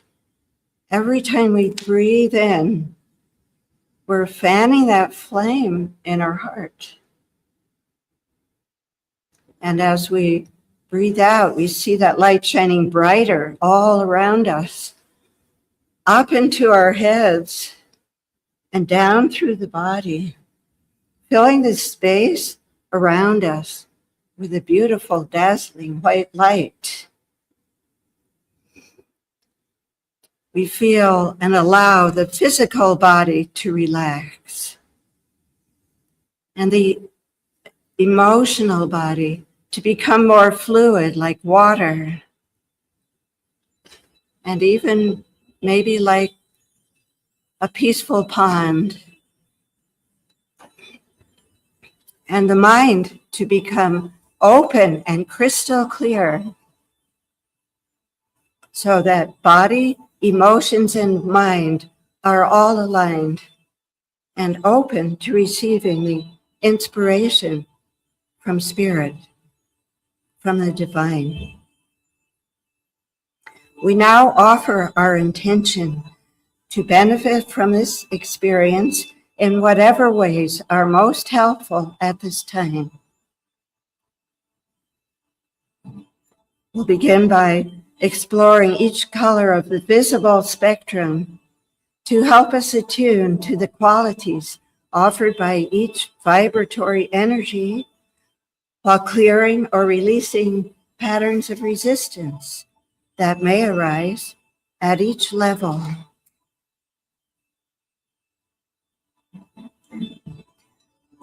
So into this beautiful field of dazzling white light, we begin to visualize a beautiful red light.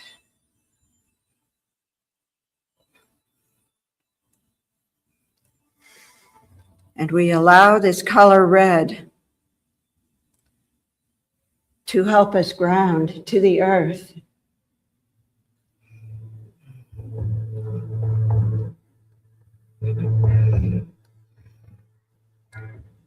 We feel how it stirs energy in our body. We may become aware of areas of the body where we have been holding back our energies rather than expressing them through word or deed. As we allow ourselves to be saturated with this beautiful red light, we allow it to bring to the surface any resistance, any energies, areas where we have been holding ourselves back. As this energy is swirling through the body, we add more white light, creating beautiful shades of rose or pink, helping to transform this energy within us into love.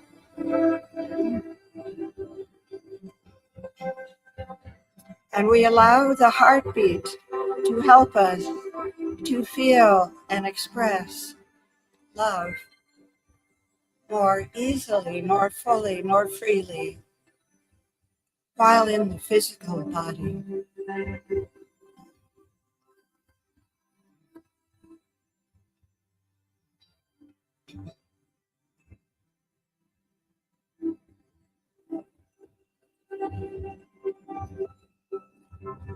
And next we attune to the color orange.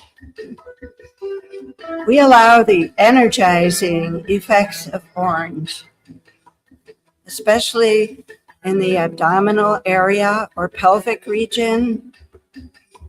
We see a beautiful orange light bringing healing energy, stimulating every organ and system in the body, bringing them into harmony with each other so that every part of us is operating smoothly, harmoniously. We may see a figure 8 connecting all of the systems and tissues and different areas in our body. So it brings healing energy and also helps to connect the mind and the body the yellow and the red. The orange is also a very social and outgoing energy, rejuvenating, energizing. We may see two figures touching or embracing, perhaps dancing in a circular motion, as we allow this beautiful orange light to permeate our entire field.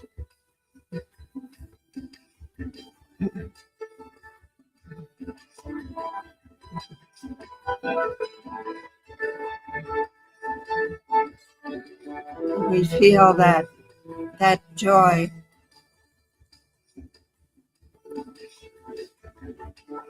As we become younger, and as we're going more out into the world and expressing ourselves more with this orange energy, we encounter in the solar plexus an infinite source of wisdom and of power.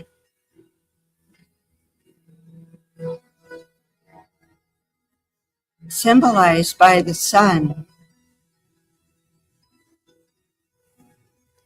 Here we may feel some holding back, if we are holding back our energies,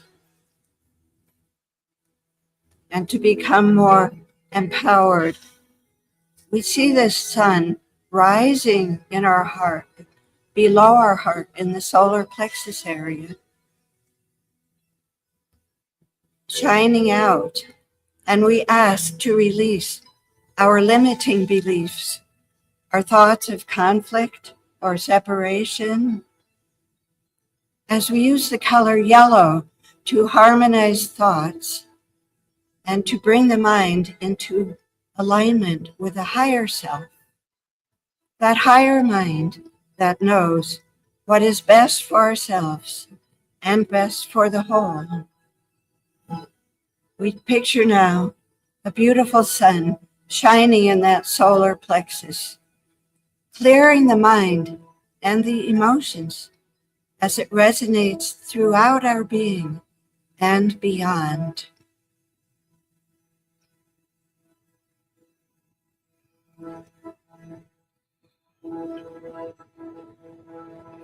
We may see this inner sun rising into the heart center, joining with that white light in the heart.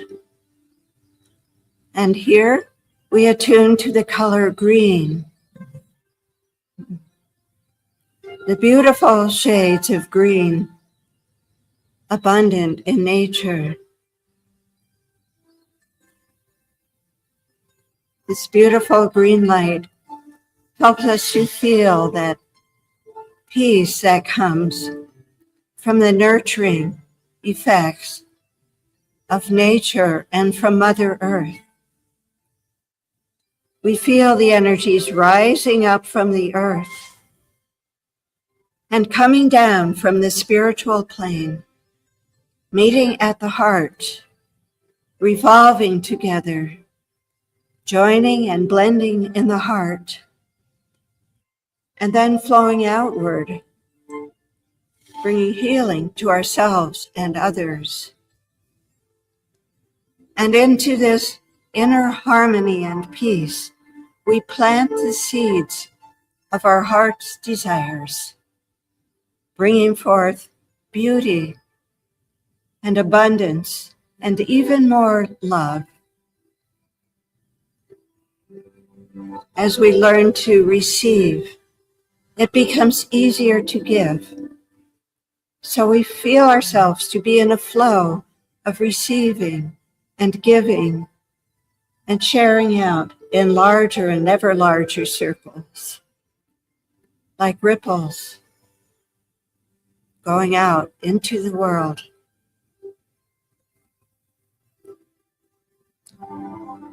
So with gratitude, we breathe this beautiful green light into every cell of the body. We accept it. and then we share it and allow it to go forth from us as love.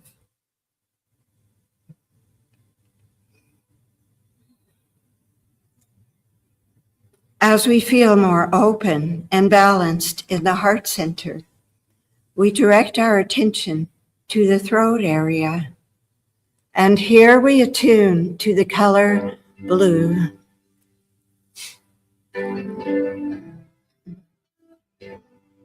As we align to the color blue, it becomes easier to accept within us and to see that divinity within all. As we allow ourselves to be flooded with waves of brilliant blue light,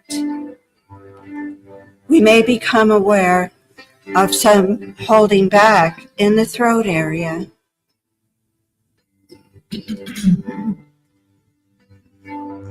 Of some thought or word or project that we have not yet fully created or expressed.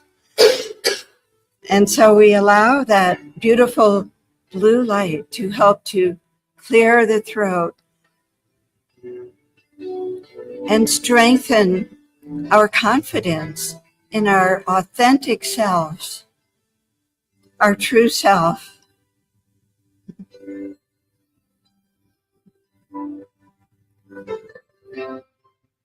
So we simply ask at this time to release anything that we have not fully expressed from the past, and that simply in the future it may be more easy to express what is more helpful, necessary, loving, and true. As we feel more confident in the core and truth of our being, our true divine identity, it feels safer now to go more deeply within, with a deeper shade of blue called indigo. And as we go more deeply within our mind and soul, we realize that we are not alone, but more connected with others in this space that seems so close to the source of creation.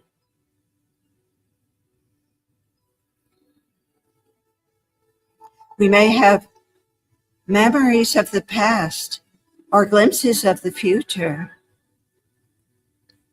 As in a dream, this indigo light can help us see and transcend all time and dimensions and space. So we take this opportunity so close to the source of creation to think of some vision or just a quality that we would ask for ourselves, that we would share with others, with the world. So we join with that light in the third eye, with the love in our hearts, the creativity in our throats, and we send our vision out to bless whoever it may in the world. And that brings us to the crown or top of the head. We invite the beautiful violet light to descend now, flowing down all through the body, all the way to the soles of the feet, and down the arms to the palms of the hands. And then, as if burning back upward in cool flames, we feel it swirling back up through the body, releasing the past, dissolving illusion, releasing blocks and old patterns, freeing us now to be more fully present and to evolve according to our highest aspirations. As we feel this beautiful violet light swirling through our body. As the highest visible frequency, it helps us to see beyond appearances. So we offer something that we would offer forgiveness for, something we would release or transform in ourselves or in others. This highest visible frequency can help us see beyond that appearance to the light of love, as with compassion and mercy, we let go, as it helps us realize how it is possible that all may be forgiven.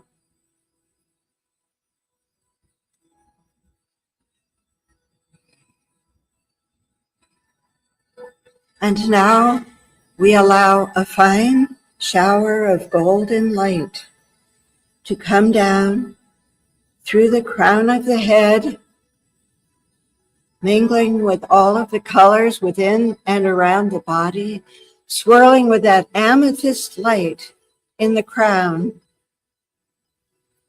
and on both sides of the brain with a beautiful deep indigo blue and a silvery moonlight in the middle, and flowing down now into the throat, turning like a galaxy amid sapphire blue and all the colors of our creativity, flowing into the neck and shoulders, bringing warmth and comfort into the heart center, joining with that diamond light now in the heart, shining through the rose, blossoming, and beautiful emerald green around the heart. And now this golden light flows into the solar plexus area,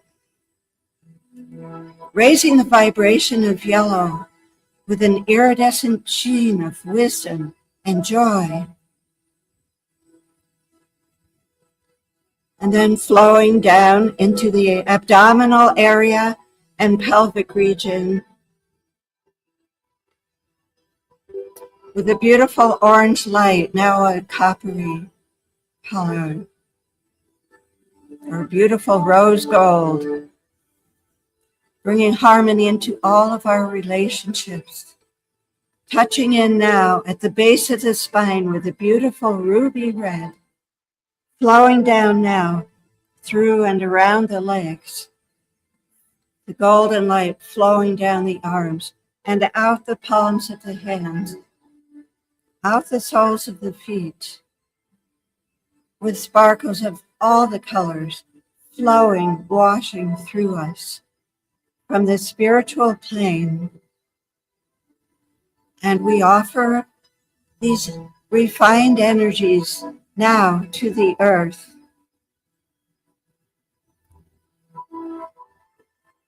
From all our experiences, all we have learned and felt, received and given in this lifetime and others.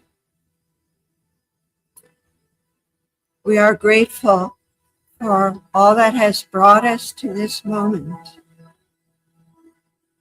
And we see this light flowing to the center of the earth. We have an abundance of light.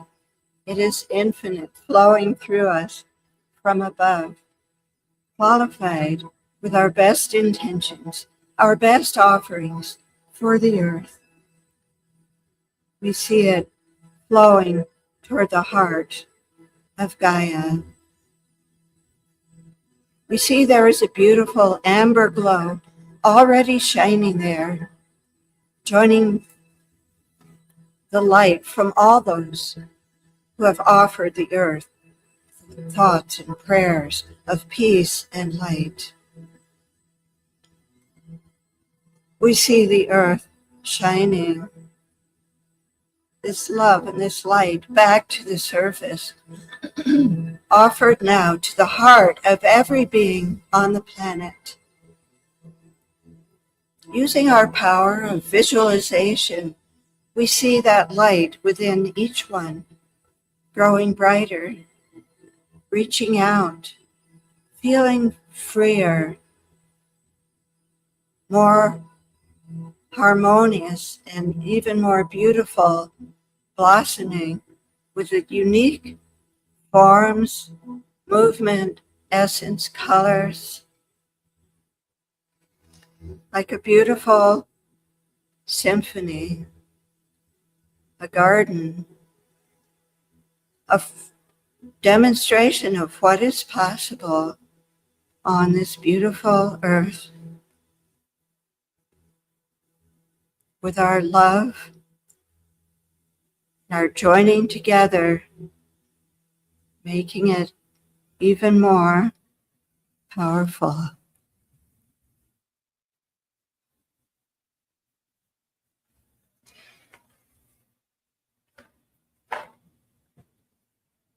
While we're in this beautiful space, just continue to breathe in and out, imagining that heart light shining so brightly.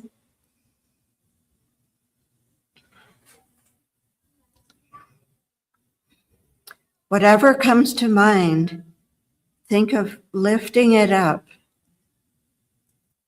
with our best energies, our best intentions.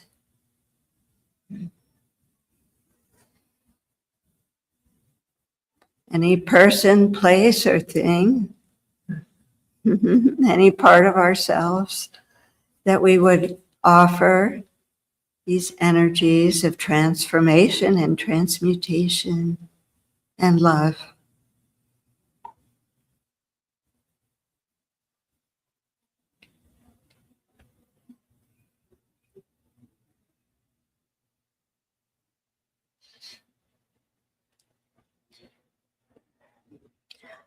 And now to offer and anchor this feeling at any time in the future, we can take 3 deep breaths.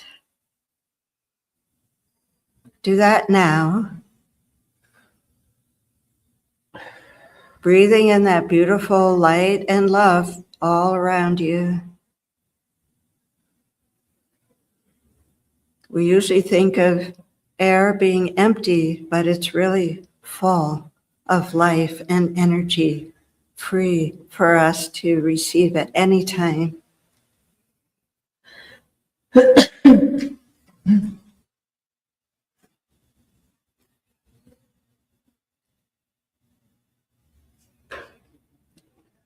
And I finish with a one-word summary of the Course in Miracles, which is Namaste. That light or that love in me honors that light or love in you. So if you also want a one-word reminder along with the 3 breaths, you can bring back some of this experience anytime you like.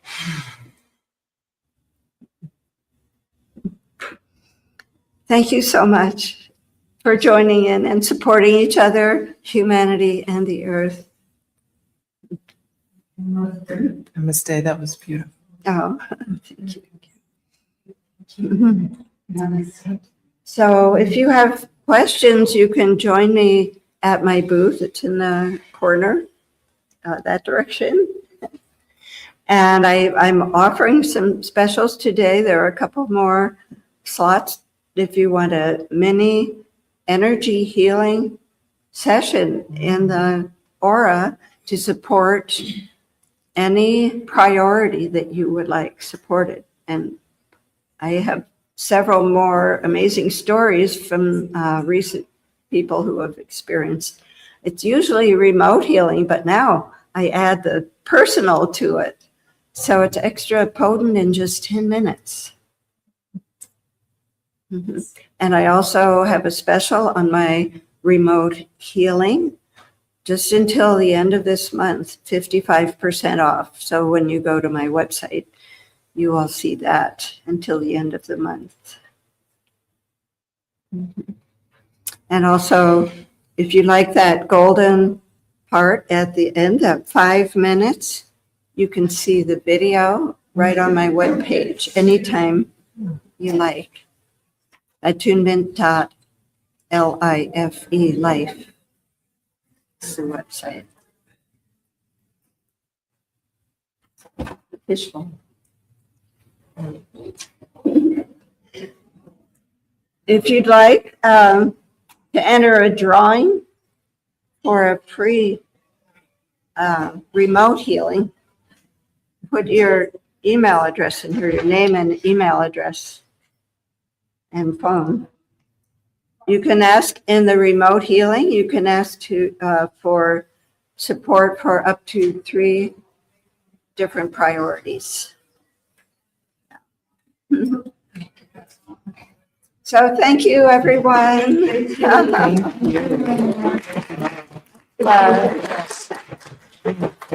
Come talk to me at my booth and then maybe get a little session. I love doing that.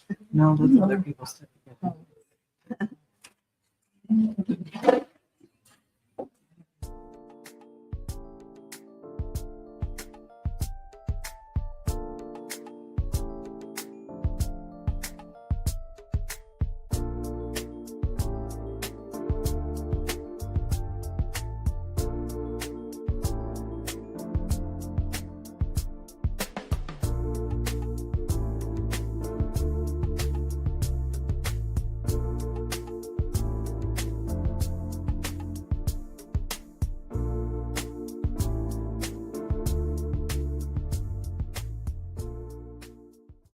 Are you ready to experience real healing, body, mind, and soul? Introducing Becoming Whole, Healing with Francie Soito, a powerful new live show on SoulSearch TV. Francie is a Reiki master, psychic medium, and angelic channel with over 15 years of experience helping people and pets heal, receive messages from the spirit world, and reconnect with their true path. Every other Thursday at 6 p.m. Pacific, join Francie live as she taps into your energy field, connects with your angels and guides, and offers messages of healing, love, and deep transformation. Watch for free on SoulSearch TV, available online on Roku, Amazon Fire, Apple TV, and our mobile app. Want to receive a live reading or healing? Spots are limited. Grab your ticket now and receive a private Zoom link to join the session. Launching June 26th. Let the healing begin. Ready to awaken your gifts, heal your soul, and live transformed?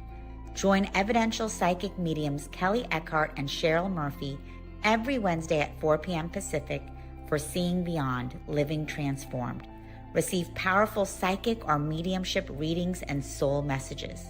Watch free on SoulSearch TV or reserve your live reading spot today. Every other Thursday at 6 p.m. Pacific, experience Becoming Whole, Healing with Francie. Step into a sacred container of transformational healing, soul alignment, and divine messages. Live healings on Zoom. Space is limited. And journey inward with light mirror reflections. Soul-to-soul sessions with Ragini. Through meditation, chanting, energy messages, and guidance from the masters, strengthen your inner guidance and remember who you truly are. Join the Zoom room free or watch on SoulSearch TV. 3 powerful shows, 1 sacred space. Stream online, Roku, Amazon Fire, Apple TV, or our mobile app. Looking for real answers? Meet Bob the Psychic, Scottsdale's #1 psychic. Join live readings with Bob the Psychic every Monday night on SoulSearch TV. Real people, real questions, real clarity. Bob connects directly with your energy using psychic insight, tarot, mediumship to bring guidance on love, career, family, finances, and your life path. His readings cut through confusion, offer validation and hope, and help you move forward with confidence and trust. Every Monday, 7 p.m. MST. Watch free on SoulSearch TV, YouTube, or Facebook, or reserve your spot to join the Zoom room for a live reading. Experience clarity that changes everything. Limited spots available, so sign up before they're gone.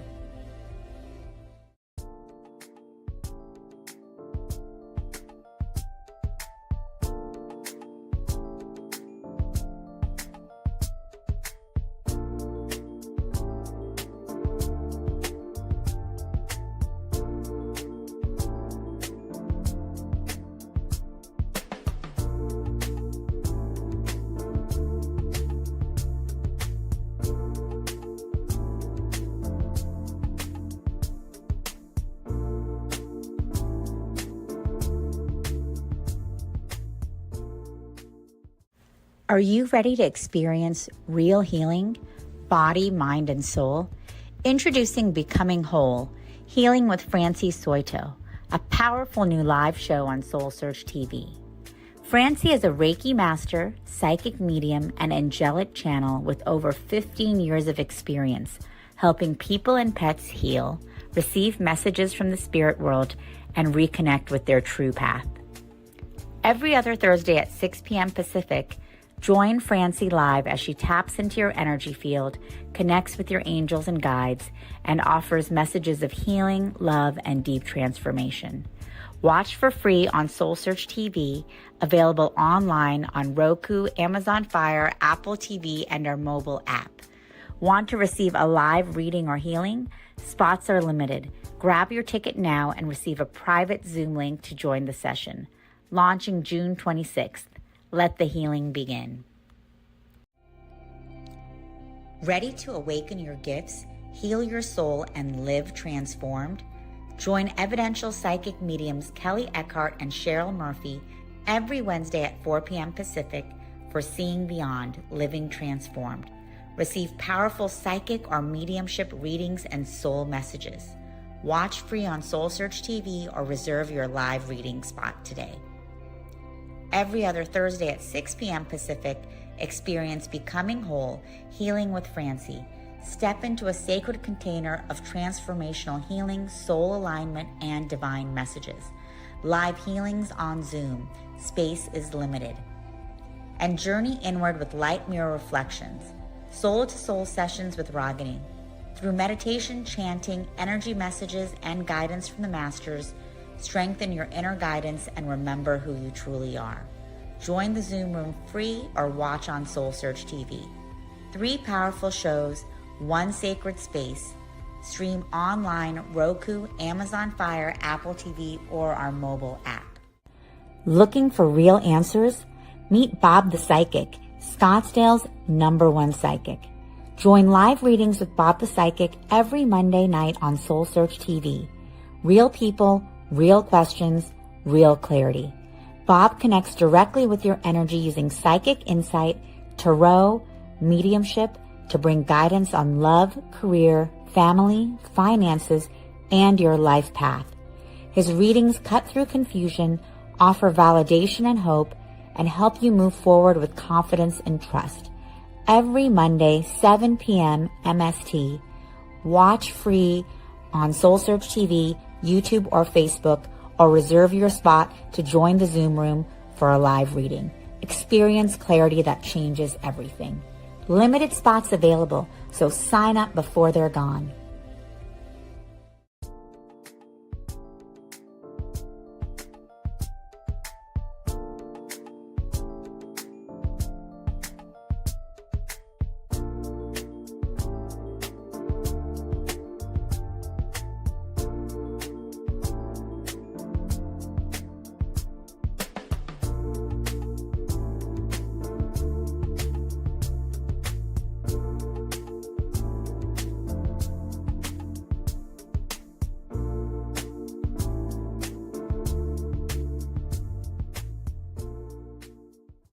Are you ready to experience real healing, body, mind, and soul? Introducing Becoming Whole, Healing with Francie Soito, a powerful new live show on SoulSearch TV. Francie is a Reiki master, psychic medium, and angelic channel with over 15 years of experience helping people and pets heal, receive messages from the spirit world, and reconnect with their true path.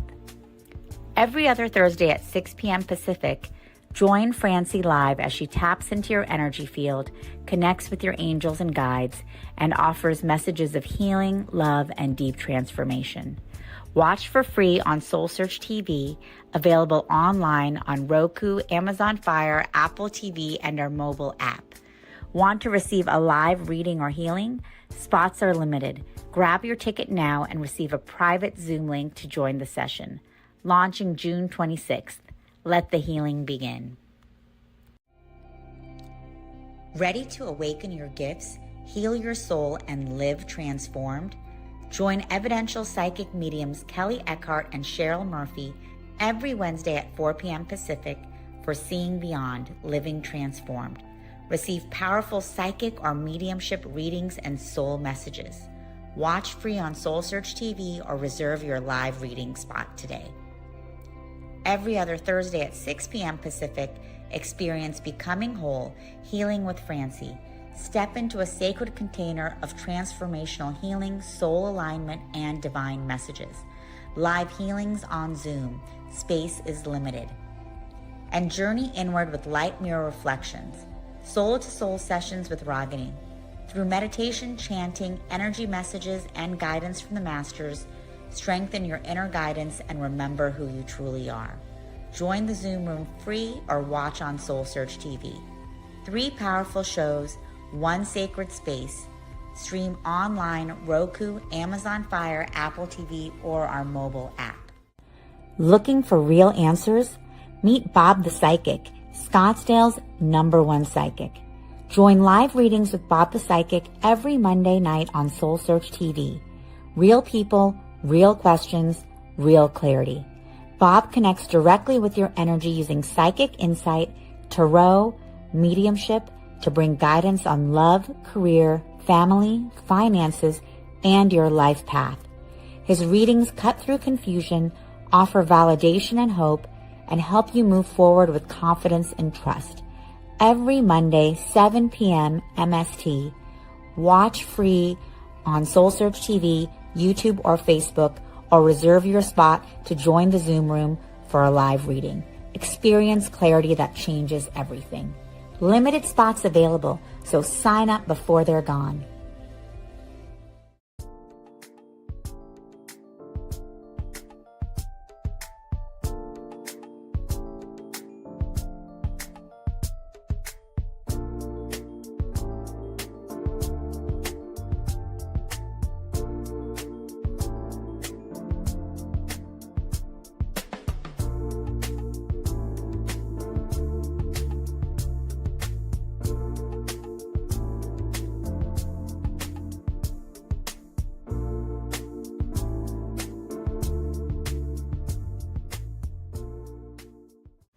Are you ready to experience real healing, body, mind, and soul? Introducing Becoming Whole, Healing with Francie Soito, a powerful new live show on SoulSearch TV. Francie is a Reiki master, psychic medium, and angelic channel with over 15 years of experience, helping people and pets heal, receive messages from the spirit world, and reconnect with their true path. Every other Thursday at 6 p.m. Pacific, join Francie live as she taps into your energy field, connects with your angels and guides, and offers messages of healing, love, and deep transformation. Watch for free on SoulSearch TV, available online on Roku, Amazon Fire, Apple TV, and our mobile app. Want to receive a live reading or healing? Spots are limited. Grab your ticket now and receive a private Zoom link to join the session. Launching June 26th. Let the healing begin. Ready to awaken your gifts, heal your soul, and live transformed? Join evidential psychic mediums Kelly Eckhart and Cheryl Murphy every Wednesday at 4 p.m. Pacific for Seeing Beyond, Living Transformed. Receive powerful psychic or mediumship readings and soul messages. Watch free on SoulSearch TV or reserve your live reading spot today. Every other Thursday at 6 p.m. Pacific, experience Becoming Whole, Healing with Francie. Step into a sacred container of transformational healing, soul alignment, and divine messages. Live healings on Zoom. Space is limited. And journey inward with light mirror reflections. Soul-to-soul sessions with Ragini. Through meditation, chanting, energy messages, and guidance from the masters, strengthen your inner guidance and remember who you truly are. Join the Zoom room free or watch on SoulSearch TV. 3 powerful shows, 1 sacred space. Stream online, Roku, Amazon Fire, Apple TV, or our mobile app. Looking for real answers? Meet Bob the Psychic, Scottsdale's #1 psychic. Join live readings with Bob the Psychic every Monday night on SoulSearch TV. Real people, real questions, real clarity. Bob connects directly with your energy using psychic insight, tarot, mediumship to bring guidance on love, career, family, finances, and your life path. His readings cut through confusion, offer validation and hope, and help you move forward with confidence and trust. Every Monday, 7 p.m. MST. Watch free on SoulSearch TV, YouTube, or Facebook, or reserve your spot to join the Zoom room for a live reading. Experience clarity that changes everything. Limited spots available, so sign up before they're gone.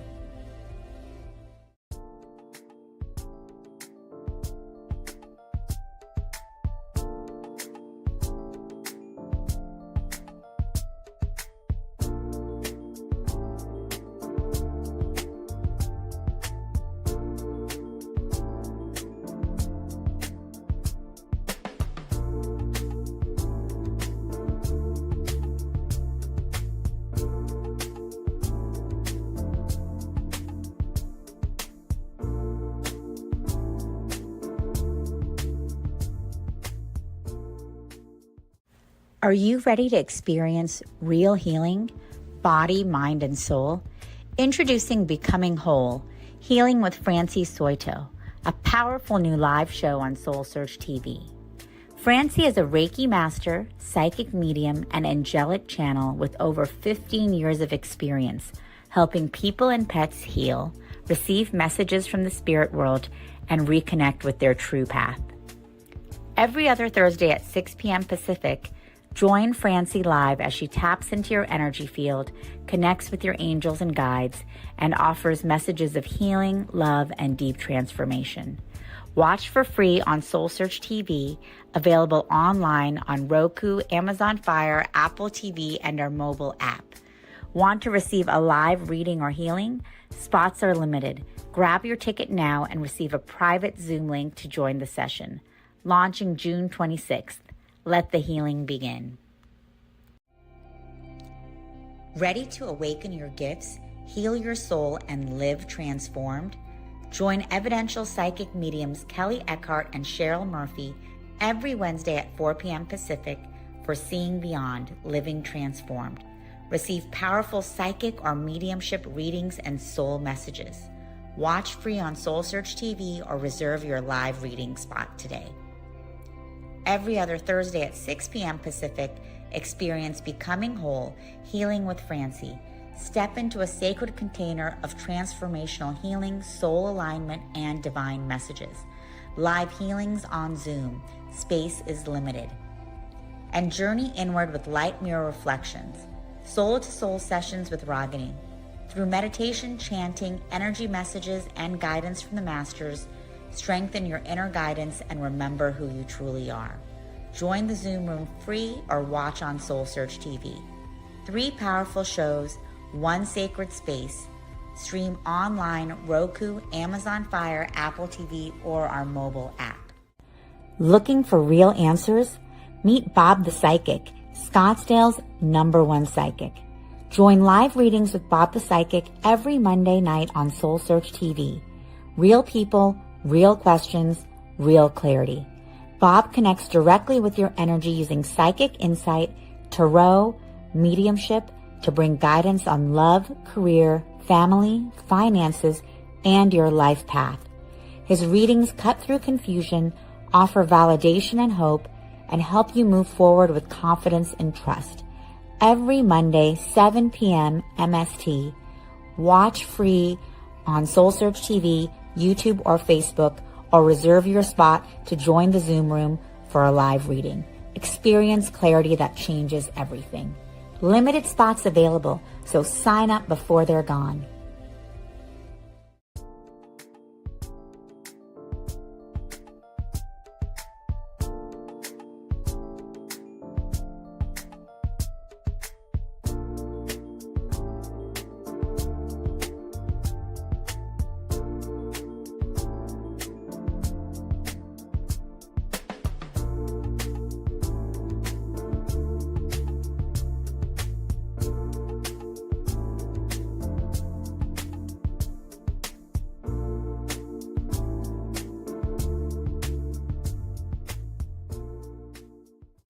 Are you ready to experience real healing, body, mind, and soul?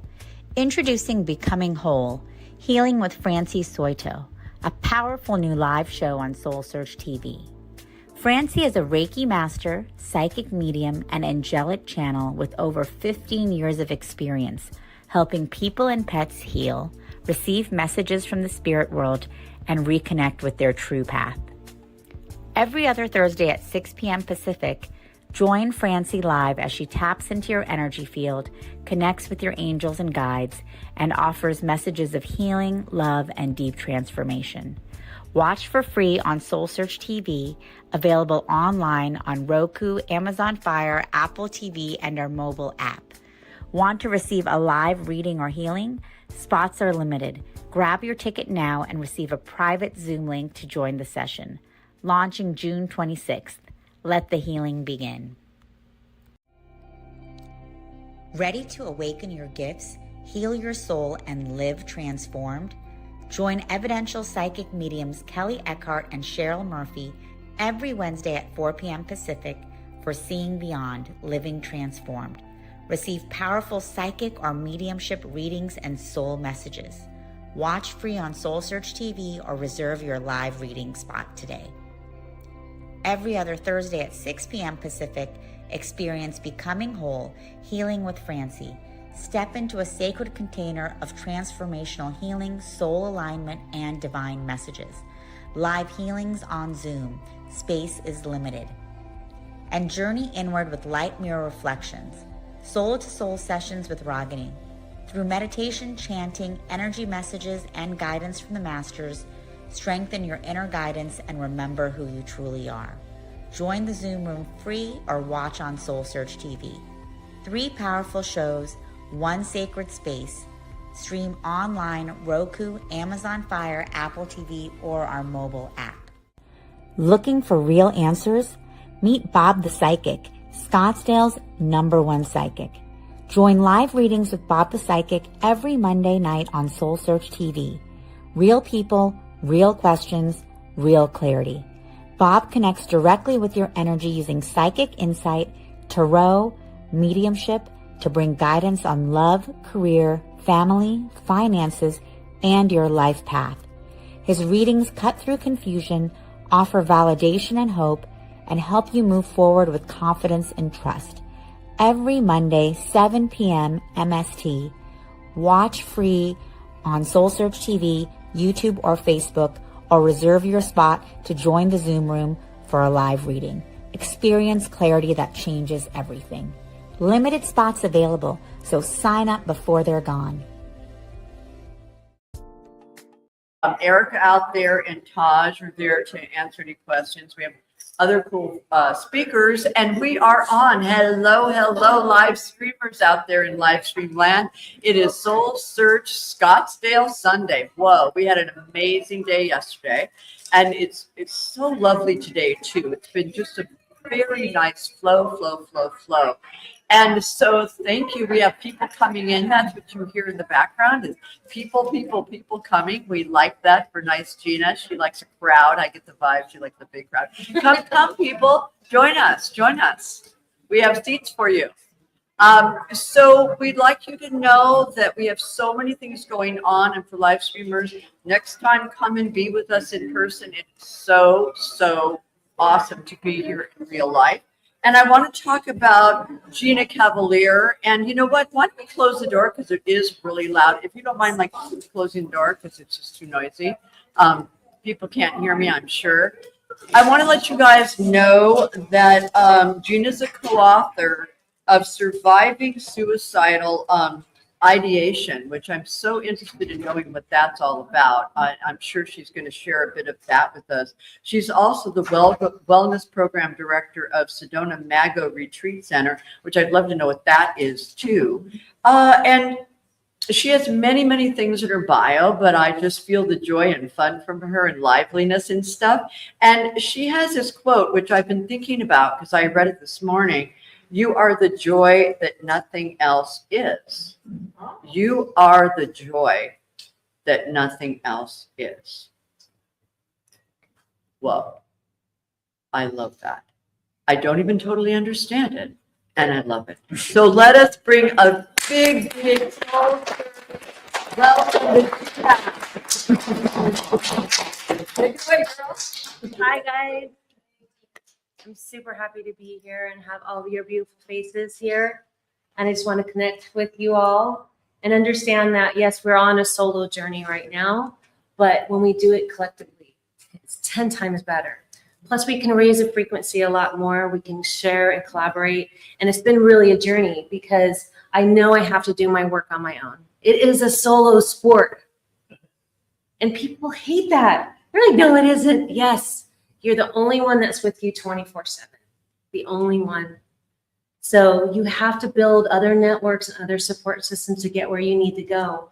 And whether it's you've had extreme trauma or, different things that have happened, we all have our story, but we all can understand that we all have had conflicts in our life. There's not a single person that hasn't had conflicts in their life.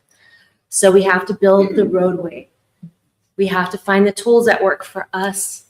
And then once we really start to hone in those tools and perfect those, then we can start to share it with other people, bring them more into our circle, respect people where they're at. They might not want to talk about anything. Hold that space for them. So yes, Surviving Suicidal Ideation was my first book that I got published. I was suicidal off and on from the time I was about 8 years old, and I just didn't feel like I belonged on this planet. I didn't understand anything. I just felt, when I was really young, it was like, oh, the sun, the flowers, the birds, all the colors, the water. I don't belong here. Nobody's connecting with me in a way that touched my soul or made me feel like I was supposed to be there. So I really struggled. And that pain as a child grew to an adult because I didn't deal with it. It comes with you. And so I would just kind of pretend it wasn't there. And then I really wanted to dive into spirituality, but the circle I had built around me was not into it whatsoever. So quietly, I would secretly do little spiritual stuff. Don't tell anybody. I don't want to be labeled a hippie, I actually grew up in Scottsdale. This is the first time I've been back since 1987. And spirit brought me here. Like signs, big signs, right in my face. You have to go to Arizona. And I was like, no, I don't want to. I live by the beach. No, you have to go to Arizona. Oh, really? And I just knew I had to come here. So today is the first day. I even drove by my high school, Horizon High School. And I stopped for a minute. I collected my energy. I grabbed my energy back from then. I said sorry to myself for the way that I talked to myself, for the way that I treated myself through school. So it's been a real journey. I even stopped at the bar that my dad used to take me to all the time. And he had so many DUIs, he thought, well, maybe I'll teach you how to drive. That just explains a little. I was only 11. But I sat and watched that 11-year-old little girl in the corner at the bar in Scottsdale with the same jukebox and everything and worked on that image. And then I just literally cleansed it because I have tools now and let it go and sent love to those memories and how unique those were, that I got to play that part in that role. Because we're really all here playing a role. The role that we chose in our blueprint, in our life, in our soul. We chose it. We picked it. We put certain things in there to remind us. There's signposts in our blueprint. People, books, podcasts, maybe not then, they didn't have podcasts, but anything to say, hey, stop, look at this. We have a support system that's so much bigger than we could ever imagine. Whether it's our pets, ancestors, angelic guides, or whatever you want to call them. It's all just energy, though. We as humans need to put names on things. We need to say that's an angel, and that's a this, and that's that. But the reality is, it's all energy, and it's all from a source of love. We all came from love, right? Every single person, and that's what is so cool because we all have come from the exact same love. Whether it was whatever our story was with our parents, doesn't matter. We came from love. That moment, that love, that's who we really are.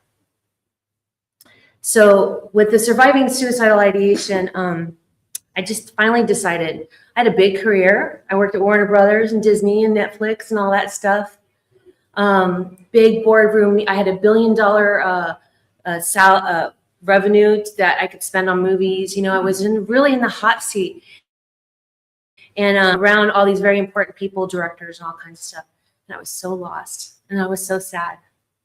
I felt so disconnected from my purpose, my passion. People just, and I would try to look at them and say, is there some, we're doing movies. This isn't the greatest thing ever. And they'd be like, no, you're off this. No, you missed this email. No, you did this. No, you did that. And it was a constant push.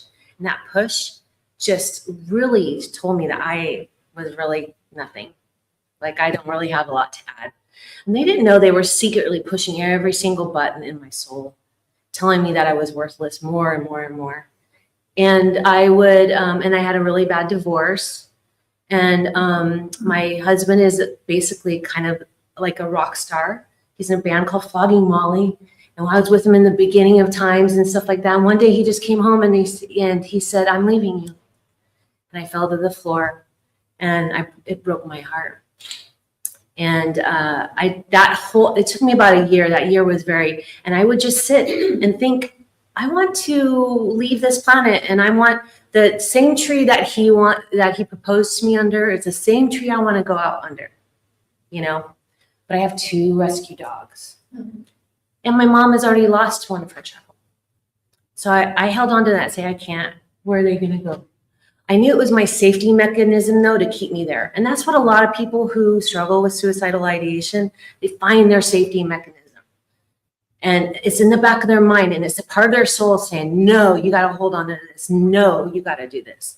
So I lost that mechanism. And then I finally said, I either have to do it or I have to fix it. And hey, I'm a kind of accomplished person. I went to that high school. I didn't even fully graduate. I got my way somewhere in these big places. I can do this. I can produce my own life. How do I do that? I almost had to feel like I was like going to the Olympics. I'm going to do it, you know? And so I was like, okay, I'm going to do it. And I started going to different, tried some Hinduism stuff, Kabbalah, and I just started finding different things. And I would have moments of just complete beauty, earth-shattering spiritual experiences, like feeling like I was going to Saturn and feeling the energy of Saturn. And then I would come back and then I would just, something would hit me, like I lost my job or something bad would happen. And I would just go into this process of potentially like, it goes from stage 1 to stage 5 pretty quick. And the one thing people don't understand about suicidal ideation is that it's not like other depressions. It's not like other clinical things. Because you can be completely fine all year long, but one day you're not. And that's the one day that it's 911. We have to look at it differently. It's not, and what do? We're ashamed. We already don't want to be judged. We don't know what to do. You start to type on things on the internet and it's like, oh, this stuff comes up and it's overwhelming. And then you have to think, do I want to tell somebody? Is it going to hurt my job opportunities? And so they're flooded with these confusion. Like, what are we going to do? And immediately you're not going to do, you're just not going to reach out to somebody when you're feeling like that from the internet. And so you need to make a plan and you need to find people that support you in your life and at least have one person that you say, can I call you in the middle of the night if I have to? Can I, this is where I'm at. Please don't tell anyone else or whatever you need to do. So I really worked so hard to heal it. And that was the goal. And I didn't know I was going to actually heal it, but I did. I really did. I can't even think about it. I start to laugh. I just go, the old Gina, get the hell out of here. Bye. Don't need you. And it's true. I've gone through some absolutely crazy, very triggering stuff in the last couple of years. I lost my dogs 2 weeks ago, 3 days apart from each other. They wanted to go together. I cried so hard, my soul fell to the ground, but not a minute did I not honor like myself in the process. The feelings I was feeling, which was anger, like you had to go at 3 days apart, like after 14 years. So I let myself feel all those emotions, but I have tools now that work for me. And everybody's different. So you have to produce your own life. And you have to share this with other people who are suffering and help them. They need to produce their own life too. And music works for me. I listen to music almost all night long, all through the night, where I put on Zen music, Buddhist music, sometimes just talking, things like that. If I have to get up and dance, if I have to put on the freaking Bee Gees, I just will do it. But I cannot dance when the Bee Gees come on. It's just a fact, born 1970. So just whatever it is, and then you just can't help it. All of a sudden you just start to move. I'm pissed. I'm bummed. All right. I got it. I can do this. Oh, I was depressed. I was bummed. Oh, shit. Okay. You can change your way, but you have to figure out what it is. Sometimes it's exercise for people. So all these things, like exercise is one of the best things that you can do, because it actually changes the entire frequency of your body. It shuts that stuff off, whether it's walking or going to the gym. I used to tell people this all the time. I laugh so hard. It's like, have you ever met a depressed surfer? Not many. They might not be fully changing the world, like creating products, or maybe they are, but they're not very depressed, are they? Because that is their process. That is their church or whatever they do. And they release the information in the ions. They completely connect to their soul, because the energy goes down into the sand, and the water washes all over them. And that is literally a cleansing. And that's what water does for you every day in the shower, if you let it.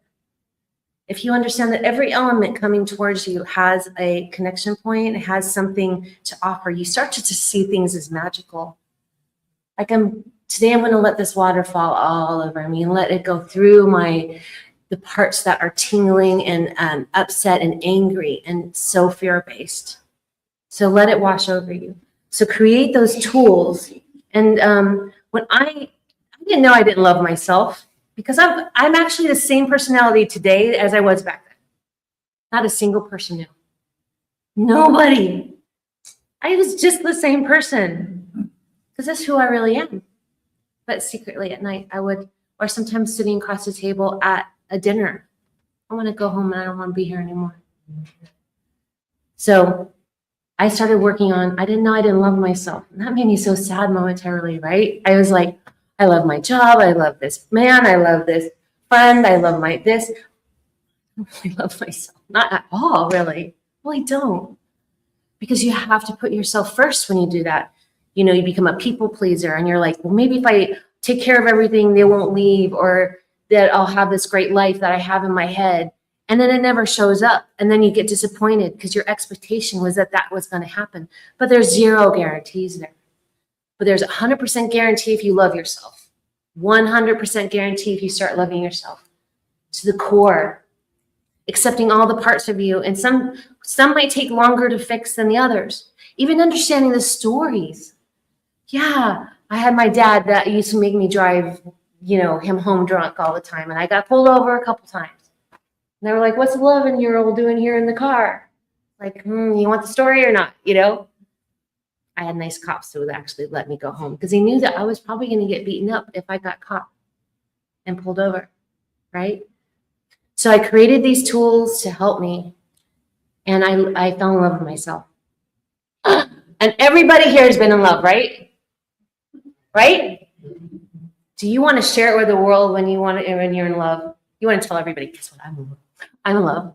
I'm in love. Are you in love? No. Okay, you don't. Well, we're going to get you in love. But so love just feels so good. They say it's like a drug. Yes, it's not even a drug. You can't even express it, right? So when I found out that I love myself, I wanted to tell everybody. Everybody. I was like, I want to tell everybody. And you know what? You can heal suicidal ideation. And people who have had this experience say, what? How do you do that? That's for real? I don't have to live this way. Because what happens is you're always going to have a conflict come once in a while. That conflict's going to come and you're going to go, oh no, I'm going to lose my job right now. Oh no. So you're already pre-planning your fall. So you live in a constant state of fear of falling.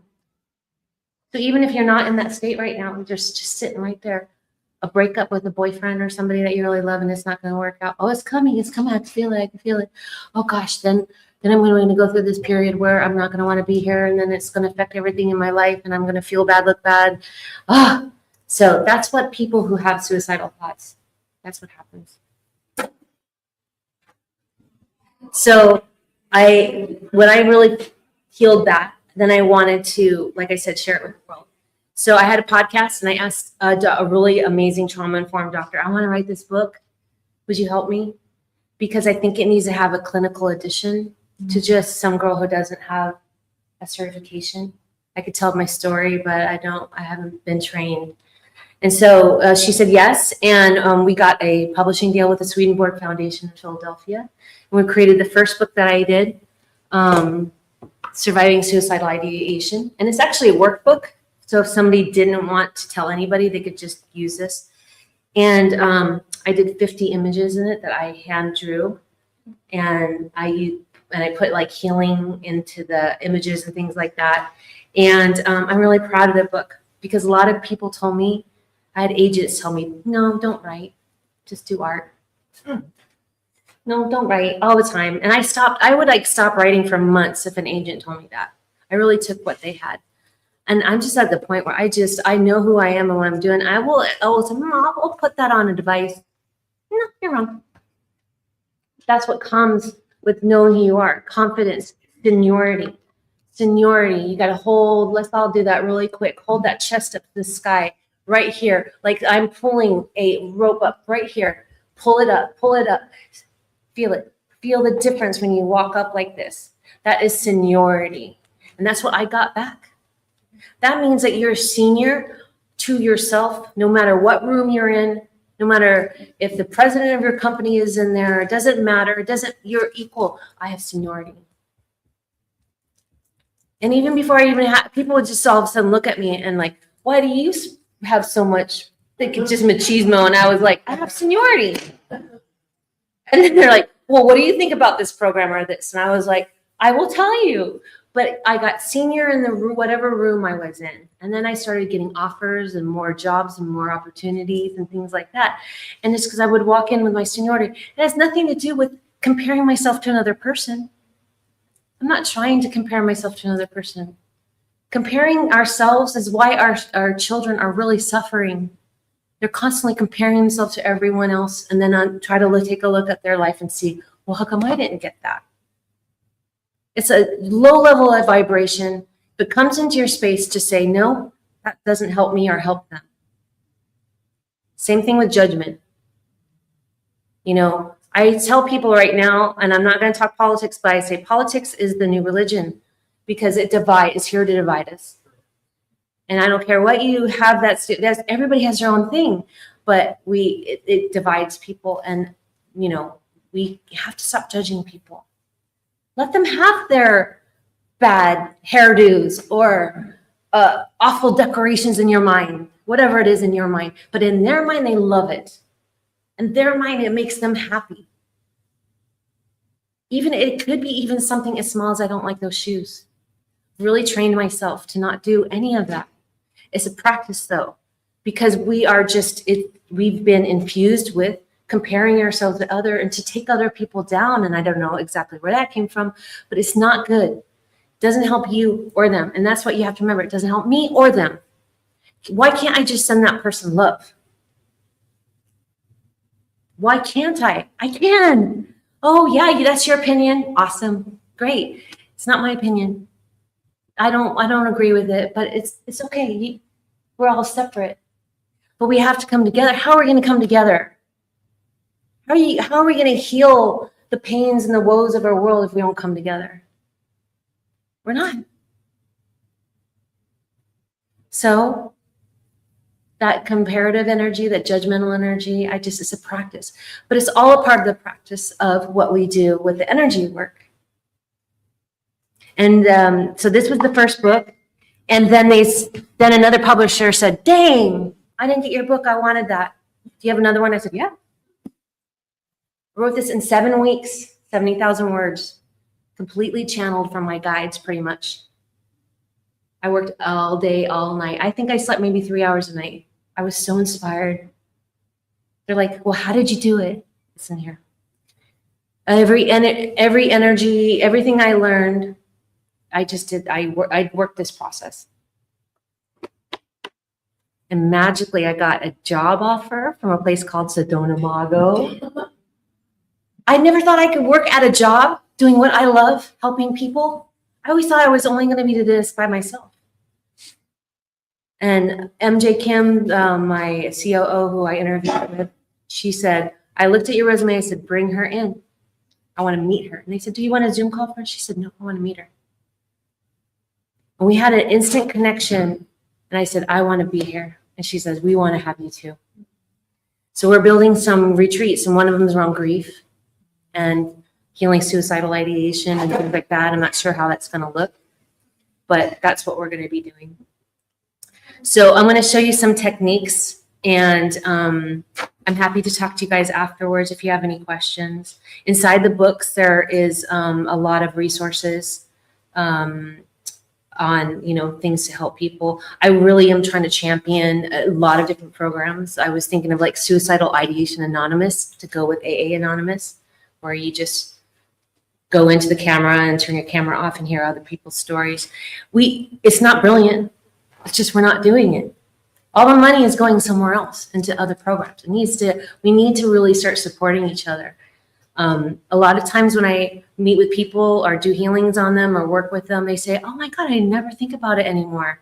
You really help me see like the path that I need to go, that I need to stay here. I have a life purpose. And this isn't just for you guys. It's for the other people in your lives that might be suffering silently. It is the suffering. I'm getting chills all over my body. It's suffering so deep. It hurts so bad.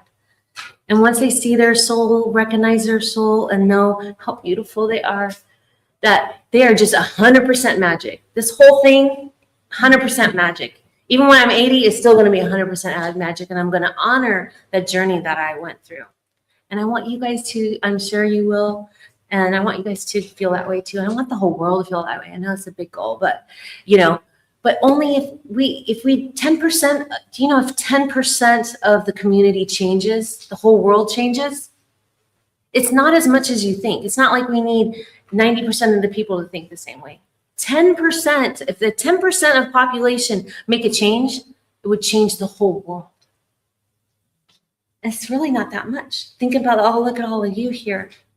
I want to thank you so much for being here, holding space for me and my story, for actually going out and seeking new things, playing with the things that the vendors have to do.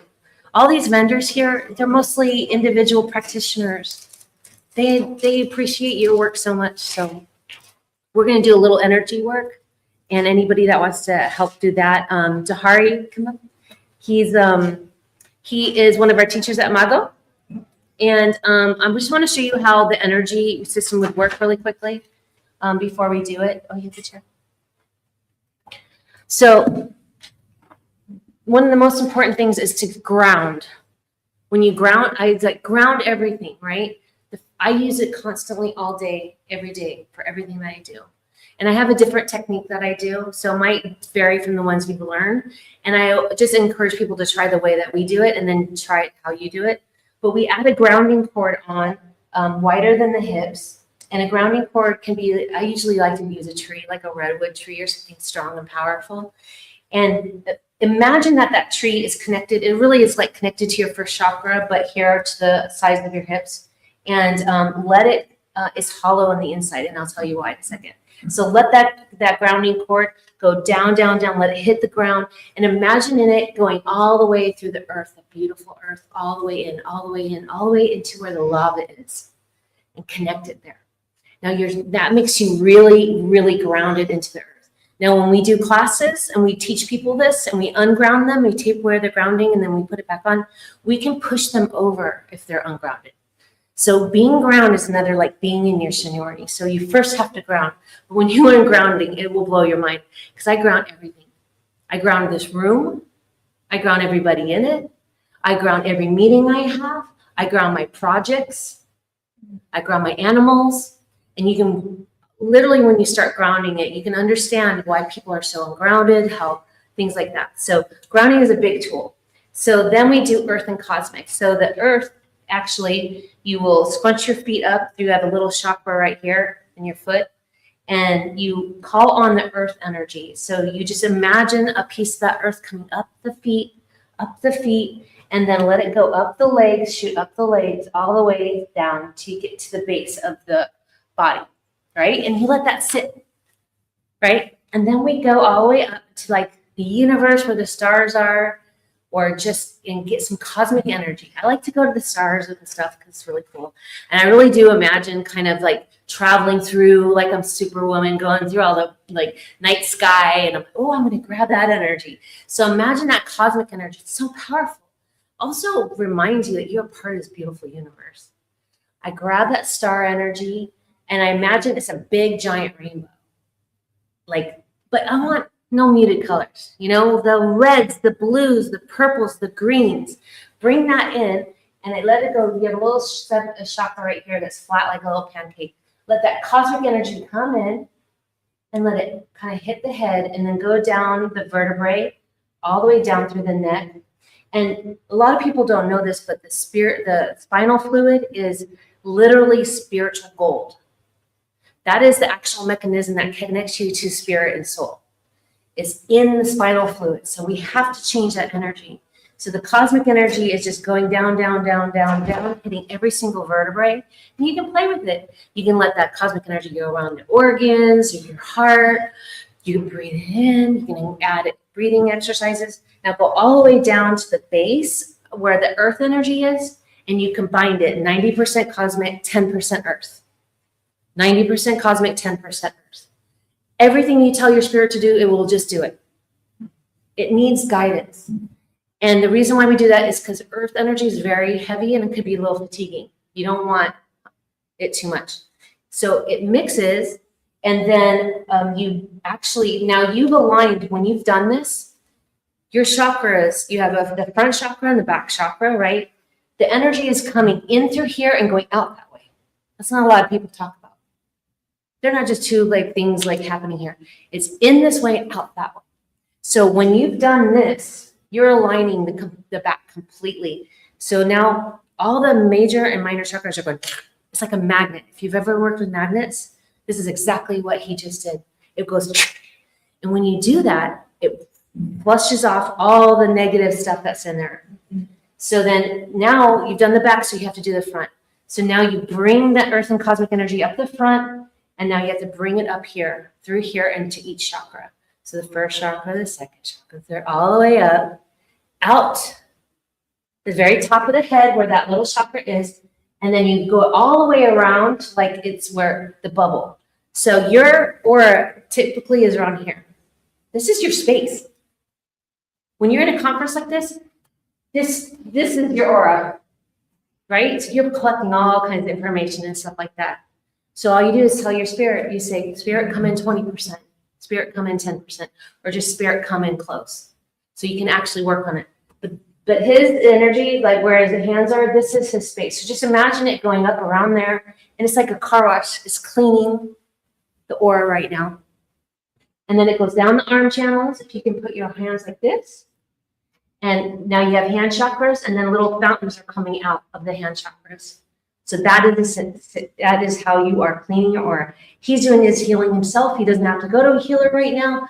They're great for all kinds of help, but he can really work on his own energy right now. The mind, the body, all those the nervous system, everything is being worked on right now.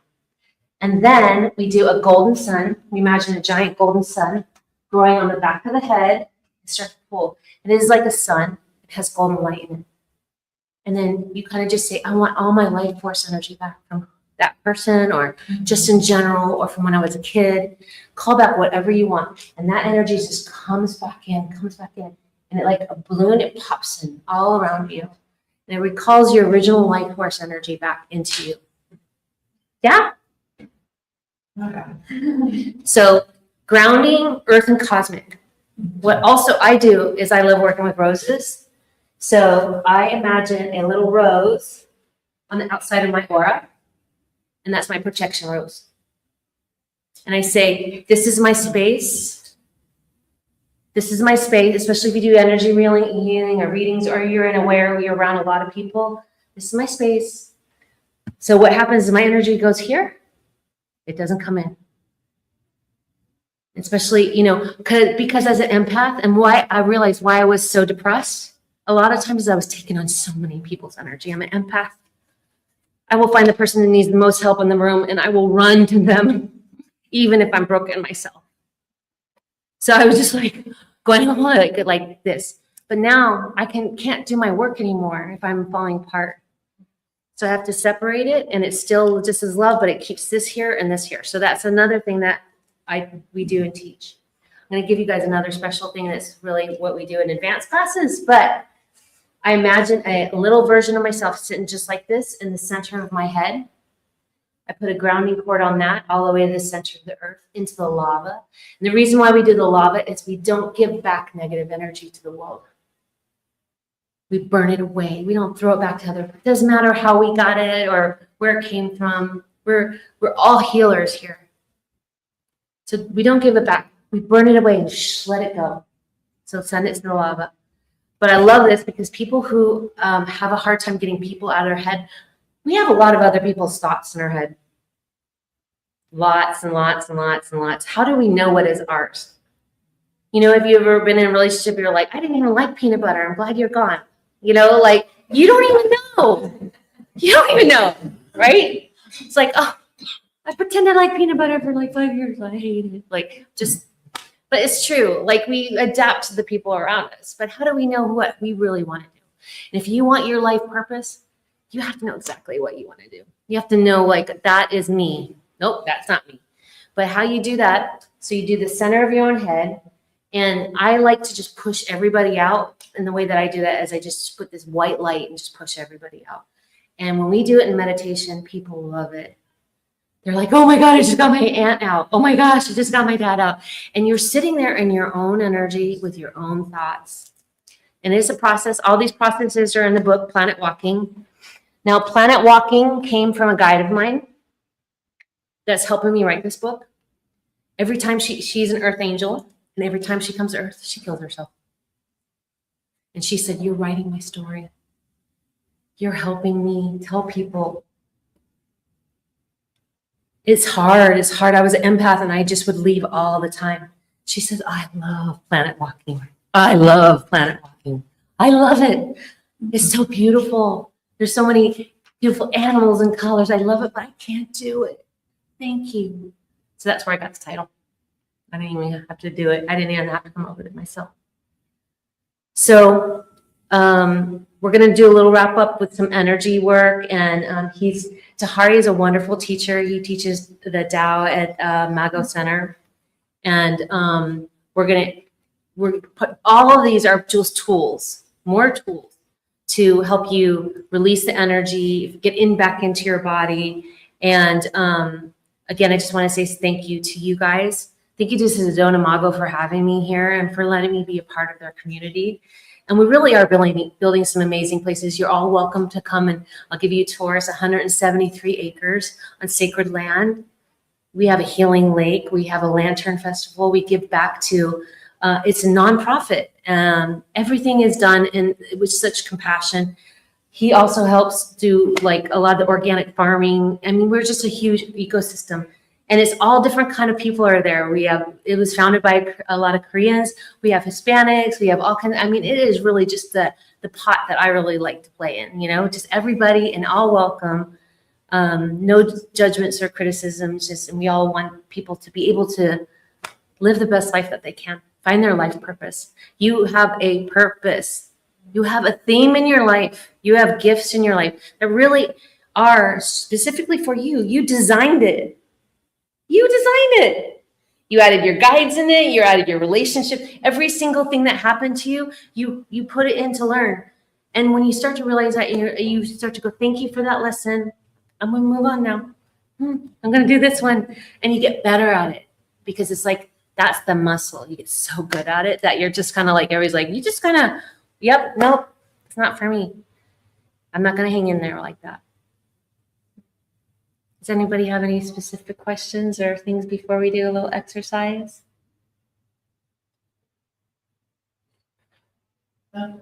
I'm so honored to be here. I thank you so much. You really made my whole birthday's tomorrow. No, Tuesday. Tuesday. You made my birthday for letting me share my story. And if you want this, it's also on Amazon and things like that. But I have a few copies. But yeah. Thank you. Thank you. Yes, now, Gina, we're going to use our body lift, all right? Ready to move some energy? So I'm familiar with acupuncture. Put needles, right? Do you know how many points there are to put needles? 365. So I don't have enough needles for everybody here. So instead of needles, we're going to do tapping.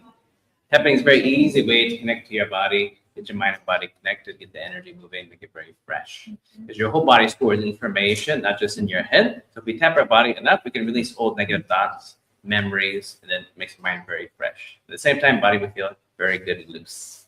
Okay, we'll do some tapping. So I'll be your mirror. So start with the chest. So tap the left side of your chest area and just breathe out, sigh out. If it makes you cough out, great. Keep tapping that spot so the coughing releases. And the key is to bring your mind to your body. So if you're thinking something else, that means tap harder. Come back. Good. And then in between your collarbone and shoulder, right in between, you use your palm or fist, right in this kind of empty space. This is good for your lungs. You can release cold flu energy or also sadness and grief connect to this part of your body. Just breathe it out. If it's really tender, smile it out.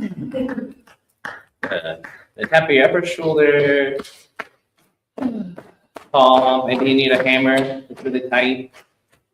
If you need jackhammer, let me know. If you have shoulder tension, say, I love my shoulder tension. Have your palm facing up and go down your arm toward your palm. And then back and go back up your arm toward your shoulder. And then have your thumb pointing up and go down toward your thumb. Breathe for your lungs. Tap in between your thumb and index finger, may sing a little bit.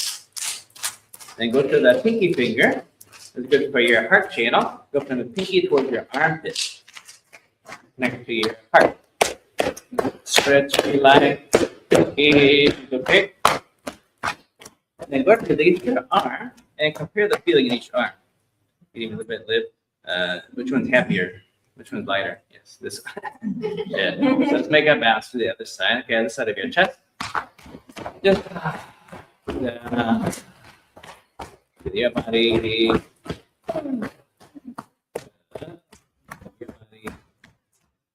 And then tap in between your collarbone and shoulder area. Palm, this sort of it feels right. Again, it feels tender. Breathe it out. Smile out. You can release to your thumb as well. It's good for your lungs. And then moving to your upper shoulder. If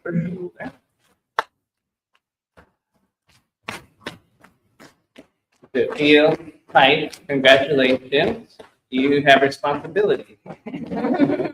No responsibility, no tension. And have your palm facing up. And go down towards your palm. And then back. And go back up your arm towards your shoulder. And then thumbs up going down towards your thumb. Between your thumb and index finger. And round to your pinky finger. And going towards your armpit. Really great for your heart. And for any smells that might be there. And for that. And then with that, a little bit tapper in your stomach, liver, and the rib cage. If you eat too much, go lightly. Love your organs. Love your organs. You tap your left side of your stomach. Love your stomach. Up to your liver, right side. Love your liver. You love your liver? I love my liver. Love my liver. You try to reach your kidneys. Yeah. Get that. And you can sweep your body, sweep your arm. Good. How's your upper body feel? Lighter, more refreshed. Good.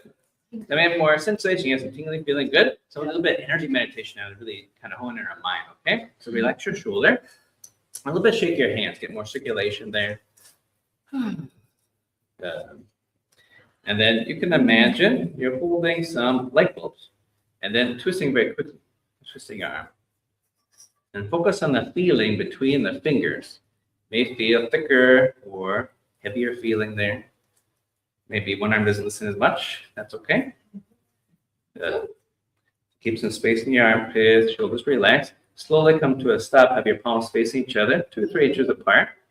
Just close your eyes for a moment. Focus on that feeling. You may know some tingly feeling, magnetic feeling, pressure feeling, maybe warm. Anything is okay. As you inhale, increase the space between your hands. And then when you exhale, bring them close again without touching. Keep in the energy feeling. Each inhale, expanding. And then each exhale, you can condense it.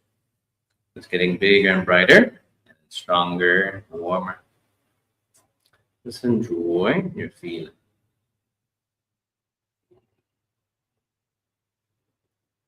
You can also try different motion. You can imagine there's a grape between your palms. Your hands are a little bit closer without touching.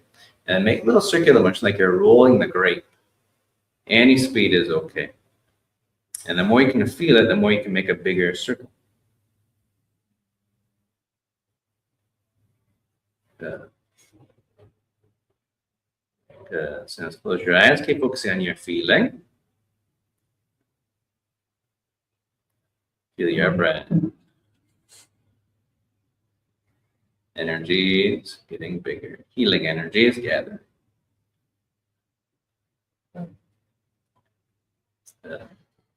Now, between your palms, you can imagine yourself. So give yourself that bright healing energy. Picture how you'd like to be. Most bright, healthy version. Peaceful version. Success, whatever you're looking to create. You see it's already happened. And create that feeling in your heart. Create that love or peace, joy, whatever it is. You see it and feel it.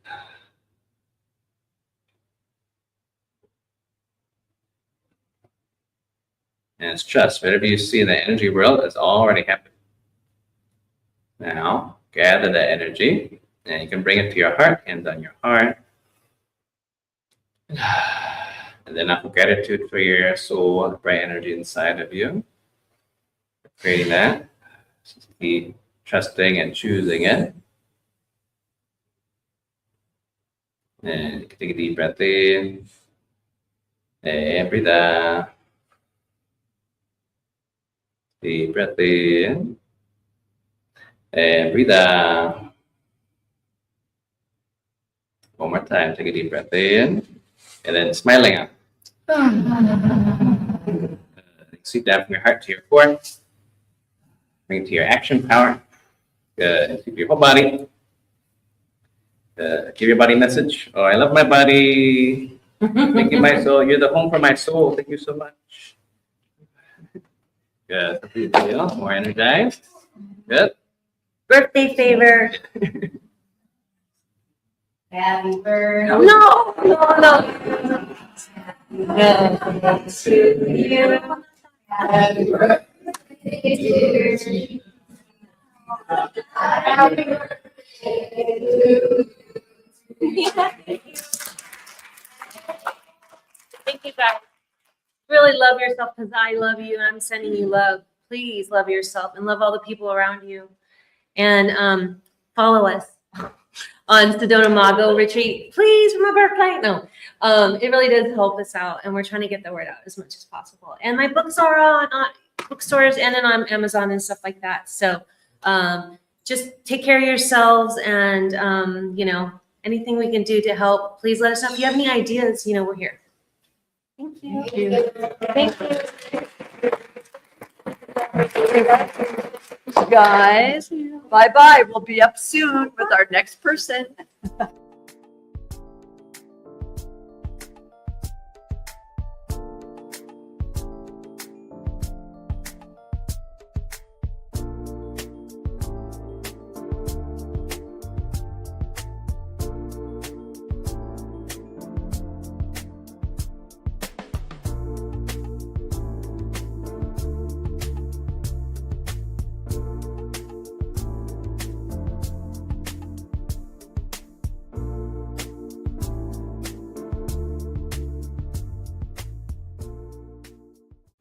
Are you ready to experience real healing, body, mind, and soul?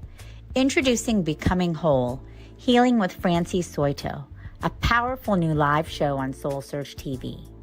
Francie is a Reiki master, psychic medium, and angelic channel with over 15 years of experience helping people and pets heal, receive messages from the spirit world, and reconnect with their true path.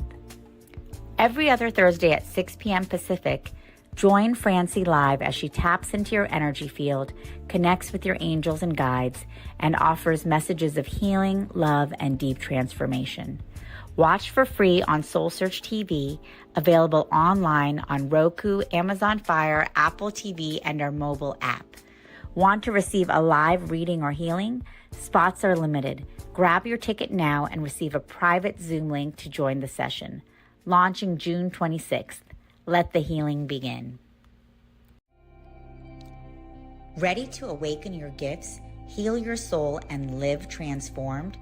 Join evidential psychic mediums Kelly Eckhart and Cheryl Murphy every Wednesday at 4 p.m. Pacific for Seeing Beyond, Living Transformed.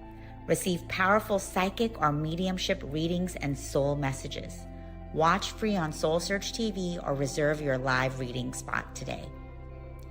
Every other Thursday at 6 p.m. Pacific, experience Becoming Whole, Healing with Francie. Step into a sacred container of transformational healing, soul alignment, and divine messages. Live healings on Zoom. Space is limited. And journey inward with light mirror reflections. Soul-to-soul sessions with Ragini. Through meditation, chanting, energy messages, and guidance from the masters, strengthen your inner guidance and remember who you truly are. Join the Zoom room free or watch on SoulSearch TV. 3 powerful shows, 1 sacred space. Stream online, Roku, Amazon Fire, Apple TV, or our mobile app. Looking for real answers? Meet Bob the Psychic, Scottsdale's #1 psychic. Join live readings with Bob the Psychic every Monday night on SoulSearch TV. Real people, real questions, real clarity. Bob connects directly with your energy using psychic insight, tarot, mediumship to bring guidance on love, career, family, finances, and your life path. His readings cut through confusion, offer validation and hope, and help you move forward with confidence and trust. Every Monday, 7 p.m. MST. Watch free on SoulSearch TV, YouTube, or Facebook, or reserve your spot to join the Zoom room for a live reading. Experience clarity that changes everything. Limited spots available, so sign up before they're gone.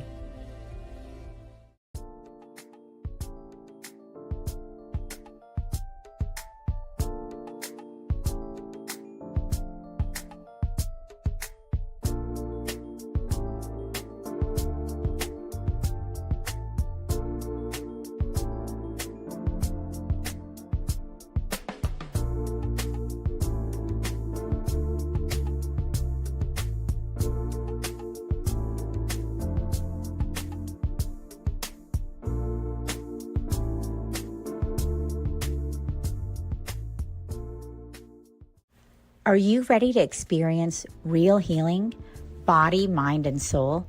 Introducing Becoming Whole, Healing with Francie Soito, a powerful new live show on SoulSearch TV. Francie is a Reiki master, psychic medium, and angelic channel with over 15 years of experience helping people and pets heal, receive messages from the spirit world, and reconnect with their true path. Every other Thursday at 6 p.m. Pacific, join Francie live as she taps into your energy field, connects with your angels and guides, and offers messages of healing, love, and deep transformation. Watch for free on SoulSearch TV, available online on Roku, Amazon Fire, Apple TV, and our mobile app. Want to receive a live reading or healing? Spots are limited. Grab your ticket now and receive a private Zoom link to join the session. Launching June 26th. Let the healing begin. Ready to awaken your gifts, heal your soul, and live transformed? Join evidential psychic mediums Kelly Eckhart and Cheryl Murphy every Wednesday at 4 p.m. Pacific for seeing beyond, living transformed. Receive powerful psychic or mediumship readings and soul messages. Watch free on SoulSearch TV or reserve your live reading spot today. Every other Thursday at 6 p.m. Pacific, experience Becoming Whole, Healing with Francie. Step into a sacred container of transformational healing, soul alignment, and divine messages. Live healings on Zoom. Space is limited. And journey inward with light mirror reflections. Soul-to-soul sessions with Ragini. Through meditation, chanting, energy messages, and guidance from the masters, strengthen your inner guidance and remember who you truly are. Join the Zoom room free or watch on SoulSearch TV. 3 powerful shows, 1 sacred space. Stream online, Roku, Amazon Fire, Apple TV, or our mobile app. Looking for real answers? Meet Bob the Psychic, Scottsdale's #1 psychic. Join live readings with Bob the Psychic every Monday night on SoulSearch TV. Real people, real questions, real clarity. Bob connects directly with your energy using psychic insight, tarot, mediumship to bring guidance on love, career, family, finances, and your life path. His readings cut through confusion, offer validation and hope, and help you move forward with confidence and trust. Every Monday, 7 p.m. MST. Watch free on SoulSearch TV, YouTube, or Facebook, or reserve your spot to join the Zoom room for a live reading. Experience clarity that changes everything. Limited spots available, so sign up before they're gone.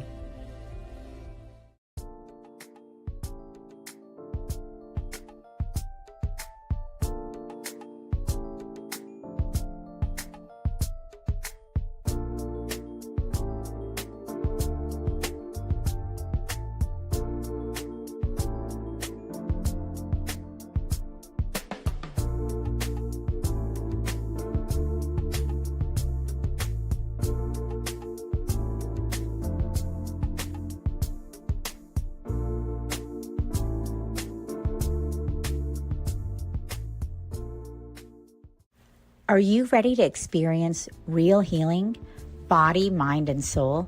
Introducing Becoming Whole, Healing with Francie Soito, a powerful new live show on SoulSearch TV. Francie is a Reiki master, psychic medium, and angelic channel with over 15 years of experience helping people and pets heal, receive messages from the spirit world, and reconnect with their true path. Every other Thursday at 6 p.m. Pacific, join Francie live as she taps into your energy field, connects with your angels and guides, and offers messages of healing, love, and deep transformation. Watch for free on SoulSearch TV, available online on Roku, Amazon Fire, Apple TV, and our mobile app. Want to receive a live reading or healing? Spots are limited. Grab your ticket now and receive a private Zoom link to join the session. Launching June 26th. Let the healing begin. Ready to awaken your gifts, heal your soul, and live transformed? Join evidential psychic mediums Kelly Eckhart and Cheryl Murphy every Wednesday at 4 p.m. Pacific for Seeing Beyond, Living Transformed. Receive powerful psychic or mediumship readings and soul messages. Watch free on SoulSearch TV or reserve your live reading spot today. Every other Thursday at 6 p.m. Pacific, experience Becoming Whole, Healing with Francie. Step into a sacred container of transformational healing, soul alignment, and divine messages. Live healings on Zoom. Space is limited. And journey inward with light mirror reflections. Soul-to-soul sessions with Ragini. Through meditation, chanting, energy messages, and guidance from the masters, strengthen your inner guidance and remember who you truly are. Join the Zoom room free or watch on SoulSearch TV. 3 powerful shows, 1 sacred space. Stream online, Roku, Amazon Fire, Apple TV, or our mobile app. Looking for real answers? Meet Bob the Psychic, Scottsdale's #1 psychic. Join live readings with Bob the Psychic every Monday night on SoulSearch TV. Real people, real questions.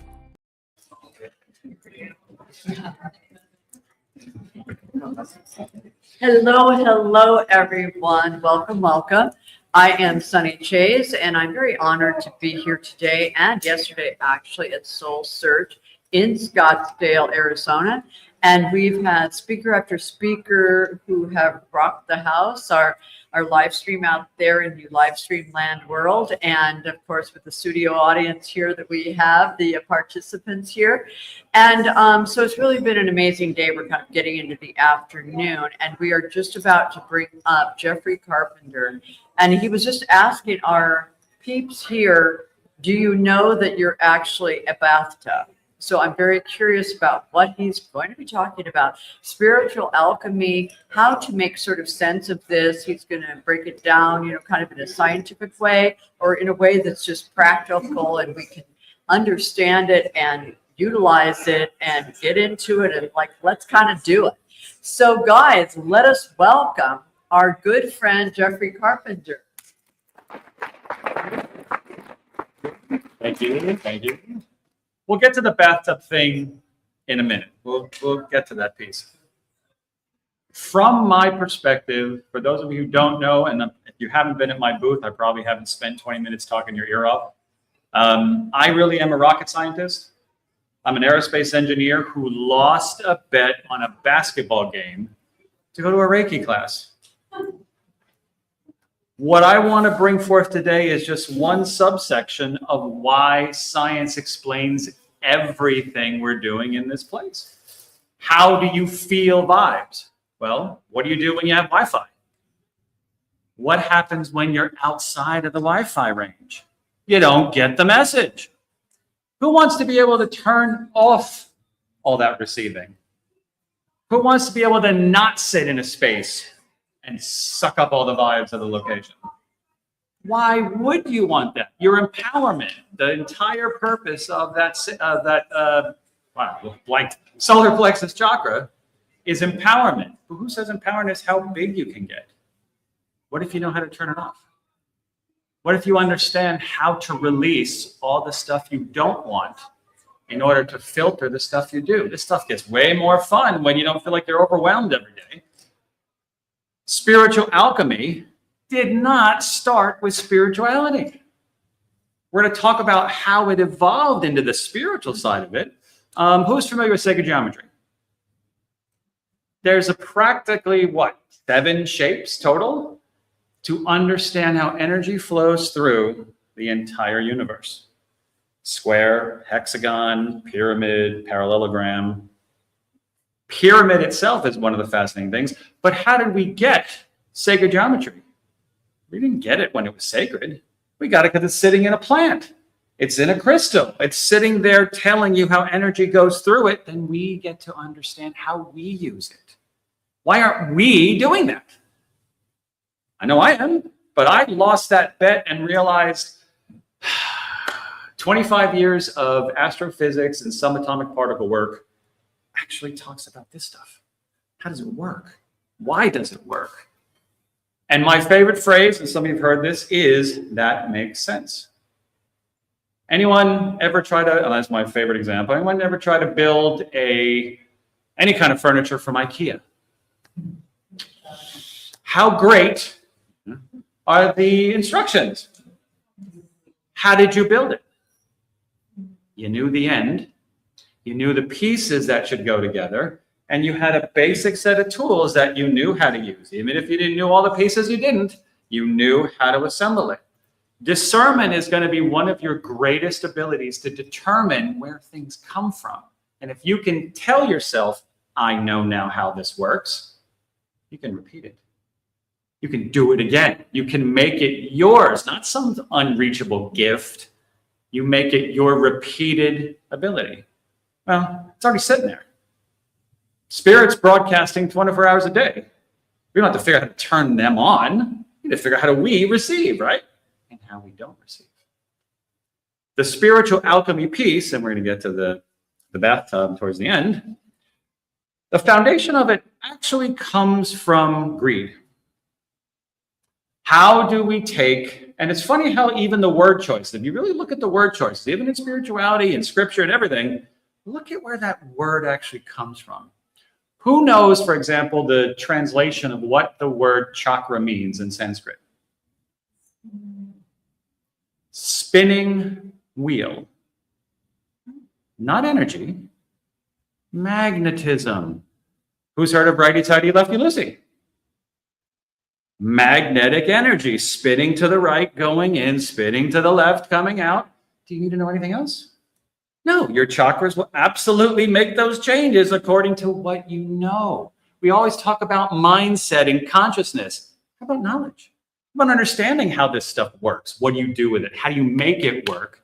And how do you pick the right tools? Spiritual alchemy really began with the definition of money. There is this definition, or people think there's this paradox of trying to define spirituality versus science. That's our fault. Alchemy was all the above. When it was at its height, it was all the above. The biggest bang for your buck. I want oil, I want light, I want sound, I want music, I want sunlight. I even want the shape of the room to create the energy focus to change lead to gold. That's where this came from. This is, so they call it proto-scientific, but the scientific methods that they were practicing, because someone came along and says, I want more money, or I want to live forever. I need cures to all my diseases, the word panacea. I need transmute, funny how we suddenly called it base materials into noble materials. Why is platinum noble? Because it's money. Gold, silver, platinum, all those attempts to take what they called worthless, when really it doesn't have, it has a lot of worth to it, into a valuable piece of energy. Think about the Philosopher's Stone. Alchemy comes back to that, but even that became contrived. They started deciding what the basic elements of were the Philosopher's Stone. It's a massive material looking to transform one material into some kind of precious use. Great. How do you do that for everything, though? How's everything going to do that? It's called the magnum opus, the great work, trying to figure out how to create the entire key to manifestation. How do you change something elementally? Well, they had to come up with this entire term called prima materia, first matter. And the whole theory was, how does that form everything that you see around you? Not the elements, air, earth, fire, water, spirit, all that stuff. How do you convert from chaos, energy, to law, matter? You see how this starts to go right back into sacred geometry again? Have they come in a specific way, in specific definitions, with specific formats? So suddenly, creation energy was put into greed. I want this new metal, I want all this new gold, I want to be able to transmute it, but I need to know how to form this information according to first matter. Well, that doesn't exactly create anything, but it is how we have creation from the divine. How do you create energy? Who's familiar then with, we're going to talk some science here, Einstein. Einstein's E equals mc squared.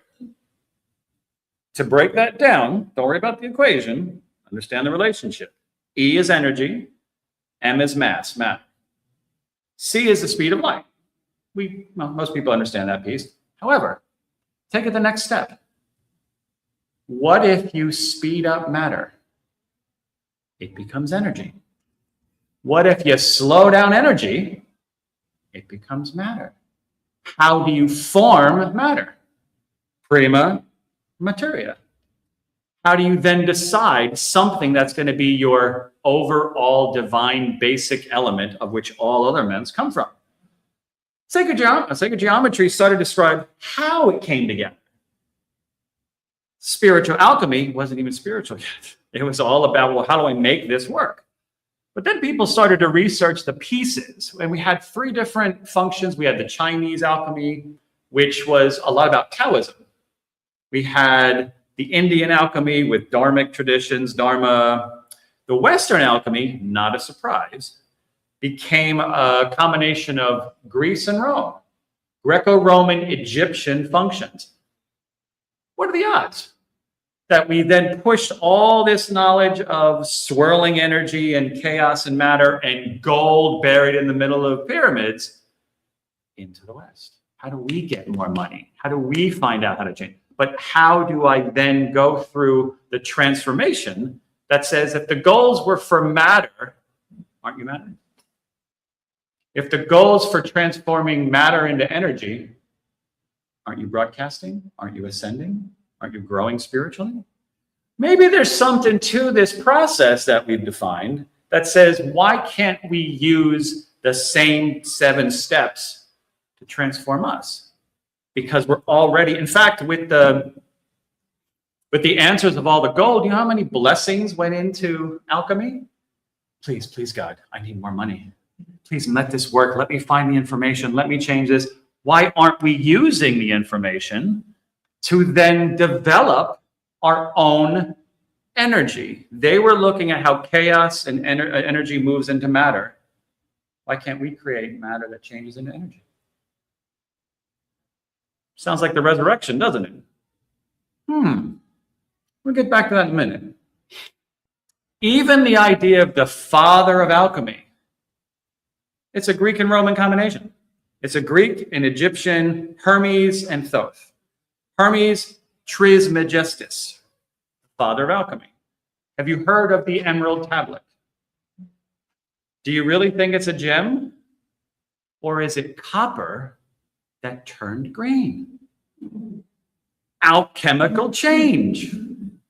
Look at the messages. So we have all this writing where many of the masters started documenting the steps and could repeat it.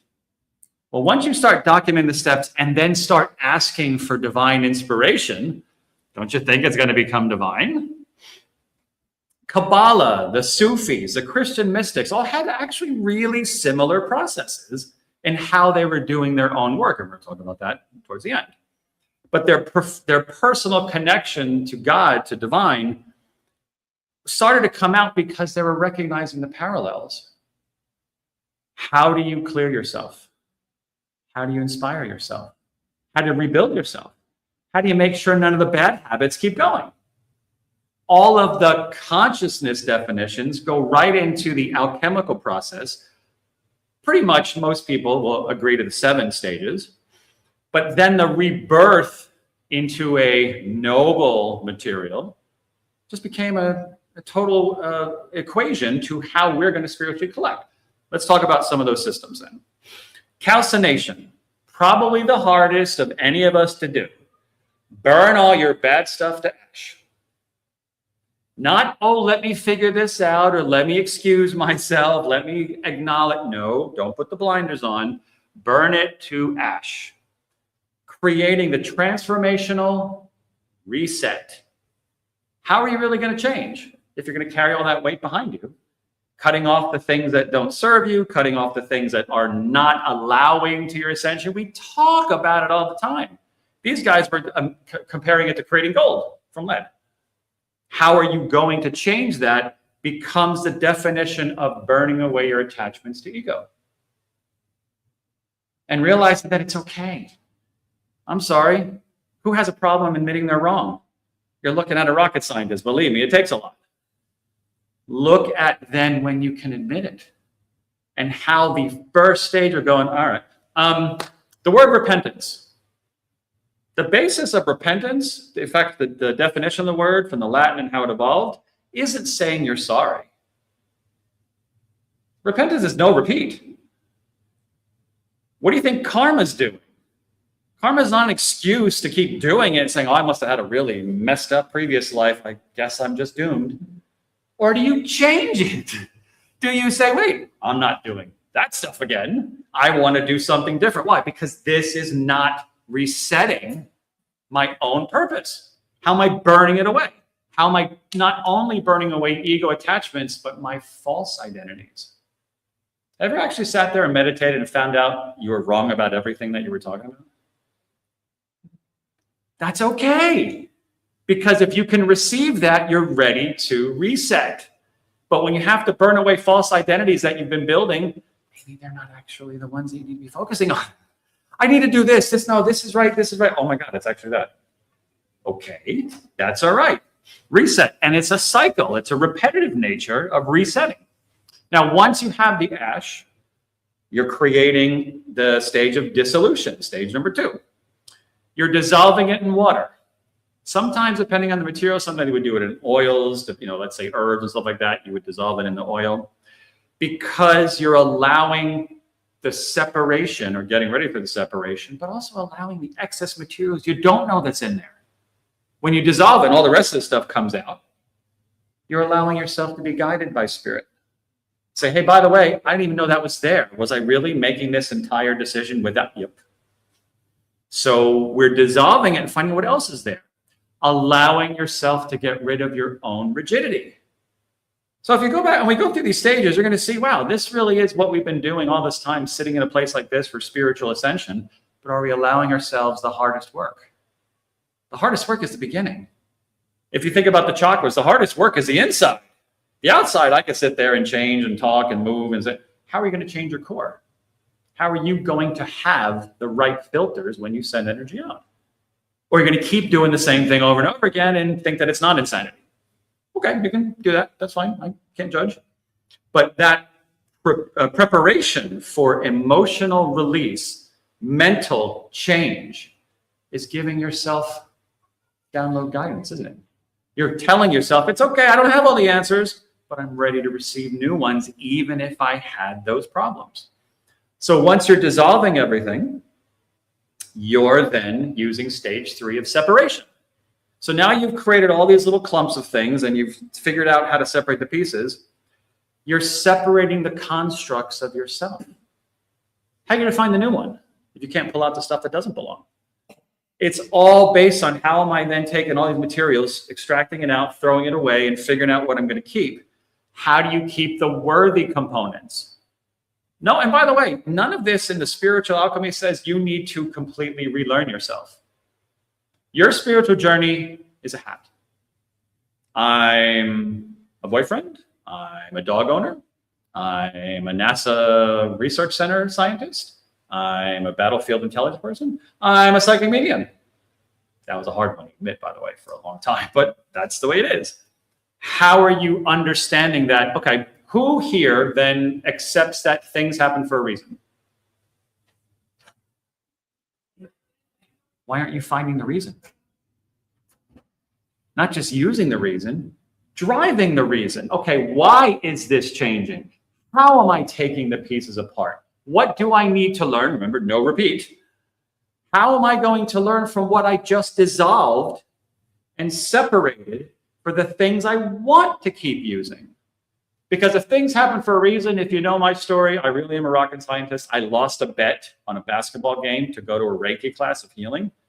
Can anyone understand how much BS I was calling during that class? But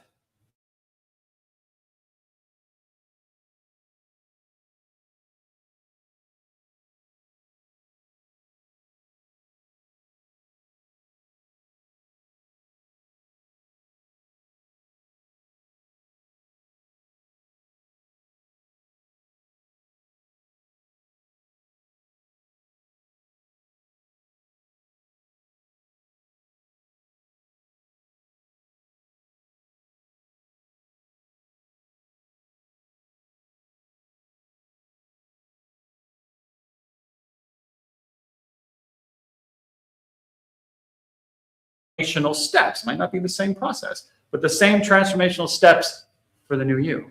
And are you strong enough to admit it? Are you ready for that change? I was kicking and screaming in that class. Let me tell you, I called BS the entire, and it was the Reiki level 1 and level 2. I was in there for like 7 hours, and everything started to happen. Every time I called BS, it happened. No, I wasn't listening. The universe was still knocking. I'm very much in tune to the spiritual alchemy part because that's how I had to release all those things that I thought I knew. Who's tired of programming? There's a lot of programming there. Is it the right stuff? Find out. how does it apply? With the separation and changing the constructs, you now allow yourself to redefine. And by the way, this is also, the separation part is also what I would recommend as a new look at your boundaries. I don't care if there are people that you don't want to talk to and you know they just spout negativity. What if they speak truth too? What if there's something to listen to? You don't just start ignoring that stuff. You rebuild your boundaries, because when you are truly sitting in your power, who bugs you? Who's going to attach to you? Who's going to totally ruin your day? Like, no, I don't need that stuff. No, I'm good. But you did say something important. I need to write that down. I need to make sure. Especially the ones that don't want to please you, that have no interest in trying to make you feel better. They will define the fact that you can find your authentic self through truth. This is a redefinition of your boundaries. I honestly want you not to cope, but to thrive. And thriving is fun. It's not just, oh, I'm going to be better. It's, wow, you used to really bug me. Oh, you really do. You know what? I applaud you. You're really trying to tick me off, but I'm not listening, but you're doing a good job. I want to pat you on the back. How are you not changing that to peace? How are you not finding the new self that says, you don't get to do this anymore? I'm different now. Believe me, as a rocket scientist trying to tell other rocket scientists how this works, they understood all the physics of it. But talk about the limitations of how it doesn't work. Now that you've separated the pieces you want, it's time for a new baseline. Conjunction, stage number 4. Conjunction of the promising components. You've evaluated the stuff, you've restarted the combination of things. How are you going to allow new information? How are you going to allow new inspiration? If you really want this spiritual journey, you know you're never done. And this isn't a day thing. Is anyone aware of the Arthur Findlay School in London? I think it's in London? I forget now. It's in the UK. They don't give you a certificate. They don't pat you on the back and say you've reached a new level. When you're looking at the actual conjunction of this information, you either do it or you don't. If I give you a piece of paper that says, yes, great, you're now a Reiki level master. Reiki master, and then what? Are you? Just because I gave you a piece of paper? No, you finished the requirements of the class. I can't make you. You get to find out what your differences are. But in Arthur Findlay, they don't even tell you that. I said, can you read tea leaves? Yes. Then what do I need to give you a piece of paper for? One of the most interesting messages that I've seen and read from the Far East Masters is we're kind of programmed somewhat differently on the Western side of the world here. Who in here is a divine being? All your damn hands better be going up on that one. The trick, yeah, I'm not a divine yet. The trick to that statement is, why are you not living your divinity? Do you really need to reach a level of achievement? Or do you need to scrub away the stuff that stops you from your divinity? When you're 100% divine, what's going to attach to you? What's going to stop you? What's going to limit you? Who's going to bug you? You want 100% peace? Be 100% divine. Then you can match all the monks on the floating and levitating, all the rest of that stuff. And I'm sorry, they cheat because they're up there in their cells by themselves for days practicing this stuff. They don't have the empathy that they have to suck in all the vibes of everyone around them. So yeah, they're going off, but they're literally overcoming the idea of, when did I stop being divine? Why am I not? Is it really hubris? Or is it a true definition of where our soul is supposed to be going? How do I reclaim that? How do I find that? How do I not curse? She made the comment of when I said, damn, all your damn hands. I pay attention. I pay attention. But that conjunction defines where you want to go and identifying lessons learned from the past. If everything happens for a reason, no one told you had to sweep the slate clean. It happened, and just because you applied maybe an incorrect or a different information assessment to it, Interpret it differently. Allow yourself the iterative growth. You did not reach a plateau. I love what I do, but I have no problem climbing the mountain for the next one. Yeah, it stinks. Yeah, I got to go up and I climb back down and I go back up again. But imagine the view on that. I already love this one. How about that one? How am I going to find? And those of you who are wine and beer aficionados, stage 5 is fermentation. How do you ferment out the things you don't expect? How do you use the inspiration of the material? Because now you're fermenting the decomposing of the original matter into a new source. Well, isn't that what we're doing? Isn't that the spiritual goal of saying, how are you transforming into new goals, into new inspiration, and rebuilding the components of who you are? That's probably one of the hardest parts of spiritual alchemy. Say, wow, but I spent all this time working at this. Did it solve 100% of your problem? No. Okay, then. Give yourself the gift of change, especially of repentance. No repeat. That's the definition of insanity. Thinking that you're going to get through that wall doing the same thing. I had someone at my booth today talking about cleansing their home. This didn't work, and I wasn't sure about that. Did you try this? Oh my God, I never thought of that. Well, that's what this is. If that's not working, do you feel you're a sovereign being? If the answer is yes, then make it sovereign. Make yourself worthy of it. Demand it. Change those goals and allow yourself to evolve with it. Once you've got that fermentation, remember, you don't want to fall backwards. You've done all this great work. You don't want to excuse the stuff you wanted to let go of. Release it, change it. Distillation. You're distilling on stage 6 any leftover impurities. You're trying to make sure that, okay, this is my new full practice here spiritually. And all the rest of that stuff, yes, if it's working for me, great. If not, I have no problem shedding. How many people in here have had to shed people? It's friggin' sad. See, I didn't curse. It's friggin' sad.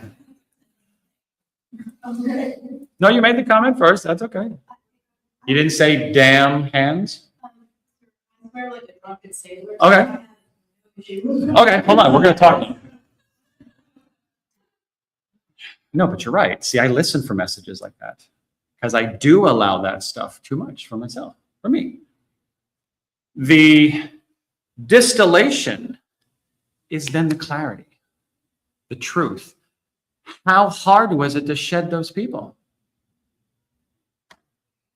Did you try everything you could think of?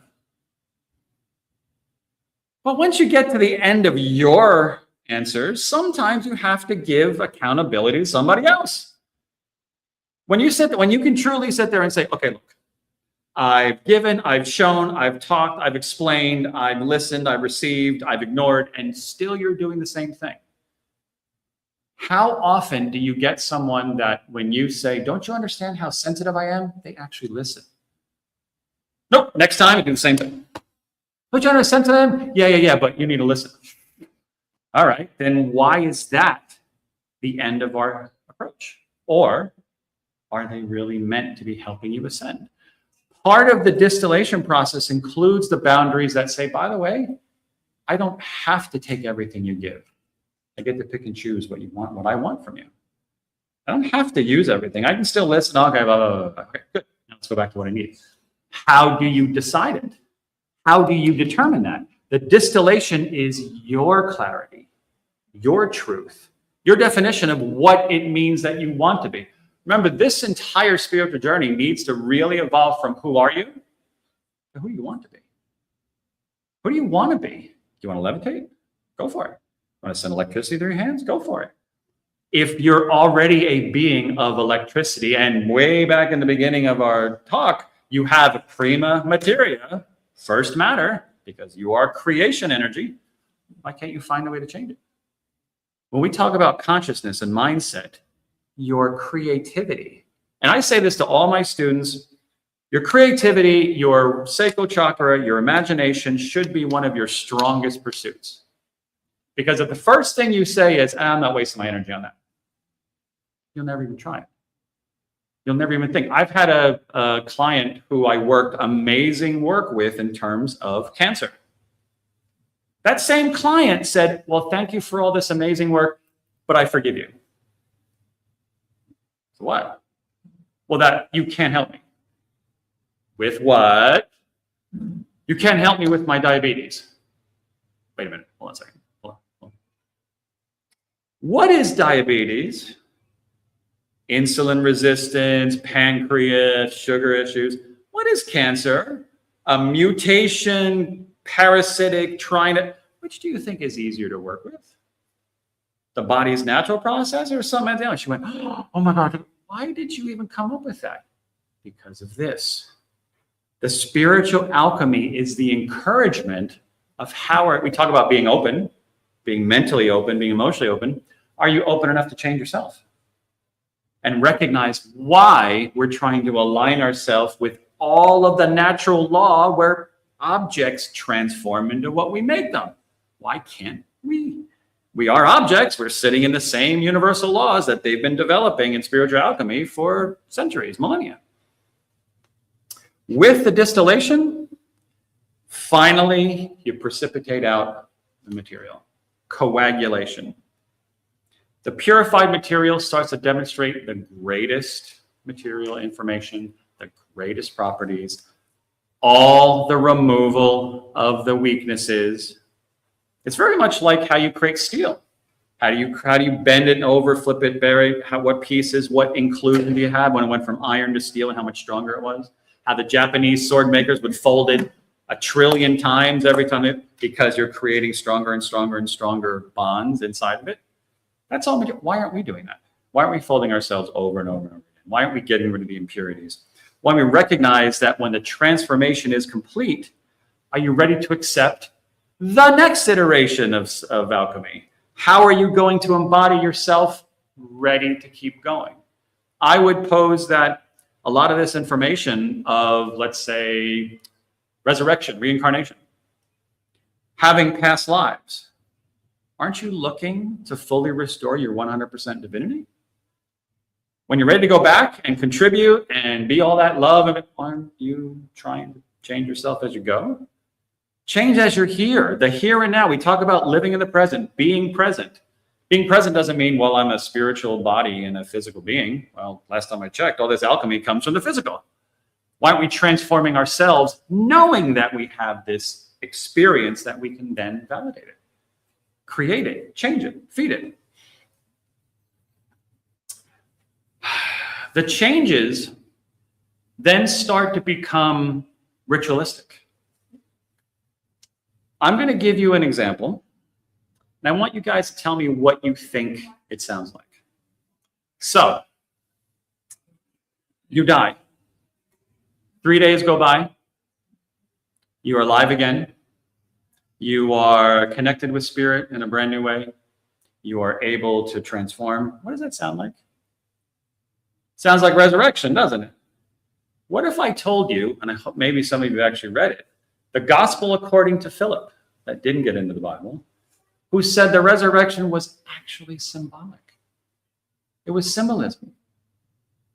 Imagine if you are then shown, trained, and the Sufi, Kabbalah, some of the Christian mystics, even the Knights Templar, learned these rituals of rising and rebirth from the astral plane.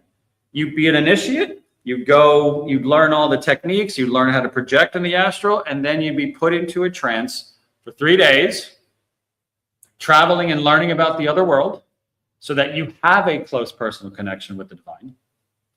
And not only was it that part, they were integrating divine feminine and divine masculine because they were priestesses that ran the ceremony. And then you came up with all this brand new purpose of why you fight for the divine. Not just that you fight there. Spiritual alchemy has been practiced for millennia in getting people to understand their close, direct personal connection with spirit, and then teaching them how to manage it, how to repeat it, how to go about and use it for other people. How do you remind yourself of these functions? All those pieces, all those functions, all those rituals are all still based on spiritual alchemy. How did you determine what you needed to release? How did you prepare yourself for something you probably never did before? Remember, rocket scientist. And how did you now decide how to make it your own as you go through? Spiritual alchemy starts and ends with energy transformation. What are you going to do? How are you going to change it? Stand here. Okay. The bathtub example. I asked, many people weren't here yet. I asked how many people in here know you're a bathtub? Okay. I would say everybody. How many people have challenges absorbing too much energy? So, if you're familiar with the chakras, I'll get to that in a second. Spiritual alchemy, one of the biggest transformations of separation, in the stage of separation. If you're a bathtub, how do you empty a bathtub? Pull the plug, pull the drain. I can't tell you when people try to tell me the spiritual significance of a bathtub. No, it's a bathtub. Let's just move on. But there's another part of the bathtub, isn't there? How do you fill it?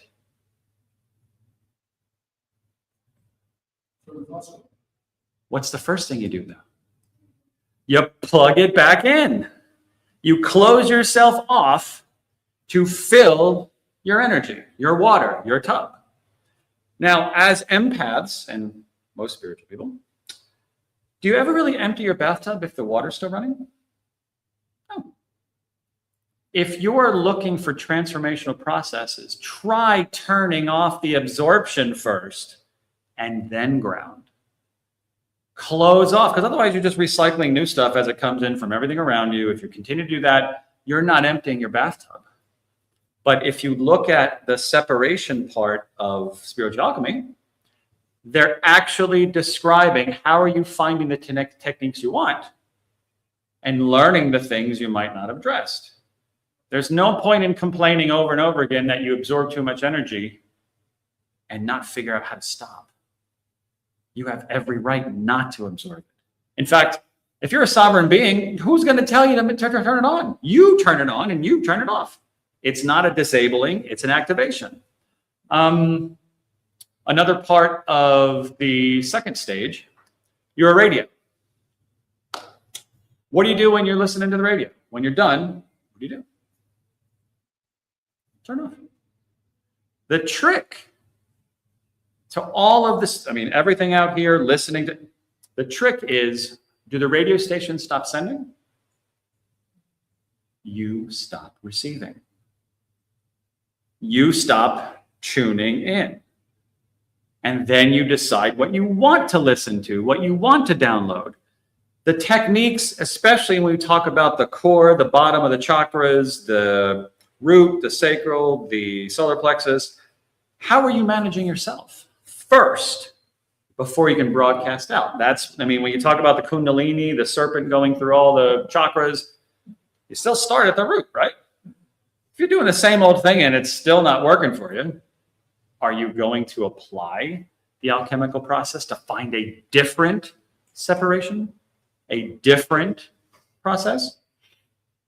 The same thing applies then to looking at, how do I say this? I've said this to some of you already because it's one of my favorite stories. Who remembers the story of the baby Jesus?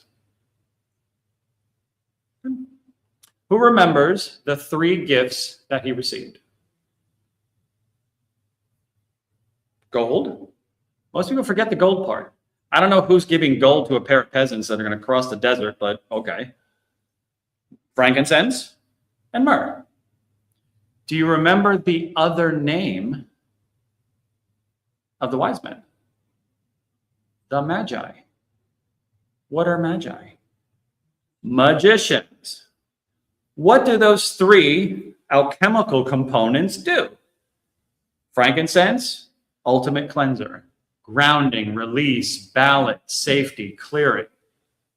Myrrh, your big spiritual expansion connection directly to the divine.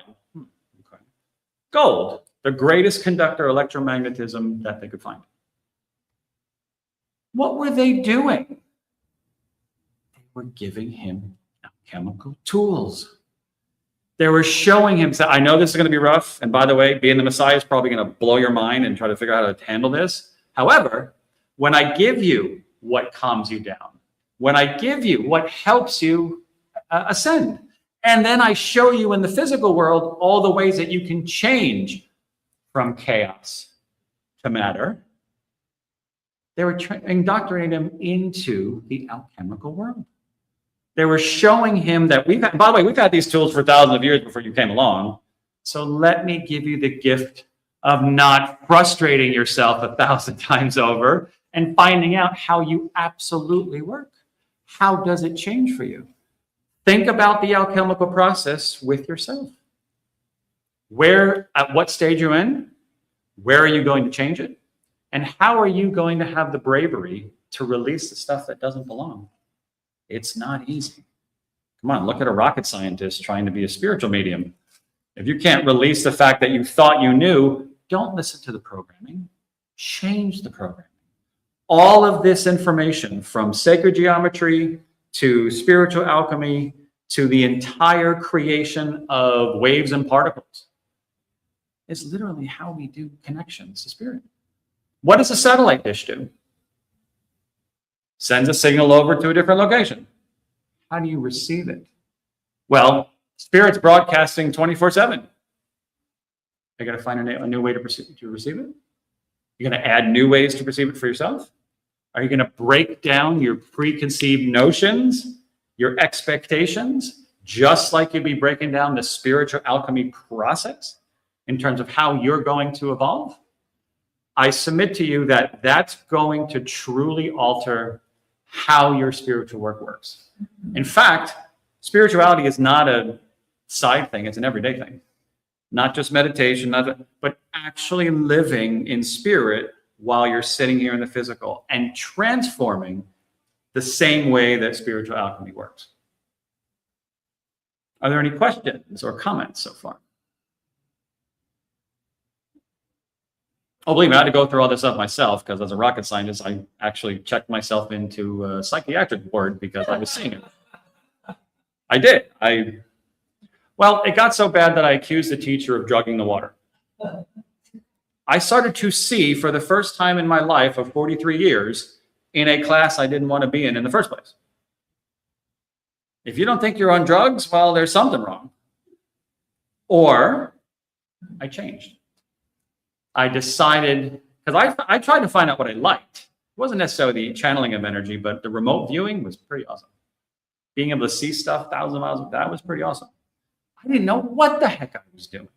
So when I sit here and talk and preach about spiritual alchemy and sacred geometry, I had to live it. Don't be a Jeff. Allow yourself to change and shed and recognize that you don't check yourself into a psychiatric hospital when you're having visions. Maybe they're actually real. Giving yourself the transformation that the Sufi, Kabbalah, Christian mystics, I mean, when I brought up the Knights Templar, one of the most, for me, I do a lot of research on them. Think about those days.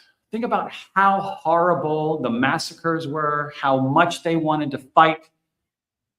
How did they find that the Templars, how did they find the bravery to actually go visit the Sufi, the Islamic mystics, Kabbalah, the Jewish mystics, and find out they're doing the same things? It's the same process. It's the same transformation. Sometimes even the same resurrection ritual. Is that an accident? Don't even talk to each other. Suddenly find out they're all doing the same thing. Or is that not universal law? From chaos to order, from energy to matter. Einstein had it right. He's been talking about, if you read about Einstein, he's all about the spiritual too. Because once you go beyond that, oh, well, I said God wants to put that stuff together. The whole process including alchemy, including sacred geometry, including the creation of the atom. You know, the atom's not solid, right? The atom's actually made up of vortexes. You want to make a change? Change the vortex. You add 1 degree to water, it can turn into steam, right? You take away 1 degree of energy, it might freeze.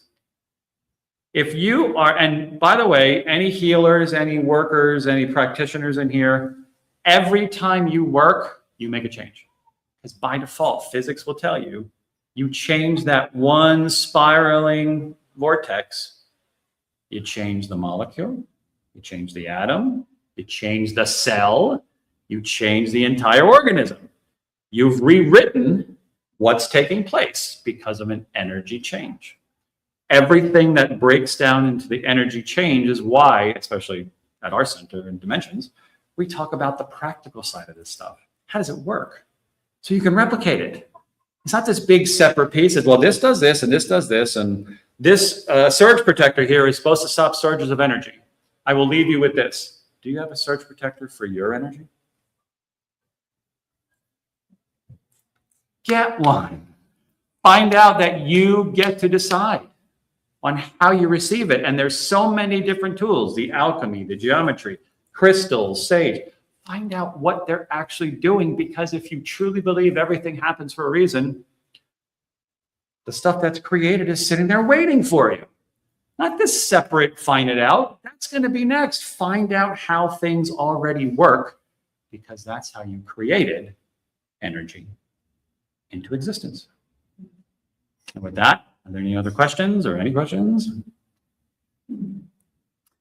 Those of you who have been in my booth, you know I can talk forever, so please feel free to stop by. I'll keep talking, no problem. Probably leave otherwise. Thank you for coming in. Remember that all of these steps are waiting for you.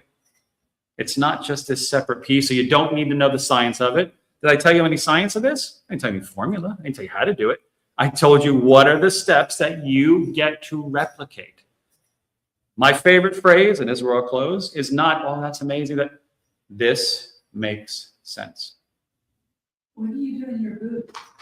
We have an entire, in our center, we have a gift shop, we have classes, but we're selling gifts, and I'm lecturing like I'm doing here. I've been talking for the last, I don't know, 16 hours, I guess, because I get so excited about the science of it. This alchemy was always together. We got greedy. The magician said, I'm taking my magic going home. Even the stonemasons that created it, well, I'm taking my secrets too then. The herbalists, I don't need to know your secrets. Just tell me how we work together. How do I find out the alchemy of creating what we want? You don't need to tell me all how. If you give me in computers, it's called an API, an application interface. Don't tell me all your background stuff. Tell me where I plug in. And we'll get our stuff done together. That's where alchemy started to fade. I wasn't in, I wasn't able to watch everything, but I'm just curious with the stuff you're saying about on an idea. Do you have any idea what may have happened if Nikola Tesla and Edison worked much more together as opposed to, Tesla was amazing. Tesla, if you ever want to talk about righty-tighty, lefty-loosey, that's Tesla. All you got to do is wrap a wire one direction, send all the energy out. Wrap the wire a different direction, send it all in. When you talk about, let's say, Edison with the light bulb, if you're aware of the history of it, 3 other people came up with the light bulb first. He was first to market. So when you have investors that are paying for all this, do they want you sharing? The programming, remember, what did I start alchemy with? Greed. Alchemy started with, how am I going to make more gold? Well, I don't want to mine it. That takes way too long. I want to find it. I want to turn it into gold. You need to go and mix all this stuff up and give me potions. Then, also, I want to live forever too. So I want to make sure you give me an elixir for immortality. Oh, and by the way, let's make sure. If you're going to have the interests of competition versus collaboration, that's exactly what you're going to get. It's a shame, but that's what happened when we started to monetize alchemy. Because then eventually, why wouldn't you want to change? You didn't get it done. You didn't finish it. Your part only did this. And alchemy became a definition of liquids, of potions, not of the creation of energy from every single big bang you can find. You know, I just wanted to mention, there's a conspiracy theory that if you bring in the ancient, they would have Find all of that. There's no reason why not. Look at all the story I gave about Jesus. You're not going to hear the alchemy of Jesus. Tesla is going to then be a great focal point. And then the point is, does it really matter? If it comes out with how did that electricity work? How did the magnetic field really start to change space and time? Of course, we already had all this stuff. When you talk about creation and you have an inspiration, it's already created. You already know it. You're given the knowledge of it. Yeah, but it's how you're going to form it. I wouldn't be surprised if the actual midway is Tesla got all that information from and found the ancient knowledge and used it himself. But the result still comes from how would I evolve the pieces. So I agree with you. I think there's a lot to be said there in terms of how it was created. Because he was obviously way ahead of everything. Or was he? What about the ideas of a reset? Where all that technology is already there and we reset, so we thought we were going back to caveman. Huh? Whatever.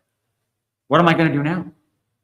What do I have? How am I going to find that stuff? I would love to be replicating. I used to replicate Tesla's stuff because I wanted to know the magnetism and how it behaved. And that's everything we have around us today. The Bluetooth in my phone. You worked as a rocket scientist. What did you study in school? Aerospace engineering. And then I also studied communications. Astrophysics, subatomic chemistry, because I was all about, in my own mind, how does it work? Where does it all, if you're going to tell me that this is hard when it's not, because everything's not solid, how does it make it solid? What's the density that changes roughness? Because when I worked in the military, I also did a lot of work on armor plating. How do you get stronger armor? Different materials. How do you make stronger armor? How do you coat it? Alchemy. You start changing the behavior of materials by changing the composition according to what's going to blend and what doesn't. But my start was all about fluid dynamics, aerodynamics, astrophysics, all in the preparation for launching.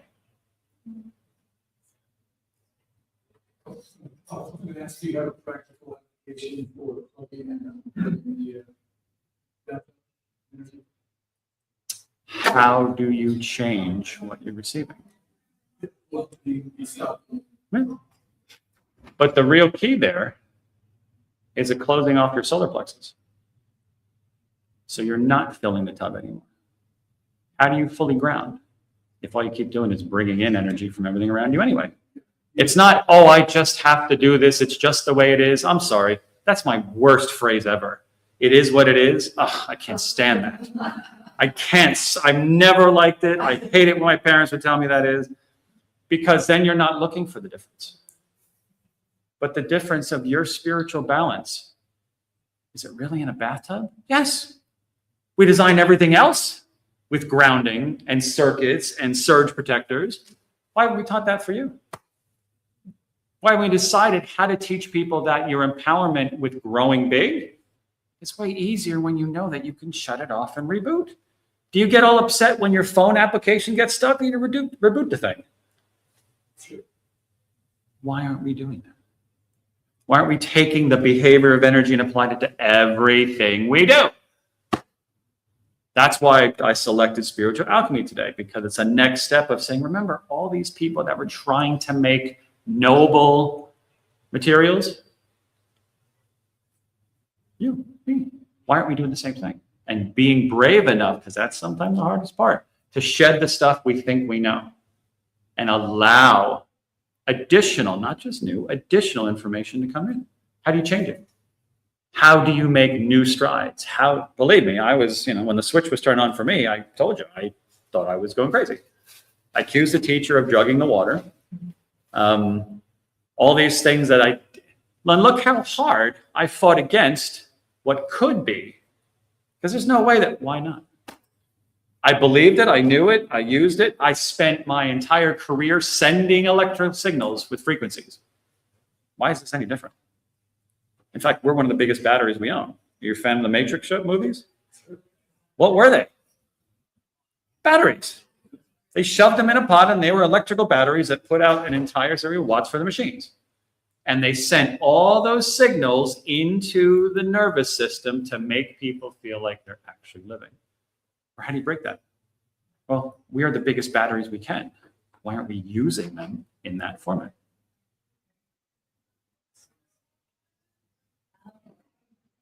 Thank you, everybody, for coming today. Thank you for coming to the festival.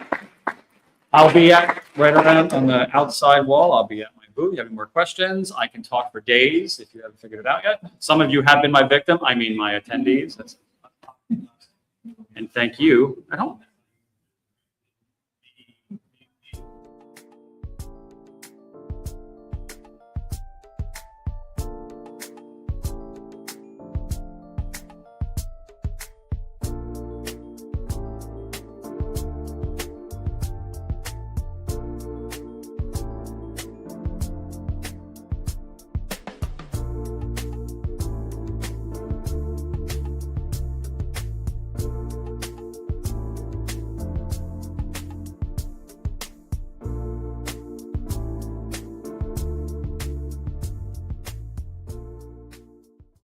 Are you ready to experience real healing, body, mind, and soul?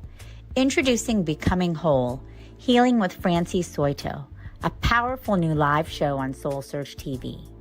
Francie is a Reiki master, psychic medium, and angelic channel with over 15 years of experience helping people and pets heal, receive messages from the spirit world, and reconnect with their true path.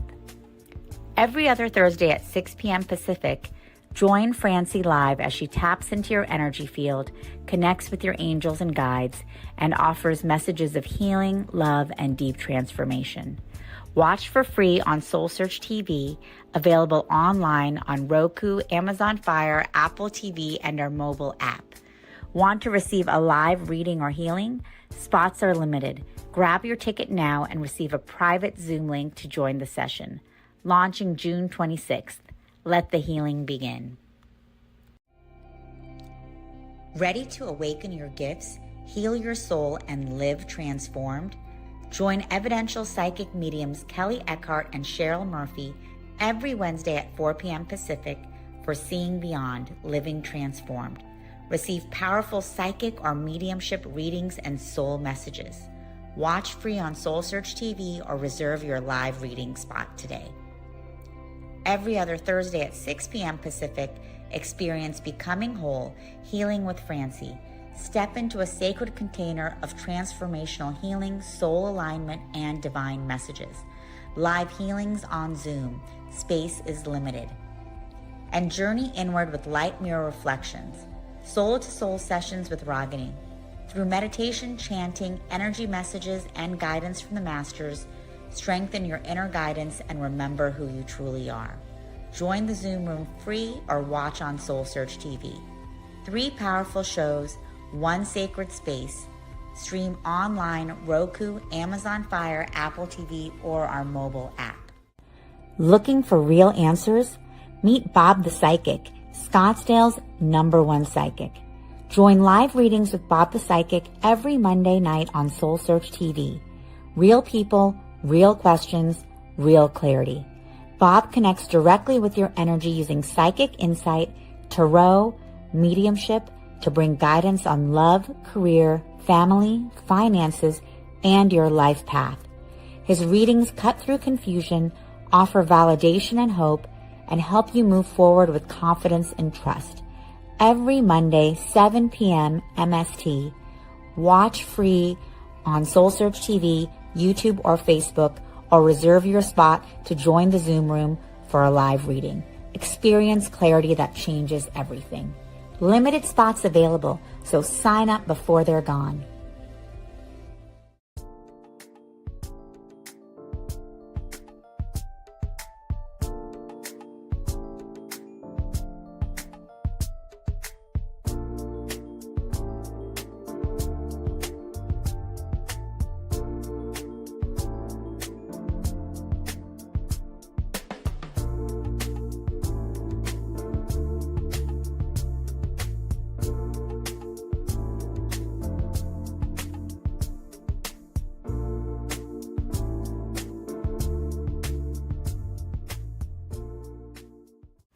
Are you ready to experience real healing, body, mind, and soul?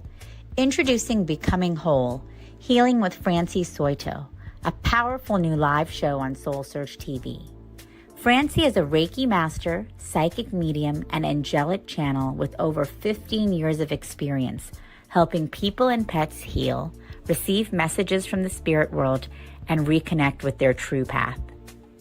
Every other Thursday at 6 p.m. Pacific, join Francie live as she taps into your energy field, connects with your angels and guides, and offers messages of healing, love, and deep transformation. Watch for free on SoulSearch TV, available online on Roku, Amazon Fire, Apple TV, and our mobile app. Want to receive a live reading or healing? Spots are limited. Grab your ticket now and receive a private Zoom link to join the session. Launching June 26th. Let the healing begin. Ready to awaken your gifts, heal your soul, and live transformed? Join evidential psychic mediums Kelly Eckhart and Cheryl Murphy every Wednesday at 4 p.m. Pacific for Seeing Beyond, Living Transformed. Receive powerful psychic or mediumship readings and soul messages. Watch free on SoulSearch TV or reserve your live reading spot today. Every other Thursday at 6 p.m. Pacific, experience Becoming Whole, Healing with Francie. Step into a sacred container of transformational healing, soul alignment, and divine messages. Live healings on Zoom. Space is limited. And journey inward with light mirror reflections. Soul-to-soul sessions with Ragini. Through meditation, chanting, energy messages, and guidance from the masters, strengthen your inner guidance and remember who you truly are. Join the Zoom room free or watch on SoulSearch TV. 3 powerful shows, 1 sacred space. Stream online, Roku, Amazon Fire, Apple TV, or our mobile app. Looking for real answers? Meet Bob the Psychic, Scottsdale's #1 psychic. Join live readings with Bob the Psychic every Monday night on SoulSearch TV. Real people, real questions, real clarity. Bob connects directly with your energy using psychic insight, tarot. Hello, everyone in the land of SoulSearch in Scottsdale and also live stream. We're so welcoming you at this moment. And we're going to be joined shortly by a very, very lovely person, Anastasia Spencer. And I'm looking at a lot of her beautiful books that she's written. And she has such a wide variety of things that she's going to be talking about today. I'm really curious what you guys are going to pull out for her because there's just so many things that she could talk about. But some of her book titles are The Light Rebirth, which I love that, Conscious Parenting, Star Children, and the New Earth Rising, The Sacred Birthing and Pregnancy Journey. And there are another 4 here that are just looking fantastic, and I feel like I want to buy them all. And so let us bring Anastasia Spencer on and a nice Soul Search welcome. Here, Carmen, here, join us. Well, hello, welcome everyone. Maybe if we can close the door so it'll be helpful. How's everyone today? Yeah, wonderful. But first we'll tune into, because it's really for me when I come in to work with people, which I work a lot in healing work and helping people to tap into their gifts. So every person is different. But first we'll just ground into our energies, right? So a lot of times we spend time in our heads, in the noise, and this space is space to really drop in into our bodies, dropping into this powerful consciousness that feel that healing, manifestation, transformation. So let's just first arrive. Let's just begin by taking a deep breath in and just deep breath out. Just giving yourself permission to become present. We don't need to rush. There's nothing to do. Just simply be. And let's just do a couple more deep breaths. Breathing in And breathing out. Inhale again. Exhale out. If you wish, you can keep your eyes open or you can keep your eyes closed. It's your choice. There's no right or wrong. During this time of being together, we're here to really connect to the deep power within us, which is stillness. In the space of stillness, that's where we access all our gifts. That's where we allow our body to heal. That's where all the magic happens. So transformation, manifestation. And each of us, we have our different desires, right? We want for something to happen. Either it's in our personal life, relationship, career. Maybe it's healing your body. But we spend a lot of times in our heads and our noise. So this is an invitation to really connect to the deeper essence of who you are. You're not your identities. You're not your stories. You're not your wounded inner child. But you're much more powerful. You are that awareness. So we're here to really connect to your true essence of who you are. Yes, we have different tools that we can use, but the most powerful tool, it is you. It is your pure consciousness, your awareness of who you are. So with that, we'll just begin by again inviting relaxation. I'll guide you through progressive relaxation first before we'll enter into the full stillness. And if for some reason you're having a hard time to hear me, it's okay. We don't have to be in our heads, but just invite everything what you feel. Even if the emotions come up, just feel it, observe it, don't judge it. If there's any thoughts pop into your head, just let them be like bubbles. They're coming in and they're leaving your space. If there's any noise that you notice, it doesn't bother us. It's always going to be there. Let's just begin with inviting this deep relaxation and softness. Guiding this deep relaxation and awareness to your feet. Noticing how your feet are touching the ground.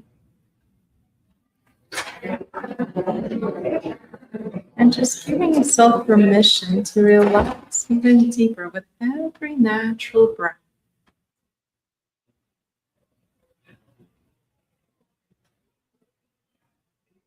Inviting this deep softness and relaxation, just let it flow to your knees, to your hips. And relaxing even deeper and deeper and softening your belly, inviting this relaxation. If you feel like yawning or even falling asleep, it's okay. Just noticing, observing, feeling without judging. And just simply returning to the state of being, pure awareness, pure consciousness. Let's invite this deep relaxation and softness to our chest, all the way out to our shoulders. And just naturally relaxing your arms and softening and releasing and letting go of all tension. Noticing if there's any tension in your body.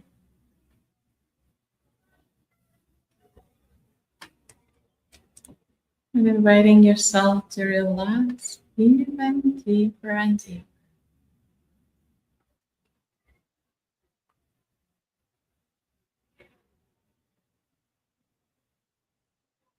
Allowing this softness and relaxation to flow to your neck,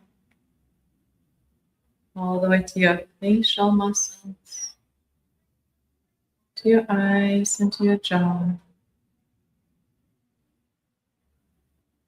And relaxing even deeper and deeper into the space of stillness.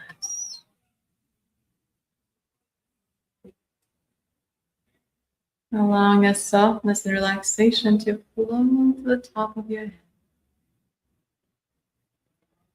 And then naturally flowing from the top of your head down to your feet.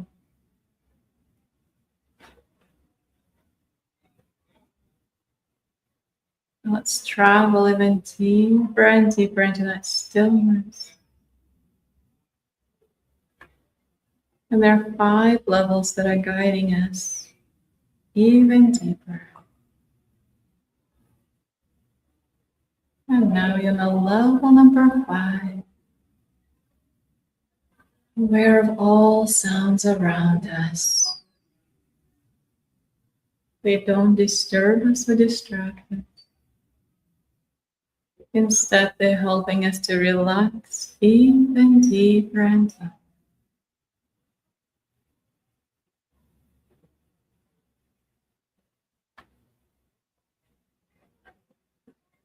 Inviting this relaxing energy to guide you all the way to level number 4.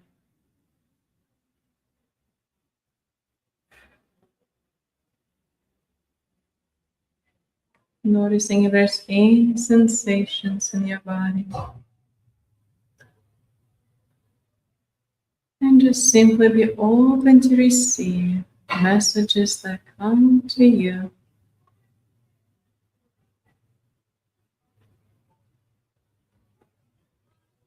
Any tension, discomfort, or pain.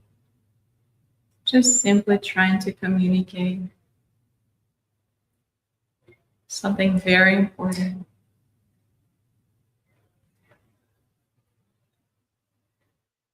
And just melting and relaxing even deeper and deeper. All the way to level number 3.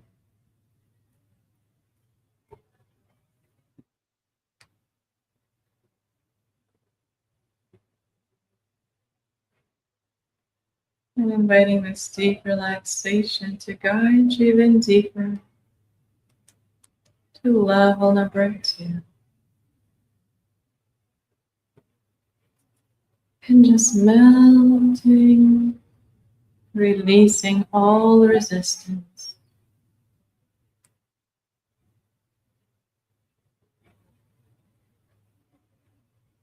And just allowing your soul, your inner voice, your inner guidance to guide you on this journey. To receive everything what you're ready to receive. Maybe it's a vision. Maybe it's a message. Maybe it's just simply awareness.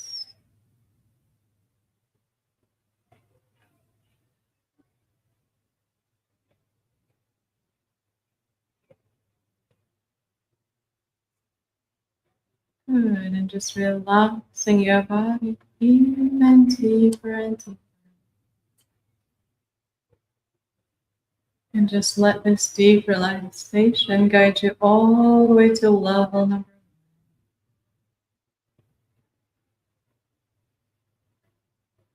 1. A deep space of awareness.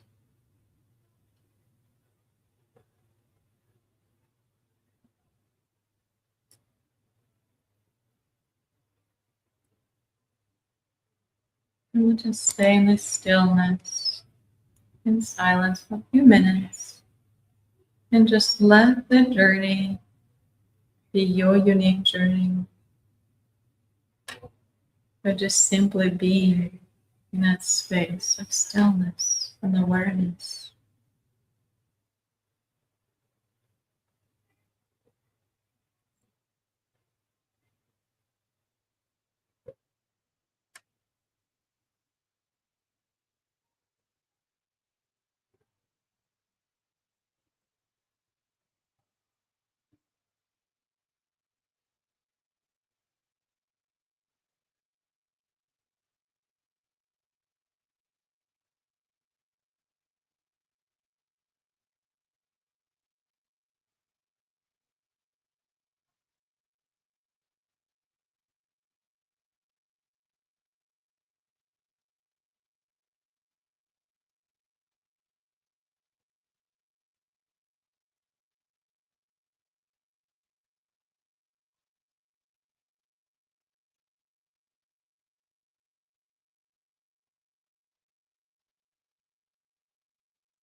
I'm inviting you to dive even deeper and deeper by expanding your awareness, being aware of your body, and just allowing your awareness to expand into this space, into this room, into this collective consciousness field.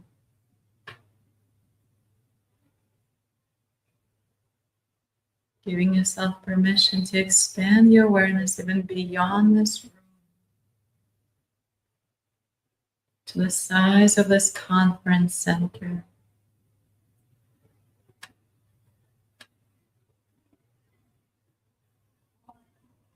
Expanding your awareness even further and further to the size of the city.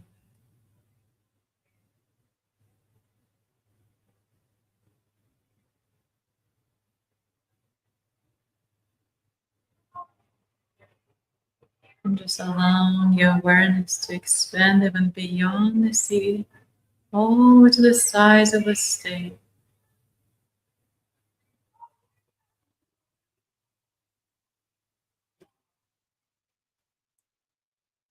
And expanding further and further,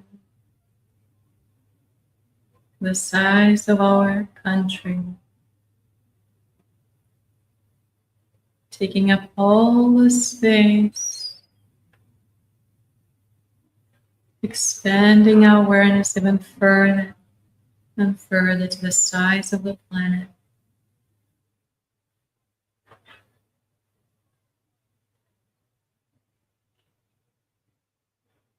And just let yourself feel the powerful field of this planet and even beyond.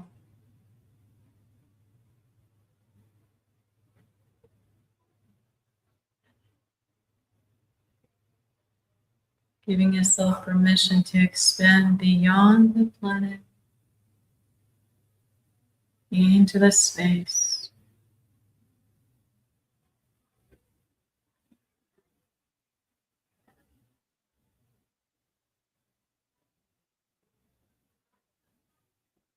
Even further and further expanding beyond all shapes and forms and stars. Returning back to home, back to pure consciousness, pure awareness.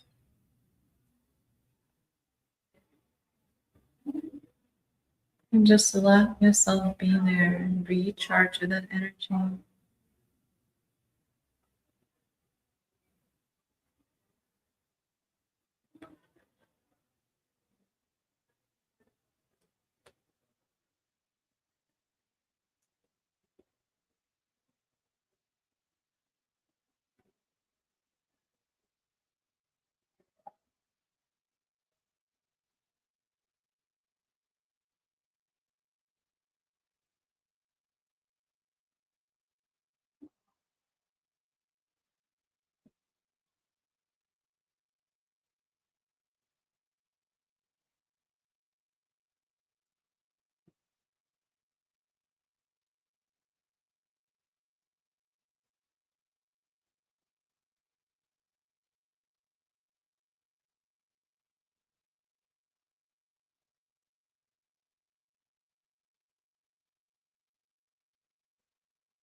And with this deep awareness of this magnificent, infinite source, energy of creation, this pure awareness,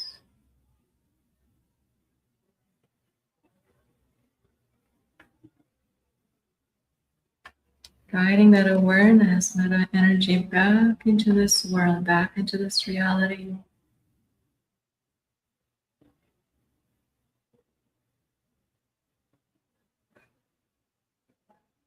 knowing that it's not separate, it is you.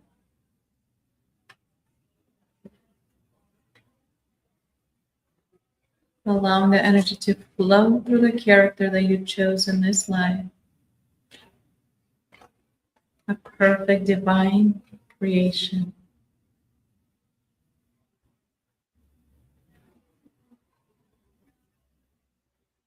Inviting this infinite healing intelligence, the energy of oneness, pure consciousness and love, guiding that energy to your inner child.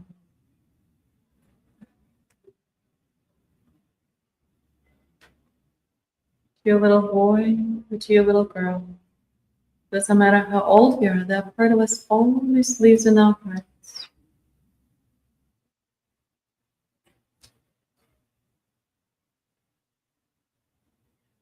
And from that space of pure awareness, just sharing and saying to your little girl or your little boy something that you would want to tell to that part of you that had been waiting for so long to hear from your parents.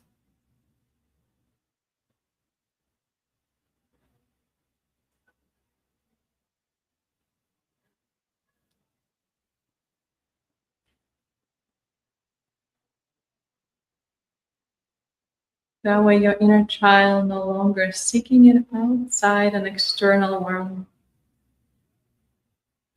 and attracting experiences that perhaps might not be in alignment anymore with your soul purpose.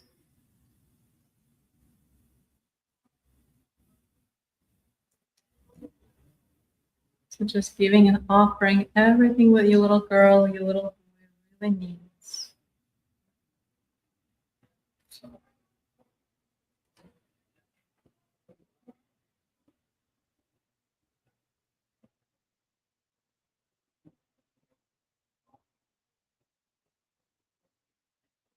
Maybe it's the words that you are loved, you are safe to be who you are, that you are enough.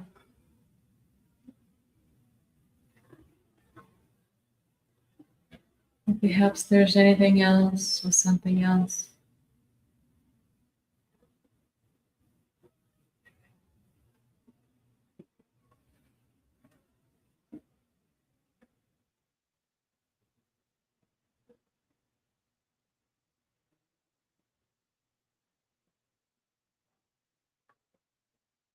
Go ahead and guiding yourself even deeper and deeper. Restoring the connection to the part of you that was disconnected. A lot of times it happens now in childhood when the wounds, experiences that were not pleasant. It's a part of us that we gave away in the moment of that traumatic or unhealthy experience. But that experience was equally important to remind you of your strength and your gifts in this duality world.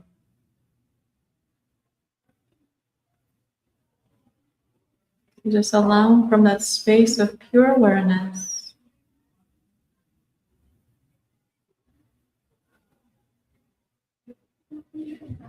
to restore connection to that part of you that was disconnected.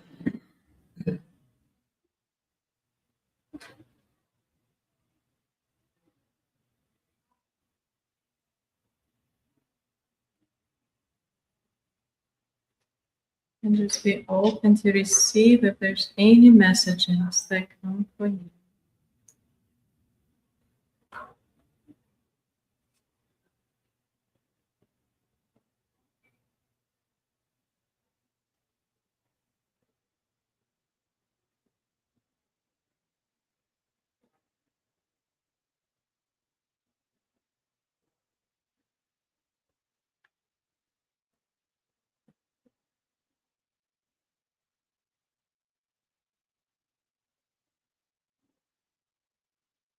Good, and inviting this pure consciousness, this pure awareness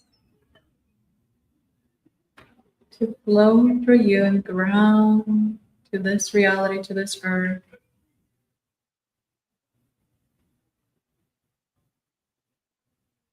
May this energy reach and touch the hearts of all others around the world. Those that are ready to embrace their true self.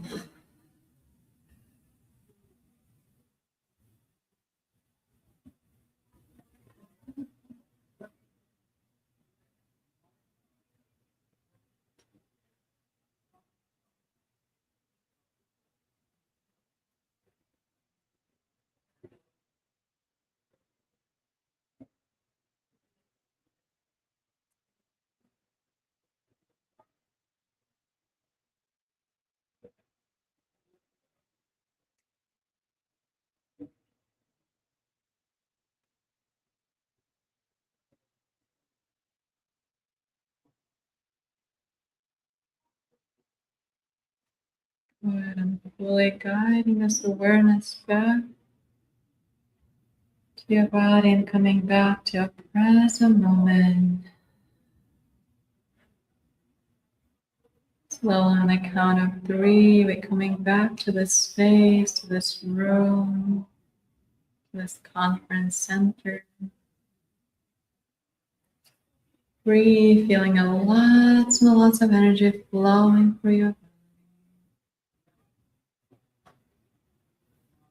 And 2, noticing your fingers and your toes, and maybe gently wiggling your fingers and your toes.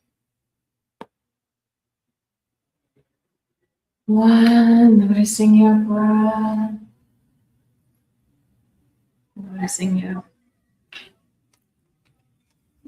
gentle movements.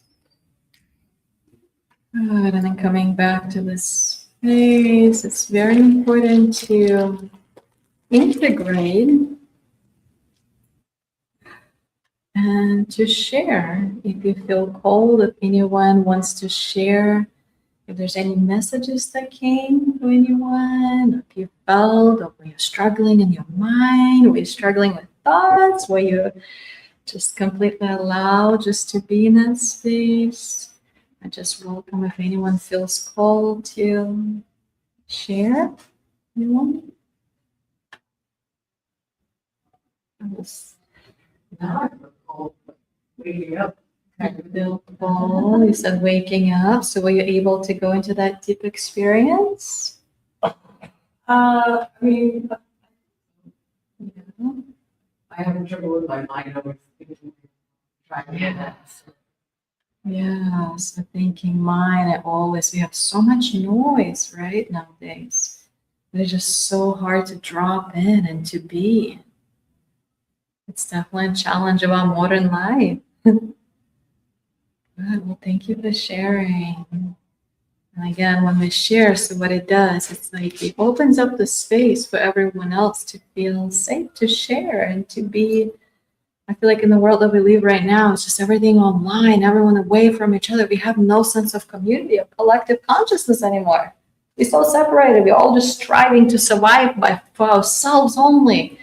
But then we forget the power when we unite, when we come together, when we drop into that space. That's what magnifies that healing and magnifies that power of manifestations. It's not when we do it ourselves or alone, but it's when we do it as a community.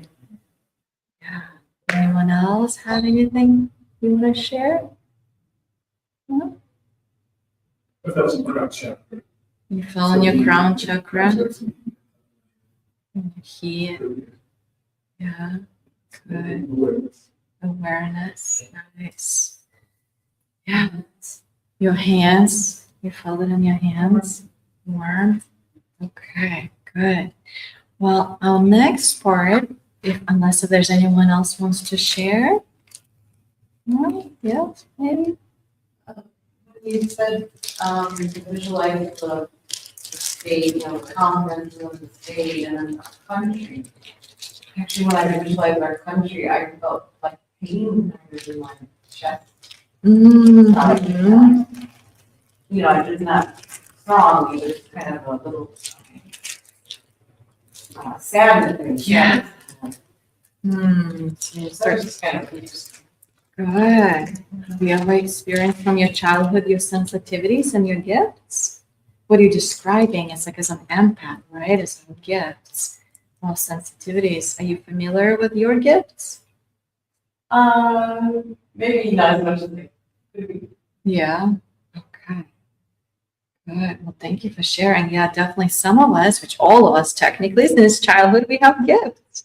But as a society, we see it as like something maybe, as some people calling woo-woo, or there's something like, if it's from religion, like I grew up in the religion, even though I appreciate and grateful, but I was considered as a bad person, that I had some demons. If I read people, or if I tell them the truth, or if I read their past lives, or if I read their future, then it was considered something bad. Yeah, so it's definitely, it's a gift that you feel it. You feel the country, you feel that sadness. Good. Anyone else want to share anything? No? Good. All right. Well, I will invite if anyone wants to volunteer to come here. So we'll use this chair. Anyone would like to volunteer to be here? Yeah? Okay. There's also in this space in our room, definitely a lot of the heart pain, like a lot of like in that heart chakra. So again, we meet people not by coincidence. There's always that kind of a pull, right? Magnetic pull that we are drawn to certain people, to certain places. So even though she's gonna help us, what is your name? Tracy. Tracy, even though Tracy is gonna help us to volunteer here, but we are, again, all interconnected. If I'm just working on one person, doesn't mean that it's just for one person, but it's all connected. So what we're gonna do, we'll invite Tracy just to feel, and I will ask her to share after that experience, if it's okay. And if there's any messages come through, we'll just share what the message is there for her. And I invite each of you to tap into your gifts too. So if there's anything comes through and you want to share, find the courage to be brave, be you. Maybe it's a color that you might see for Tracy. Maybe it's a feeling that you feel. Because what we're learning right now, we're learning how to work with our gifts, how to work with collective and with the field. You probably notice when you go to the store, right? And there's like this angry person in the store. All of a sudden you feel that anger. And you're like, or you feel like it's a happy feeling or a sad feeling. So all of us, we have gifts. All of us, we are healers. We have that healing power. It's just awakening and remembering that we can heal ourselves and the world and animals and trees and planet, and we all helping each other. We're all a mirror to each other too.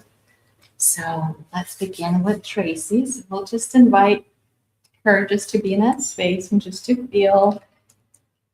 And all of us again will just drop into this collective field. And just simply breathing and just being.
Now,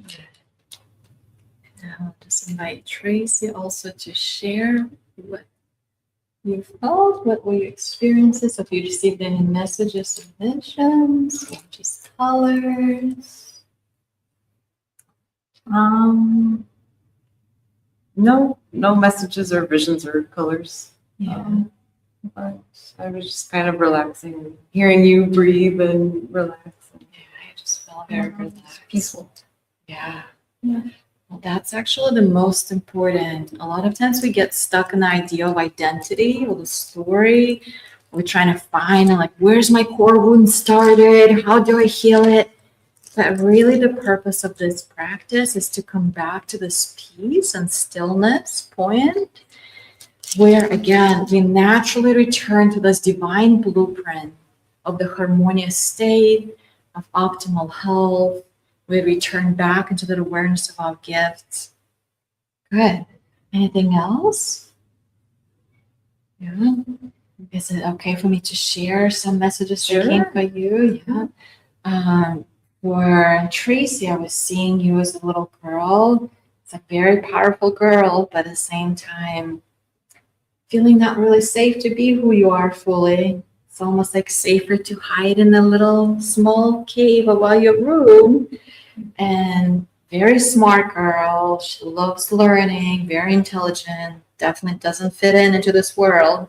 Loves animals, but definitely some sadness because she feels alone. She wants more friends, some people that understand her and see her, and which translates into the future when adult you not really liking your body or like the way how you look, right?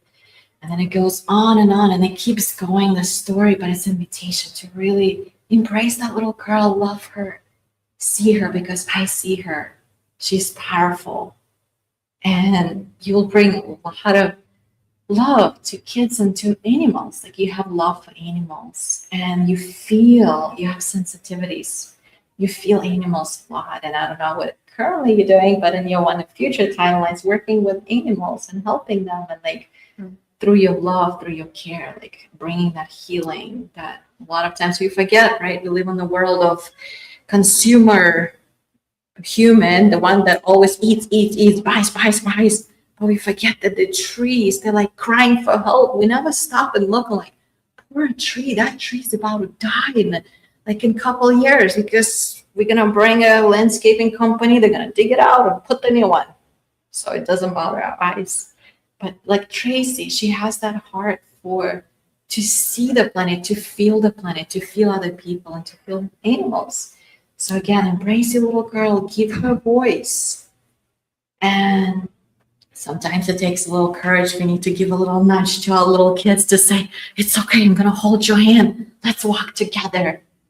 And those are the messages that came for you that I wanted to share. And you have a lot of purple, like your psychic vision, your intuition is so open, but it's like part of you since childhood. You're like, no one really using that language. So I just kind of shut down. I don't really tune into it. So it's invitation to, again, tune yourself into that part of who you are. And it's okay if some people might not like it or see it. It's their choice. But what's sad, it's not being you. It's being pretend you. And that hurts. And that's a lot of that in the heart. Thank you. If anyone else would like to try, we have time. Anyone else? Now we have two on this side. Would you like to do both? We're going to start using amplifying the energy field. You want to come, both of you? All right. Let's bring your chair. Yeah. So let's put your chair here too. And then you'll say your name, both of your names. Carrie and Roxanne. Okay. All right. So now we are learning that again, it's not about us individual. We're all interconnected. We all have the same messages, and the power of collective, that's what amplifies, that's what manifests, that's what creates, that's what heals. It's not about just me, but it's all of us together moving and shifting it. So we'll begin with taking a deep breath in. Deep breath out. Deep breath in. Deep breath out.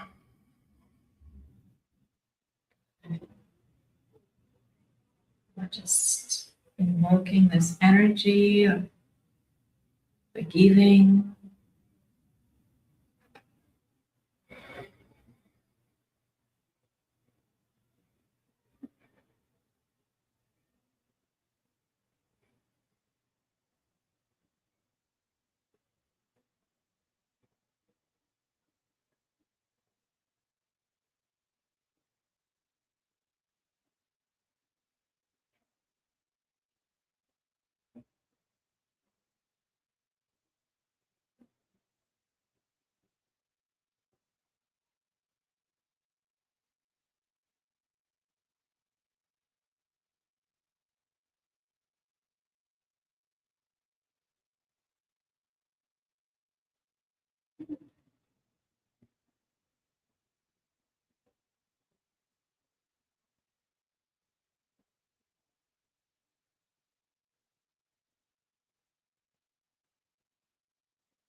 Slowly start coming back to the space. And if any of you want to share, if there's any sensations or anything, or how was that experience of just simply being in that space of stillness? Well, for me, I felt like a vibration, a lot of tingling. Yeah. Like here on my face, and my palms are sweaty. Yeah. Nice. Beautiful. And what is your name? Roxanne. Roxanne, that's right, sir. And what about Carrie? How's your I experience? felt energy moving in my back. I don't know if you saw me twitch, but then it's just kind of hard to focus right now. Just really relaxed. Yeah. Nice. Beautiful. Well, it's interesting that Roxanne, right, and Carrie, how they were drawn to come to the space of volunteering and helping us to be here at the front. Both of you were tapping into your past lives. Well, like both of you, like a lot of ancient Egypt, a lot of the king, a lot of the queen energy, a lot of power, like mystery, the knowledge and wisdom. And both of your message was about the self-worth. Really value yourself, who you are, about your relationships too. How maybe other person might not really see who you are and value you for who you are. So that's why in your relationship it's hard to, like, I guess, find that beautiful soul that meant for you. But its invitation in this duality world is to remember, and that's why the past lives for both of you came very similar from the same timelines almost. It's to remember how you were mystics, you were healers, you were so wise, but at the same time you were in that power of sharing it with others. Like for Carrie, it was a lot of like the king energy too, and the ancient Egypt of the time travel and all those like knowledge that you have. The same thing for Roxanne was a lot of like celestial energy and a lot of also like the knowledge of like this powerful goddess that knows the herbs and the land and the trees and the fairies. But again, we all as a mirror to each other, right? We're drawn for a reason, for a purpose. And it's not only when we do it by ourselves, the healing, but as a collective, it multiplies, which for both of them was about their self-worth. Does that resonate with you? Yeah. It does. And your relationships. Yes. Both. Yes. Are you related? No. Oh, She was no. behind me. Yeah. I don't know. No. Maybe. Good. All right. Well, it's just invitation to remember yourself, because it doesn't matter how many people you're searching in the external world, they still would not be able to see you until you see your own work of who you are. Yeah. Thank you. Thank you. You look like an Egyptian pharaoh. That's funny. Thanks. And thank you those for watching. I believe and I trust that you receive that also message and also this powerful energy of the collective group. Thank you for everyone. Thank you for being here. Thank you for holding space and for allowing me to guide you on this quick journey. For me, time flies so fast and I have so much that I want to share, but I get distracted because I just plugged into what the group is about. And then I'm like, I feel it. And I'm like, okay, where do we focus? Where do we focus? So I'm glad that you're here and thank you. And may you remember that stillness and always come back, because we do have a lot of noise, but that's where the power of everything in this world and the reality. And I love to call this life is our waking dream. It's just time to wake up from illusion of all the wounds in the past and start shining, start being, start living, and start leading with your heart. Thank you. Thank you.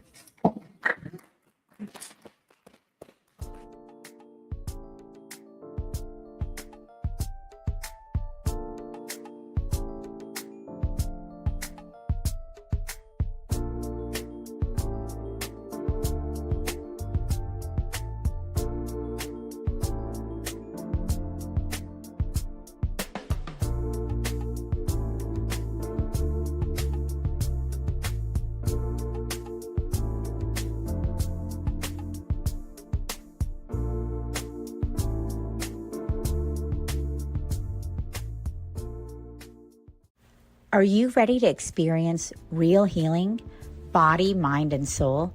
Introducing Becoming Whole, Healing with Francie Soito, a powerful new live show on SoulSearch TV. Francie is a Reiki master, psychic medium, and angelic channel with over 15 years of experience helping people and pets heal, receive messages from the spirit world, and reconnect with their true path. Every other Thursday at 6 p.m. Pacific, join Francie live as she taps into your energy field, connects with your angels and guides, and offers messages of healing, love, and deep transformation. Watch for free on SoulSearch TV, available online on Roku, Amazon Fire, Apple TV, and our mobile app. Want to receive a live reading or healing? Spots are limited. Grab your ticket now and receive a private Zoom link to join the session. Launching June 26th. Let the healing begin. Ready to awaken your gifts, heal your soul, and live transformed? Join evidential psychic mediums Kelly Eckhart and Cheryl Murphy every Wednesday at 4 p.m. Pacific for Seeing Beyond, Living Transformed. Receive powerful psychic or mediumship readings and soul messages. Watch free on SoulSearch TV or reserve your live reading spot today. Every other Thursday at 6 p.m. Pacific, experience Becoming Whole, Healing with Francie. Step into a sacred container of transformational healing, soul alignment, and divine messages. Live healings on Zoom. Space is limited. And journey inward with light mirror reflections. Soul-to-soul sessions with Ragini. Through meditation, chanting, energy messages, and guidance from the masters, strengthen your inner guidance and remember who you truly are. Join the Zoom room free or watch on SoulSearch TV. 3 powerful shows, 1 sacred space. Stream online, Roku, Amazon Fire, Apple TV, or our mobile app. Looking for real answers? Meet Bob the Psychic, Scottsdale's #1 psychic. Join live readings with Bob the Psychic every Monday night on SoulSearch TV. Real people, real questions, real clarity. Bob connects directly with your energy using psychic insight, tarot, mediumship to bring guidance on love, career, family, finances, and your life path. His readings cut through confusion, offer validation and hope, and help you move forward with confidence and trust. Every Monday, 7 p.m. MST. Watch free on SoulSearch TV, YouTube, or Facebook, or reserve your spot to join the Zoom room for a live reading. Experience clarity that changes everything. Limited spots available, so sign up before they're gone.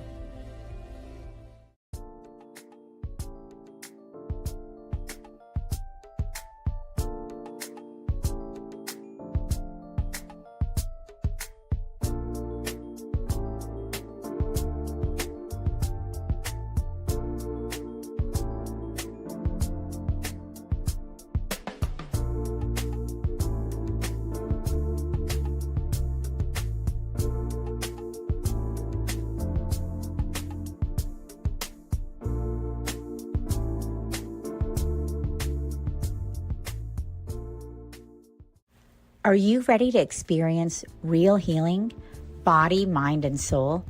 Introducing Becoming Whole, Healing with Francie Soito, a powerful new live show on SoulSearch TV. Francie is a Reiki master, psychic medium, and angelic channel with over 15 years of experience helping people and pets heal, receive messages from the spirit world, and reconnect with their true path. Every other Thursday at 6 p.m. Pacific, join Francie live as she taps into your energy field, connects with your angels and guides, and offers messages of healing, love, and deep transformation. Watch for free on SoulSearch TV, available online on Roku, Amazon Fire, Apple TV, and our mobile app. Want to receive a live reading or healing? Spots are limited. Grab your ticket now and receive a private Zoom link to join the session. Launching June 26th. Let the healing begin. Ready to awaken your gifts, heal your soul, and live transformed? Join evidential psychic mediums Kelly Eckhart and Cheryl Murphy every Wednesday at 4 p.m. Pacific for Seeing Beyond, Living Transformed. Receive powerful psychic or mediumship readings and soul messages. Watch free on SoulSearch TV or reserve your live reading spot today. Every other Thursday at 6 p.m. Pacific, experience Becoming Whole, Healing with Francie. Step into a sacred container of transformational healing, soul alignment, and divine messages. Live healings on Zoom. Space is limited. And journey inward with light mirror reflections. Soul-to-soul sessions with Ragini. Through meditation, chanting, energy messages, and guidance from the masters, strengthen your inner guidance and remember who you truly are. Join the Zoom room free or watch on SoulSearch TV. 3 powerful shows, 1 sacred space. Stream online, Roku, Amazon Fire, Apple TV, or our mobile app. Looking for real answers? Meet Bob the Psychic, Scottsdale's #1 psychic. Join live readings with Bob the Psychic every Monday night on SoulSearch TV. Real people, real questions, real clarity. Bob connects directly with your energy using psychic insight, tarot, mediumship to bring guidance on love, career, family, finances, and your life path. His readings cut through confusion, offer validation and hope, and help you move forward with confidence and trust. Every Monday, 7 p.m. MST. Watch free on SoulSearch TV, YouTube, or Facebook, or reserve your spot to join the Zoom room for a live reading. Experience clarity that changes everything. Limited spots available, so sign up before they're gone.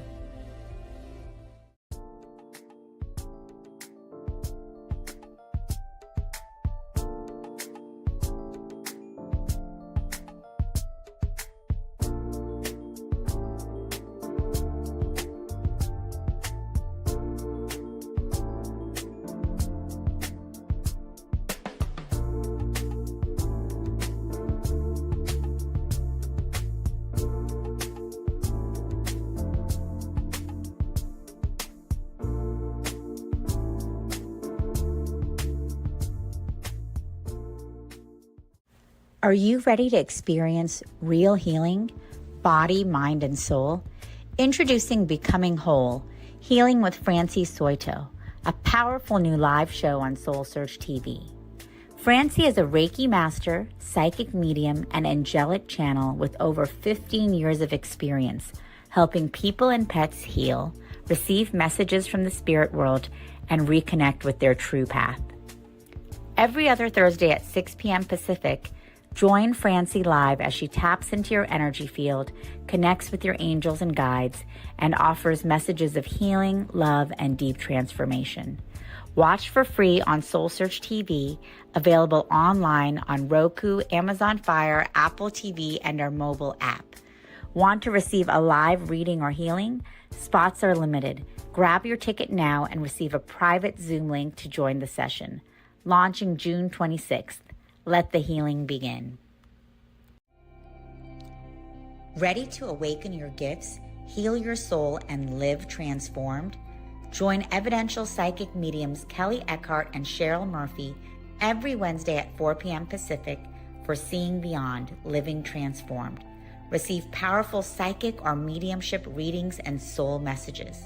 Watch free on SoulSearch TV or reserve your live reading spot today. Every other Thursday at 6 p.m. Pacific, experience Becoming Whole, Healing with Francie. Step into a sacred container of transformational healing, soul alignment, and divine messages. Live healings on Zoom. Space is limited. And journey inward with light mirror reflections.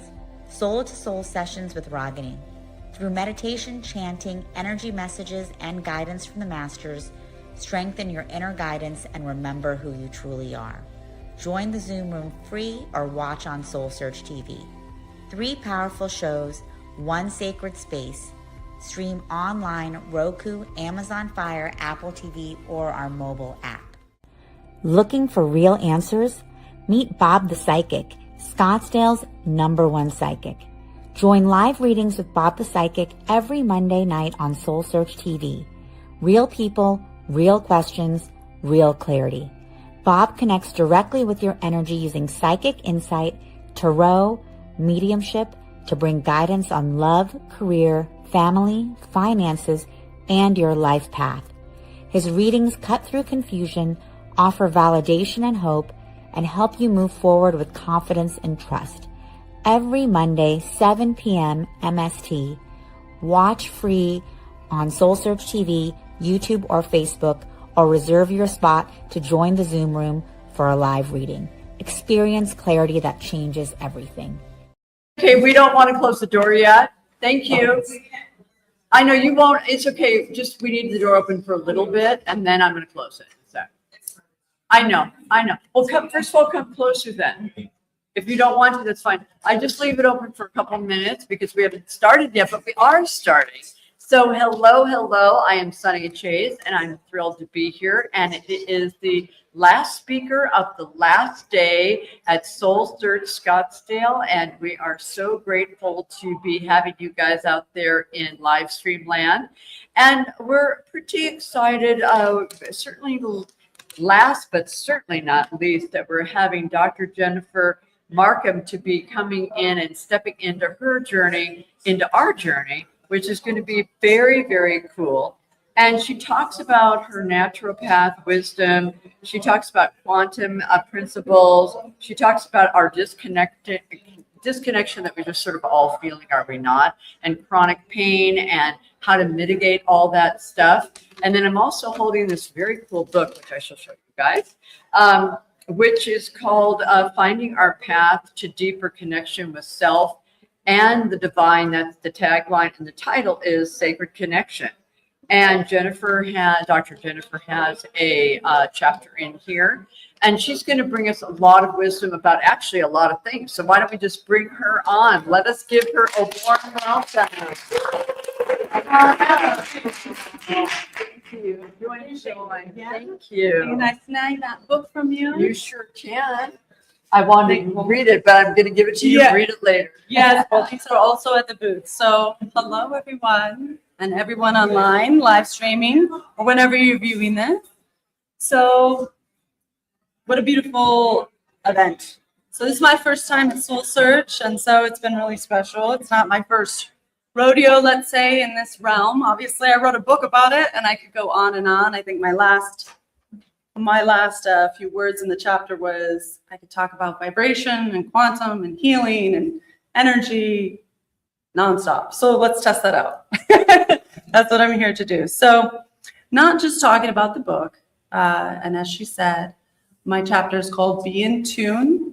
There's 7 chapters in Sacred Connection, and Be in Tune is number 4. So it's representing the heart chakra. And I had the pleasure of co-authoring this book in connection with the sacred and the divine.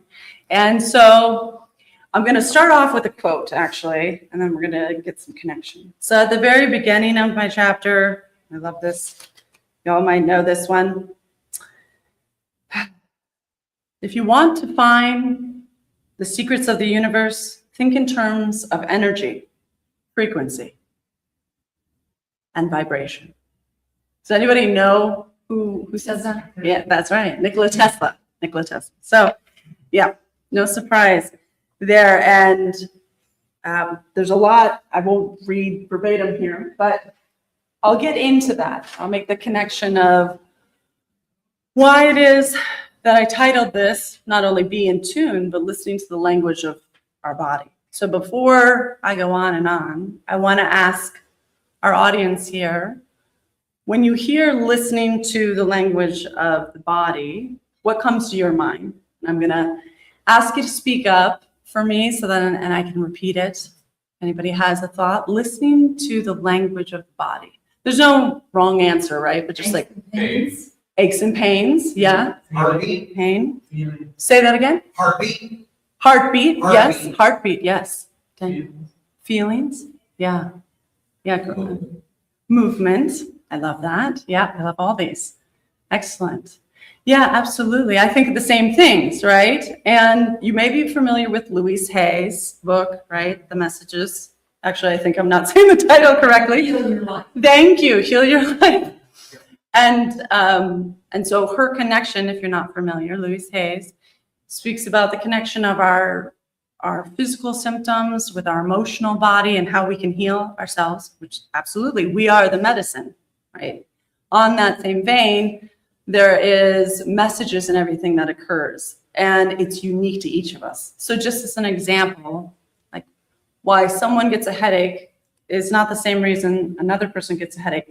Or if somebody has high blood pressure, hypertension, there's not just one way to treat that, because why it's manifesting or coming up as a symptom in one person is probably, it's going to be individually unrelated to the reason it's happening in another person. Yes, it relates to the cardiovascular system, but why it came about in the first place, why the symptoms happening is unique to each individual.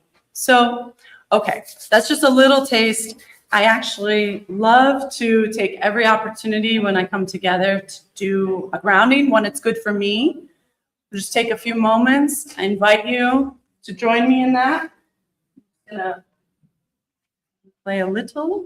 Okay. Hopefully this will translate.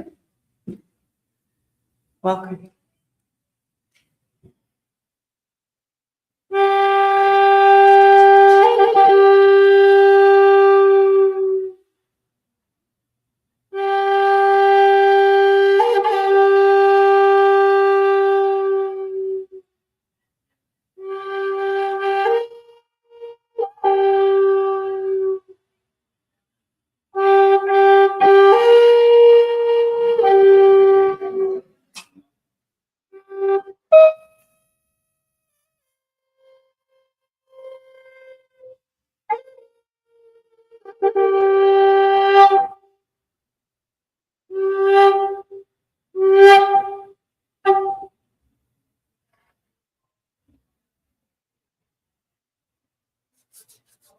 And if you feel so called, if your eyes are closed, great, or just a soft gaze. Taking a deep breath in, allowing your shoulders to raise up even if that feels good. And go ahead and exhale audibly if that feels good. One more time. Deep breath in, raise the shoulders, exaggerate that in breath, maybe a little extra at the end. Great, let's do 3. Let's do one more. Deep breath in. All right. And then just open your eyes. It's just a quick, in your own time. There's a quick moment to ground. You know, I love that we can shift our energy. When I say energy, I mean like how we feel, our heartbeat, the rate of our breath, our thoughts with just a breath or 3. Okay, so thank you for joining me in that. So I have a little note card because that's going to help me keep focused. I am an air element, and so I can talk and talk, but we want to keep it kind of focused here. So, all right. So, listening to the language of the body. So, I imagine, but I'm not going to assume that because you're here, you have an understanding that we're not just this physical body. At least there's an energy that runs through us. We have emotions, right? Everything has a vibration. That means it's living. That means it's existing. That's atoms and photons, electrons, that type of thing. And so I like to think of, we are physical, we're emotional, we have the thought, or at least the mind field, like thoughts in the field. We have a vibrational and energetic body. Some people describe our bodies as the ethereal, the causal, so forth, right? Other than the physical, for example, the energetic or the emotional body, somewhere within like that 3 feet from the body is where it would begin, but at least a few inches from the body is more the emotional space. And that's not just woo-woo. What that is talking about how, you know, say your eyes are closed or you're in a room or something, you can sense something without seeing it, or you can feel someone or change by your own intuition. Something happens, you get a sense. That is something other than just our physical senses, our eyes, our touch, right? That's one of our other senses. So us being multidimensional beings, multi-layered beings, we're here, we're in this physical body, and a lot of times people come to see me because of physical things. Autoimmune diseases, some chronic diseases, what have you. All types of labels, but also maybe not a label, but a sense that there is dis-ease. They're not feeling well. But usually they seek me out because they're wondering, is it possible to either not deal with these symptoms? Is it possible to heal? Is it possible to feel better at the very least, right? And so in my book, yes, absolutely. As long as there's life, there is the opportunity to change and transform on every level. And so when I speak about us being this multidimensional, physical, emotional, energetic, vibrational, so forth, these are important because, at least in the work that I do and how I see the world, and I find it helpful in my practice, is that if I only focus on helping change symptoms for someone, which is generally speaking going to operate on the physiological, like the kidneys, the liver, the skin, the lungs, like the organ systems, I'm only focusing on those changes, symptoms might go away. But if it's something really chronic, it's likely to come back or come back at another time. Because I believe that we get physical symptoms when it could be part of our karmic experience, right? Especially if it's in a young child. Familial and processing things from a family standpoint. But also, if it begins at an energetic level, which is what I end up seeing, which what I mean by that is subconscious, everything is rooted in from belief systems, that it ends up eventually manifesting on the physical. That's when we pay attention to it. So when we're listening to the body and we're having pain or pleasure, But more so, we think of dis-ease. When we're feeling pain of some kind, dis-ease, then that's when we start to pay attention. Or if we don't want to pay attention, it might become louder, or go to another place, or stop expressing in one place but pop up in another place, right? So, all right. When I'm thinking about us, as I explain, you know, again, preaching to the choir here, I think, about being multidimensional beings. But I also like to describe it as like the layers of an onion. So I truly believe in spontaneous healing, shifting, changing, even things on the, you know, lesional level, changing like this. Well, eventually, even if it is taking some time, eventually when it happens and it changes, it might happen like that. But as we go on our healing journey, usually in the physical body, we're focusing on the physical. We may deal with something within the digestive system, because that's often an area of problems, or the nervous system, or the hormonal system. And that symptom or that area is calling our focus because it's interfering with the quality of life. But we start supporting the body, all the bodies, when I say that, and those symptoms might go away. But then a skin issue shows up. Well, I haven't had this skin issue for 5 years. So it is like peeling away the layers of the onion. And it's, of course, unique to each individual. And that being said, if we're starting in the physical, what I tend to see, not that it's not worked on at all levels at all times, but from a person's awareness. So we work within the physical or the lesional level. There's some kind of physical malady that's happening. Into the emotional. And you can't just jump into the emotional and be like, hey, you probably have an emotional issue and let's just fix that. But you must gain trust within the body, within a relationship when working with someone or interacting with somebody. And then it goes into the more subtle, the mental, the subconscious. The subconscious, oh, I love to talk. It's like this root. Think about us being programmed. Has anybody heard that before? Like, oh, we've been programmed, or it's, you know, we can't help it. It's like, yeah, a few here have.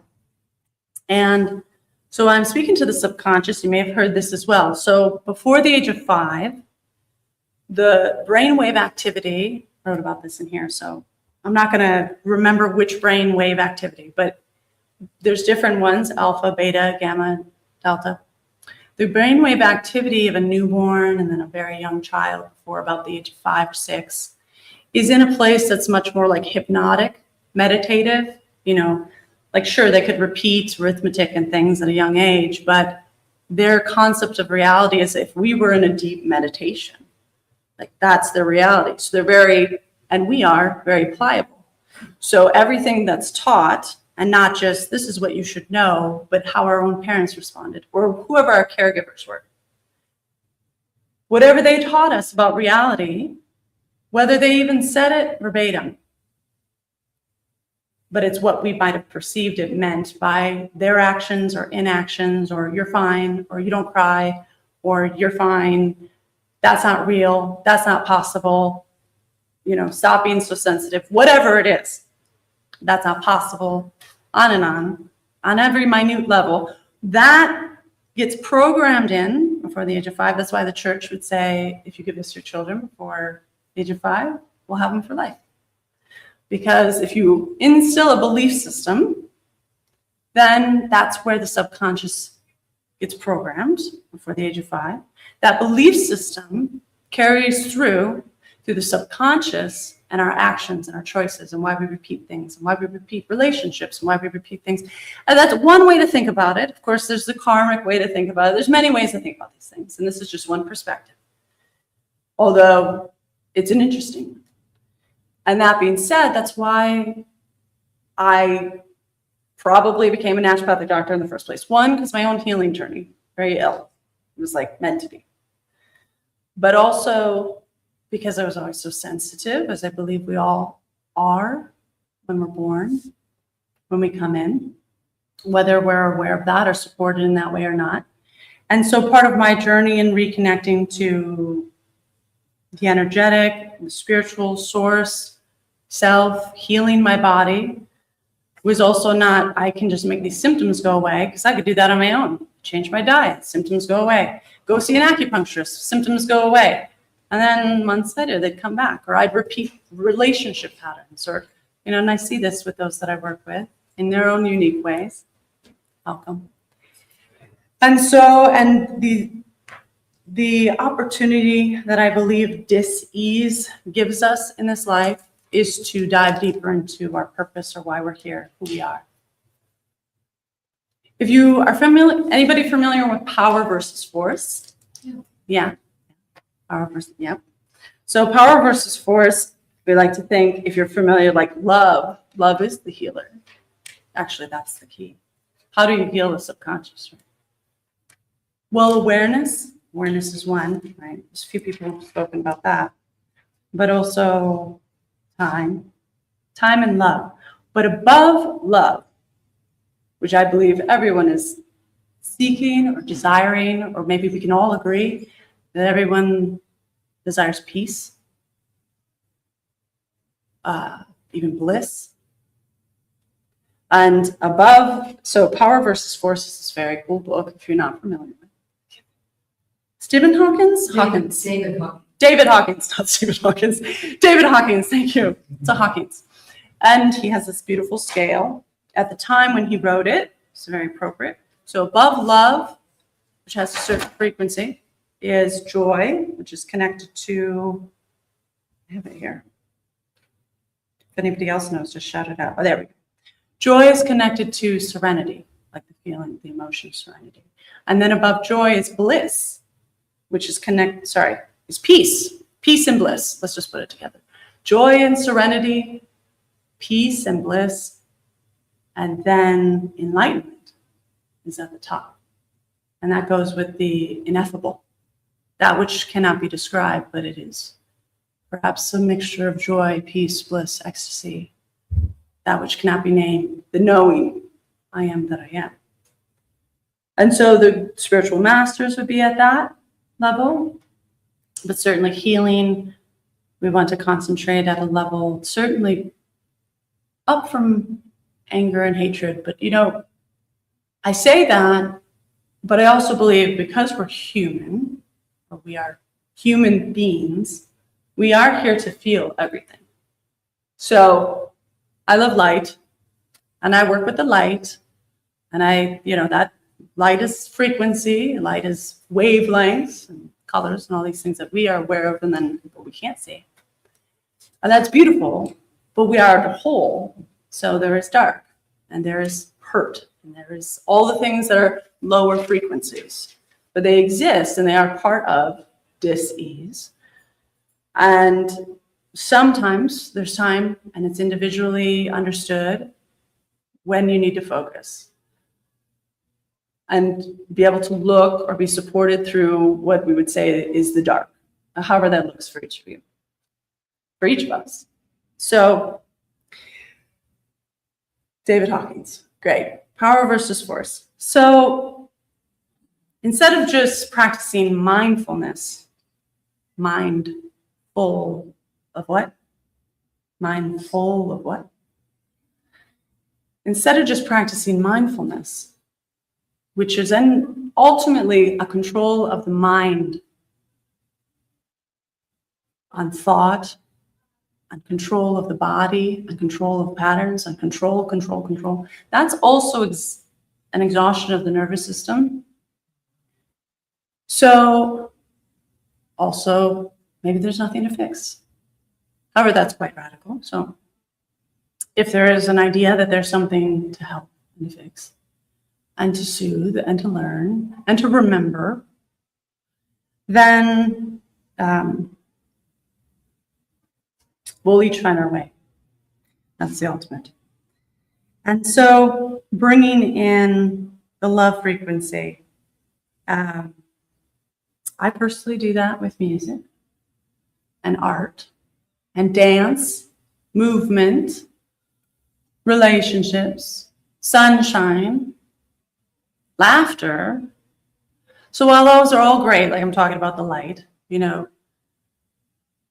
when I speak of the mindfulness, and a lot of practices are about, well, it's not wrong to have consciousness. I'm saying that's awareness. If we're aware of something, I shouldn't think that way. I don't want to continue doing this pattern. I know this isn't serving to me. I want to be aware of that. Okay, that's great. But only controlling one's actions from a place of I must control that or always be mindful of it, like I said, can exhaust the nervous system. So what I have found, at least for myself and those that I've worked with, to be effective is to also, just went blank. That's great. I'll look at this till it comes to me. Well, that's it. Mindfulness to nothing. Of all the things I miss the most, I miss my mind the most or something like that. Actually, I joke about that because it's like, oh no, that's a blessing, you're just like in the moment. And that's really quite true. There's peace in that. Mindfulness down to the heart. Oh, thank you. Yes, mindfulness down to the heart. Yeah, that's right. So bringing it back to love, another heart. Thank you. Thank you. So the heart operating from that place where it's not just our mind, but beginning on the journey of healing is one, it's unique, it's individual, but a key component is going to be love. And understanding that sounds nice, great. But that usually people come to me and they're like, well, we're not going to just talk about, great, yeah, so you have fibromyalgia. Well, the fix to that is just love yourself. So if that works, I guess you're just not loving yourself, And you should not do the things that don't hurt you. I bet you never thought about that. And you should, choose good things that don't make you upset. We're all very wise. We have the answers within us, a lot of them. The answers are within us about maybe, I always ask people, list what you do that you feel is good for you.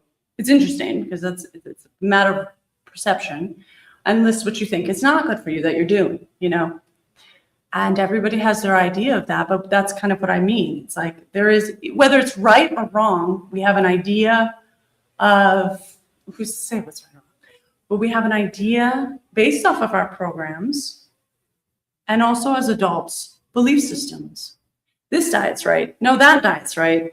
No, you shouldn't eat like this. No, you should be a breatharian. You should only eat this way. You should drink this water. You should only drink that water. All your problems are because you don't have enough salt. All these things are very helpful. They really can be. There's not something wrong, right? There's so many paths up the same mountain. And so there's not like, if you're doing it that way, that's wrong, But we think about, there's not just a cure all, because you're the medicine. So whatever your path is, it is going to bring you to love.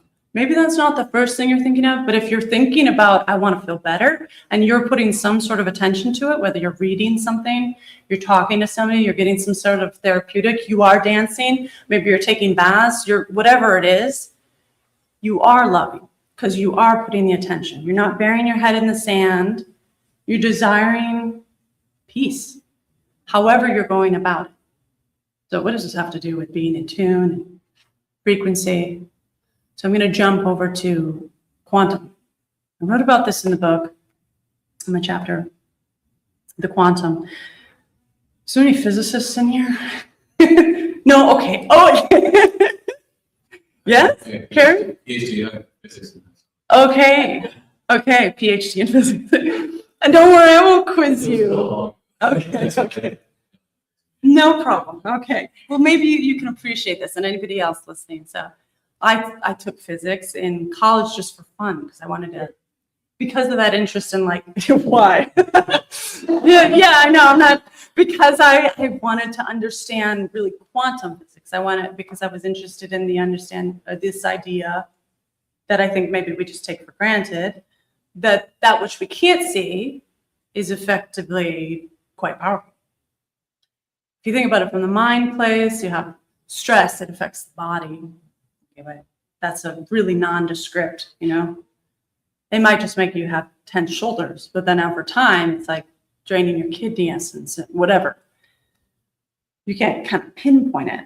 But that's why the power of the placebo, which that basically means, well, that's like not giving a substance. It's the idea of kind of giving an inert thing and saying that it's used in double-blind, placebo-controlled studies to test the effectiveness of other things, right?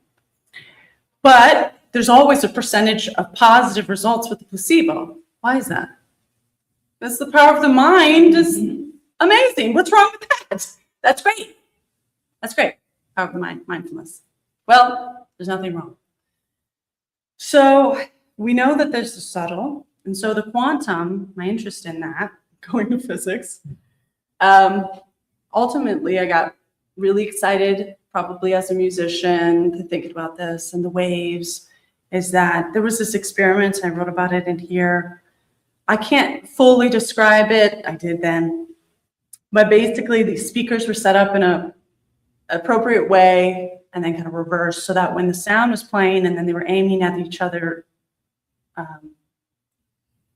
at the angle that they needed to. And of course, music is actually coming out in waves. But when they were one was inverted and the other, then they hit each other, they canceled out, then it was silence, even though they were both playing something. So it's to understand, oh, well, there's waves going through the air. I'm hearing music, but now I hear nothing just because they're canceling out from their interaction, or we can't see them, or with the naked eye, which I kind of connected with homeopathy. So who here has at least heard of homeopathy? It's okay. Yeah. We have a homeopath in here. And so I want to do this justice, but think of homeopathy. It could be called the law of similars, or I like to just say like cures like. The reason it's been effective for over 200 years, at least, is this idea of affecting the subtle level based off basically canceling out the wavelength. So you really, how some people might have the effect from coffee to be really jittery and feel kind of nervous and heart beating fast and maybe have to go to the bathroom and loose stools and that kind of thing from a little too much coffee maybe. If you took the homeopathic, it could be, I'm simplifying it, but say you take the homeopathic for coffee, which is really just infinitesimal, it's down to nothing. There's not a physical substance within it. It's beyond Avogadro's number. Frequency. It's frequency, exactly. Then that frequency, the very subtle, not some massive dose of something, just the frequency, the essence, and cancel out if somebody's having those symptoms. If you take the homeopathic coffee, that's the idea. Because of working on this very subtle, cellular, beyond cellular level. So I do work with a therapy called biotherapeutic drainage. And it is homeopathic. It's not single remedies, but it's homeopathic. And I find it to be so beneficial because it works on all the levels as homeopathy, as does many things, right? You can't separate and be like, well, this is only going to affect your left foot, It's like if you take something or if you do something, it's going to have an effect potentially, well, no effect maybe, or some effect on the whole body, whether you experience it or not, whether there's a great change or not. So my interest in the quantum, and I said dancing, but I wasn't so free to dance when I didn't feel good in my body. Or sing. I did love to sing, but I didn't do it as much as I do now. And so the more that I feel enlivened and vital, the more that I see other people that I work with, feel more free to dance and to sing and to just create and to do what they want to do. And so talk about purpose, when you're focused on disease, we're always focused on having to fix something that's wrong, whatever it is. It can kind of be addicting If there's not something to fix, then what do I do? But if there's not something that's like broken that I always have to like take care of, then what? Like then I might do something that I always dreamed of, but I never thought I would. Back to the subconscious and being programmed. That's really on the subtle level. Beliefs. I mean, where do you store a belief and then why does it come out as a pattern, you know? Because beliefs, they just do. It's a program of how we respond to a stimulus, to an interaction. So I'm gonna, I keep bringing up a lot of books. 4 Agreements, 5th Agreement, Don, okay, oh, I love that. I got so many head shakes there. Yeah, Don Miguel Ruiz and his son. So the 4th Agreement, the 4th Agreement, the 4 Agreements and the 5th Agreement. I love these books. In essence, this is really in essence. 4 agreements are: be impeccable with your word, always do your best, don't take anything personally, and don't make assumptions. I love those. So easy to say, a bit more challenging to live at times, but it's a beautiful framework. And then the 5th agreement, the reason I love the 5th agreement so much is because it's talking about how we're all living our own dream. It's be skeptical, but learn to listen. But we really are all living our own dream. But when I say people will get healthier, then they're free to do whatever it is they want to do, that's great. We're each going to want to do different things. We're each doing different things. Doesn't we, you know, it's not like, although today could be the first day of the rest of your life. It is. So, or, I don't know if it was you. Somebody I was speaking to yesterday, I was like, what is it that you do with someone else? And they said, you know, I don't know what I'm doing with the rest of my life. You know, I don't know what I want to do basically when I grow up. And this gentleman is probably in his early 60s or something, would be my guess. You know, I don't know what I want to do when I grow up. We reinvent. We're human beings, so we're here to embody. And if we have the opportunity and the time to feel good in our bodies and experience peace and bliss, and we might even experience that without peace in our physical bodies too. That goes to show that the physical isn't the physical. So, look at the time here. Great. All right. Does anybody here, so blah, blah, blah, I'm a naturopathic doctor. Does anybody not know what or feel like you're not sure what a naturopathic doctor is? You know what, for the sake of anybody watching online, I better. Everybody's like, yes, we know. So in case you're not aware, simple definition is, for myself, it's an easy way to explain it. I went to 4 years medical school, specifically naturopathic medical school here in Arizona. And it's accredited and it requires licensure. I have mixed feelings about that, but anyways, I'm grateful for the journey, and this is the one I've taken. So a naturopath, or a naturopathic medical doctor, as we can be called here in Arizona, have the teachings of using nature or the least force to support the body to heal itself. And that can look so many ways, and there's so many modalities and so forth, but that's in essence. We're using natural modalities to treat the symptoms, not to suppress, although you can suppress with natural remedies. But it's all serving. But the idea is not to suppress, and it's to support healing.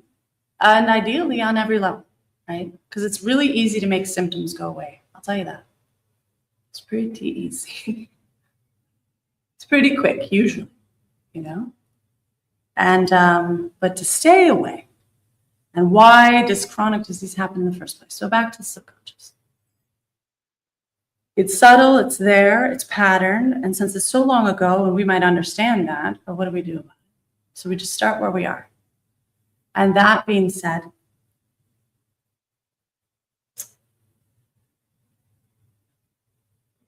Yeah, the phases of healing.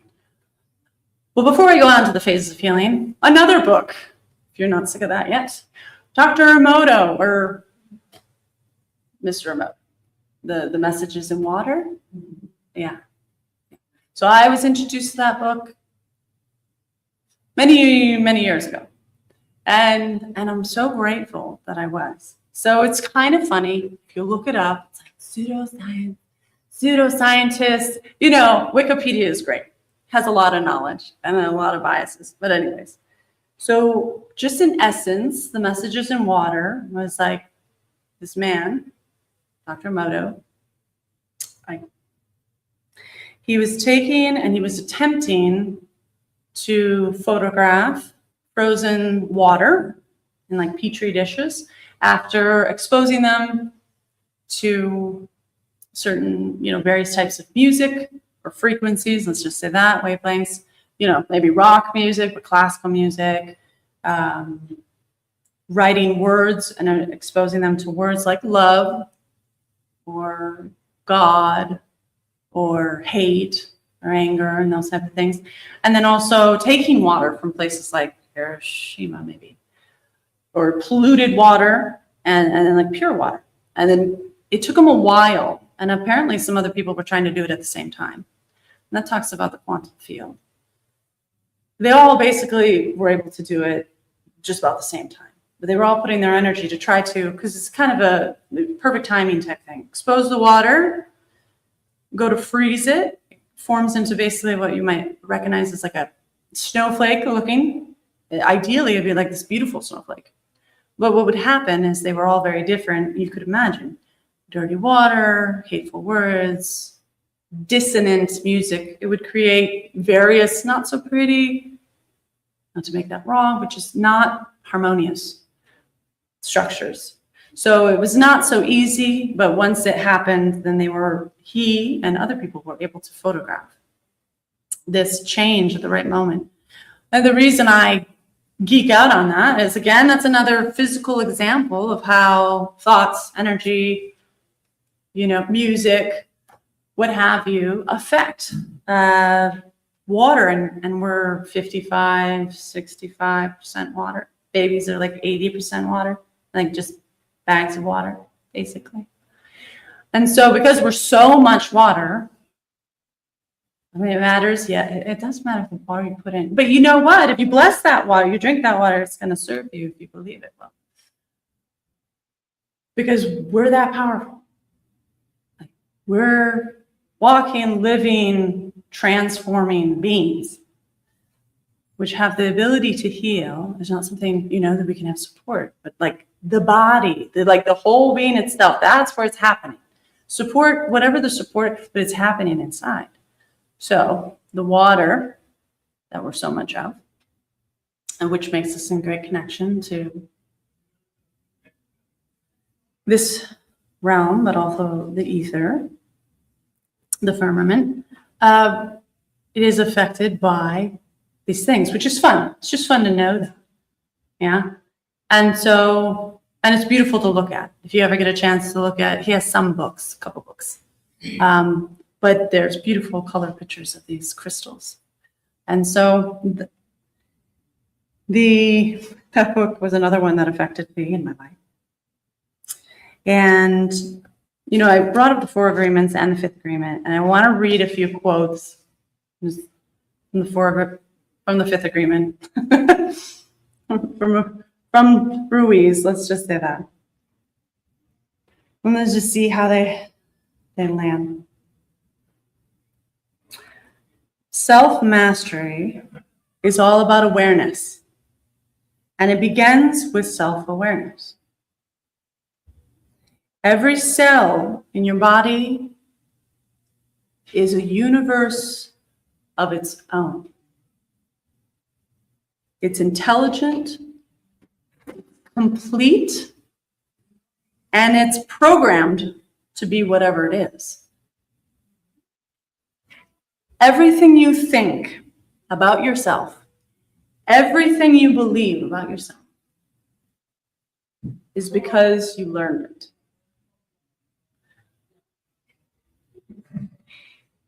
You know, in the last almost 6 years now, I think a lot of, I can say for myself, but I have noticed it in those I'm connected with, right, in my resonant field, more awareness of, wow, that was just something that we learned. But if we learned it and somebody else told us that that was true, is that even true? Is that true? And is that true? And is that really true? And questioning so many more things, which is great. And so I love these quotes.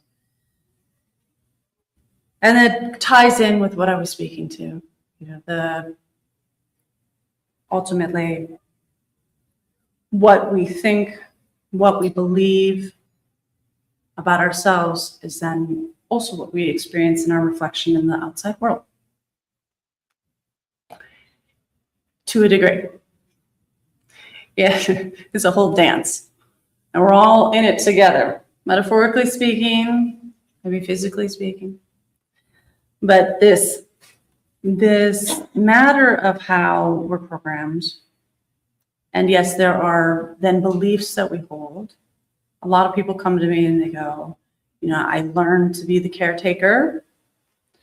And, you know, for example, this one's coming to my mind, so I'm going with it. I learned to be the caretaker, but I know I should be taking care of myself.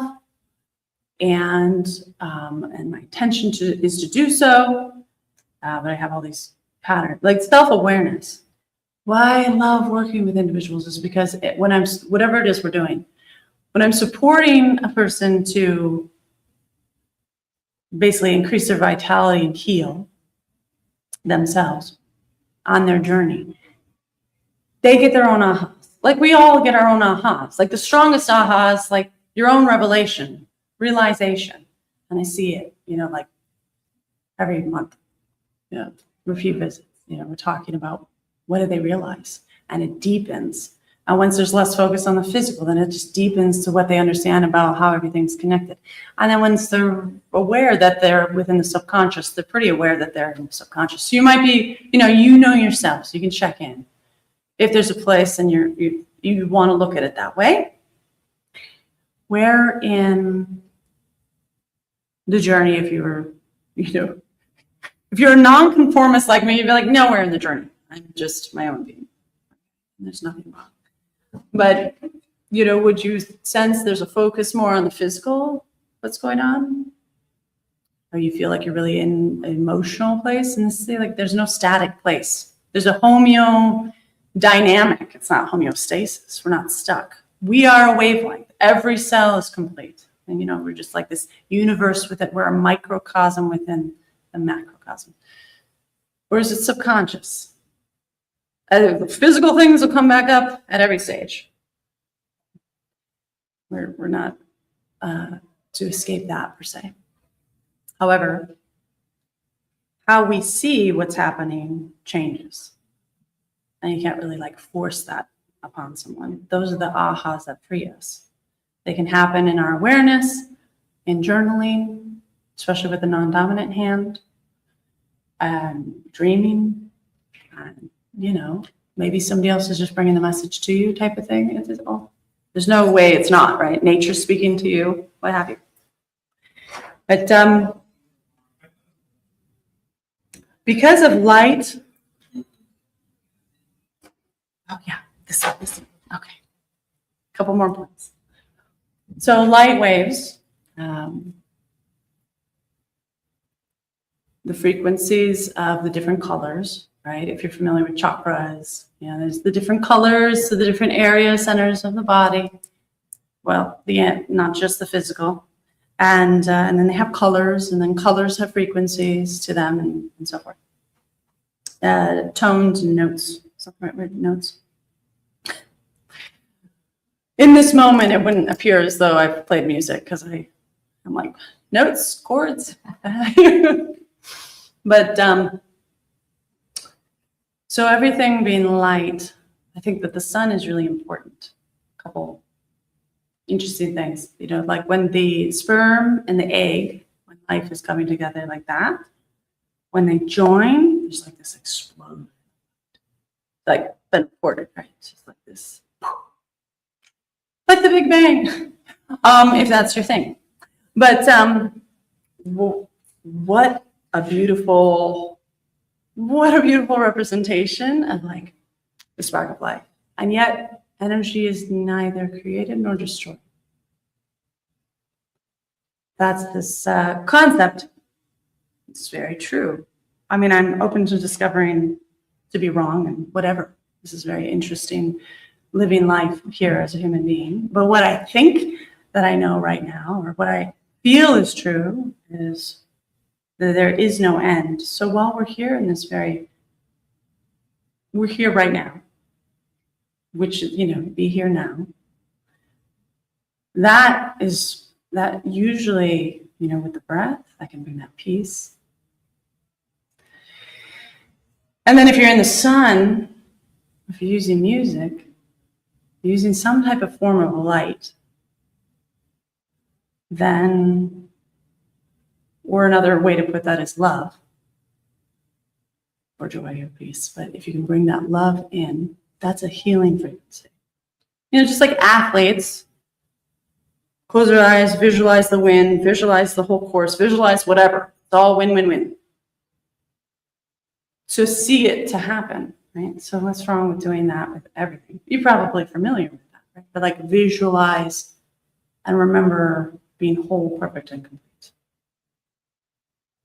And everything is music. Does anybody know Tubby Love or Andrew Love? He's a musician. No? Okay. Well, he has a song that I very much love, and I quoted it in the book. Actually, I probably just kind of turn to that instead of pulling from my mind. Memory banks, I should say. Pull from the Akashic Records. How about right here off the page? So it goes as such. Life is a song that goes on forever. Love is a dance that we do in the city, yeah. When you hear the sound of the whole world spinning round, listen to the rhythm of the river steady flowing out, moving to its own vibration, singing harmonies with all of creation. We all play a part. Yeah, we all gotta play. And love is infinite. Everything is music. Everything is music, yeah. Everything is music. Music. Everything is music, yeah. It goes on and on. And I love singing that because I couldn't have imagined doing that some years ago. Yeah, and I can't tell you how much thyroid disease there is, which, that's a connection to the throat chakra. And so that's about our truth and our expression, but it also is something that develops around the age of 4 to 7. It matures. It's the most amount of thyroid hormone that your body's going to produce per body weight ever is about the age of 4. It peaks. So thyroid disease tends to happen from something that's occurred before the age of 7. And so it connects with our imagination and our dreaming and connection from our head to our hearts. It's this, whether it's our voice or whether it's our art or whatever is the equal expression of what we're expressing, our purpose we're giving, whatever we're doing in life is our message. Our mess is our message. That's not my quote. That's my dear co-author, Ann Jonas, who created this. Mess is our message. And so no matter what, we're like an example. We are a vibration. We attract similar vibrations to us. Here we are. Soul Search. Thank you, Soul Search. Here we are. We come together because of it. And I find that the most interesting thing about the journey of life or healing has to do with the discovery of who we really are.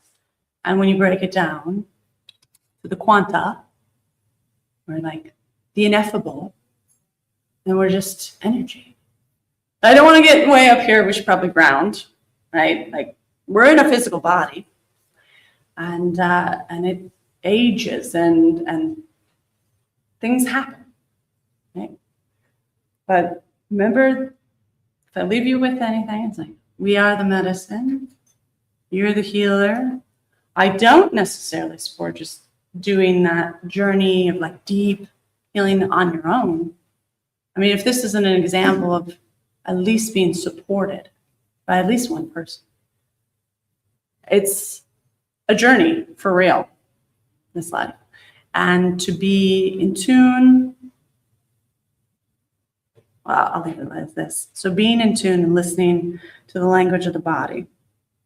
If any of you play instruments, okay, or not, but music, even if your instrument is your voice, okay, or humming,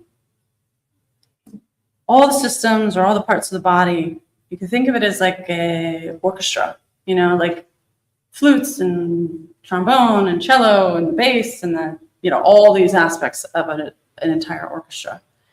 When there's dis-ease, there's dissonance, you know, it just doesn't, there's not like the flow that you're wanting, you know? It's not, it's like the symphony is like out of tune and it's not great music. What I like to envision is that when we come into resonance, we bring harmony to our being.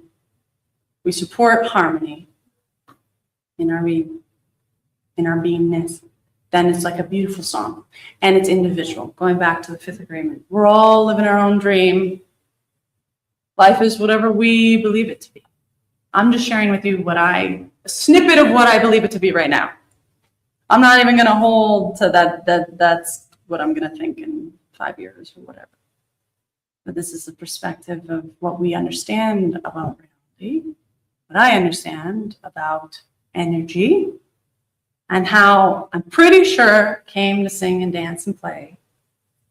But if you would have asked me, you know, in thick of dis-ease, I don't think I would have had any idea. Like any idea.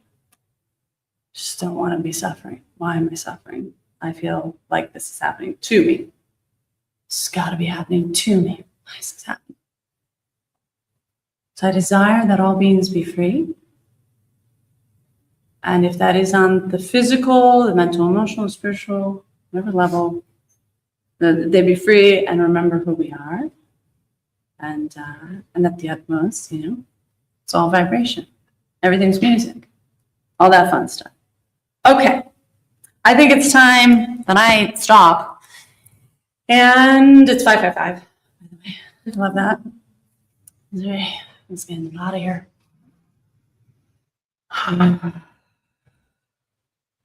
Any questions? Thank you for being here. Or comments, you know. And we can also yes. Thank you. Thank you. Thank you for being here. Yeah. Appreciate you. Thank you all for being here at Soul Search. I don't really think I'm the person to wrap it up, but it appears I am in this moment. Wherever you are, whenever you're seeing this, time is an illusion. No. Dr. Markham signing out. Thank you. Thank you. She really did. Boy, she's bringing up consensus. I mean, pulling it all together. Yeah. I'm grateful. Oh, yeah. I didn't take a picture. I'm sorry I missed the beginning. No. We were getting ready from the oh, beautiful. From my past as a manager. Yes.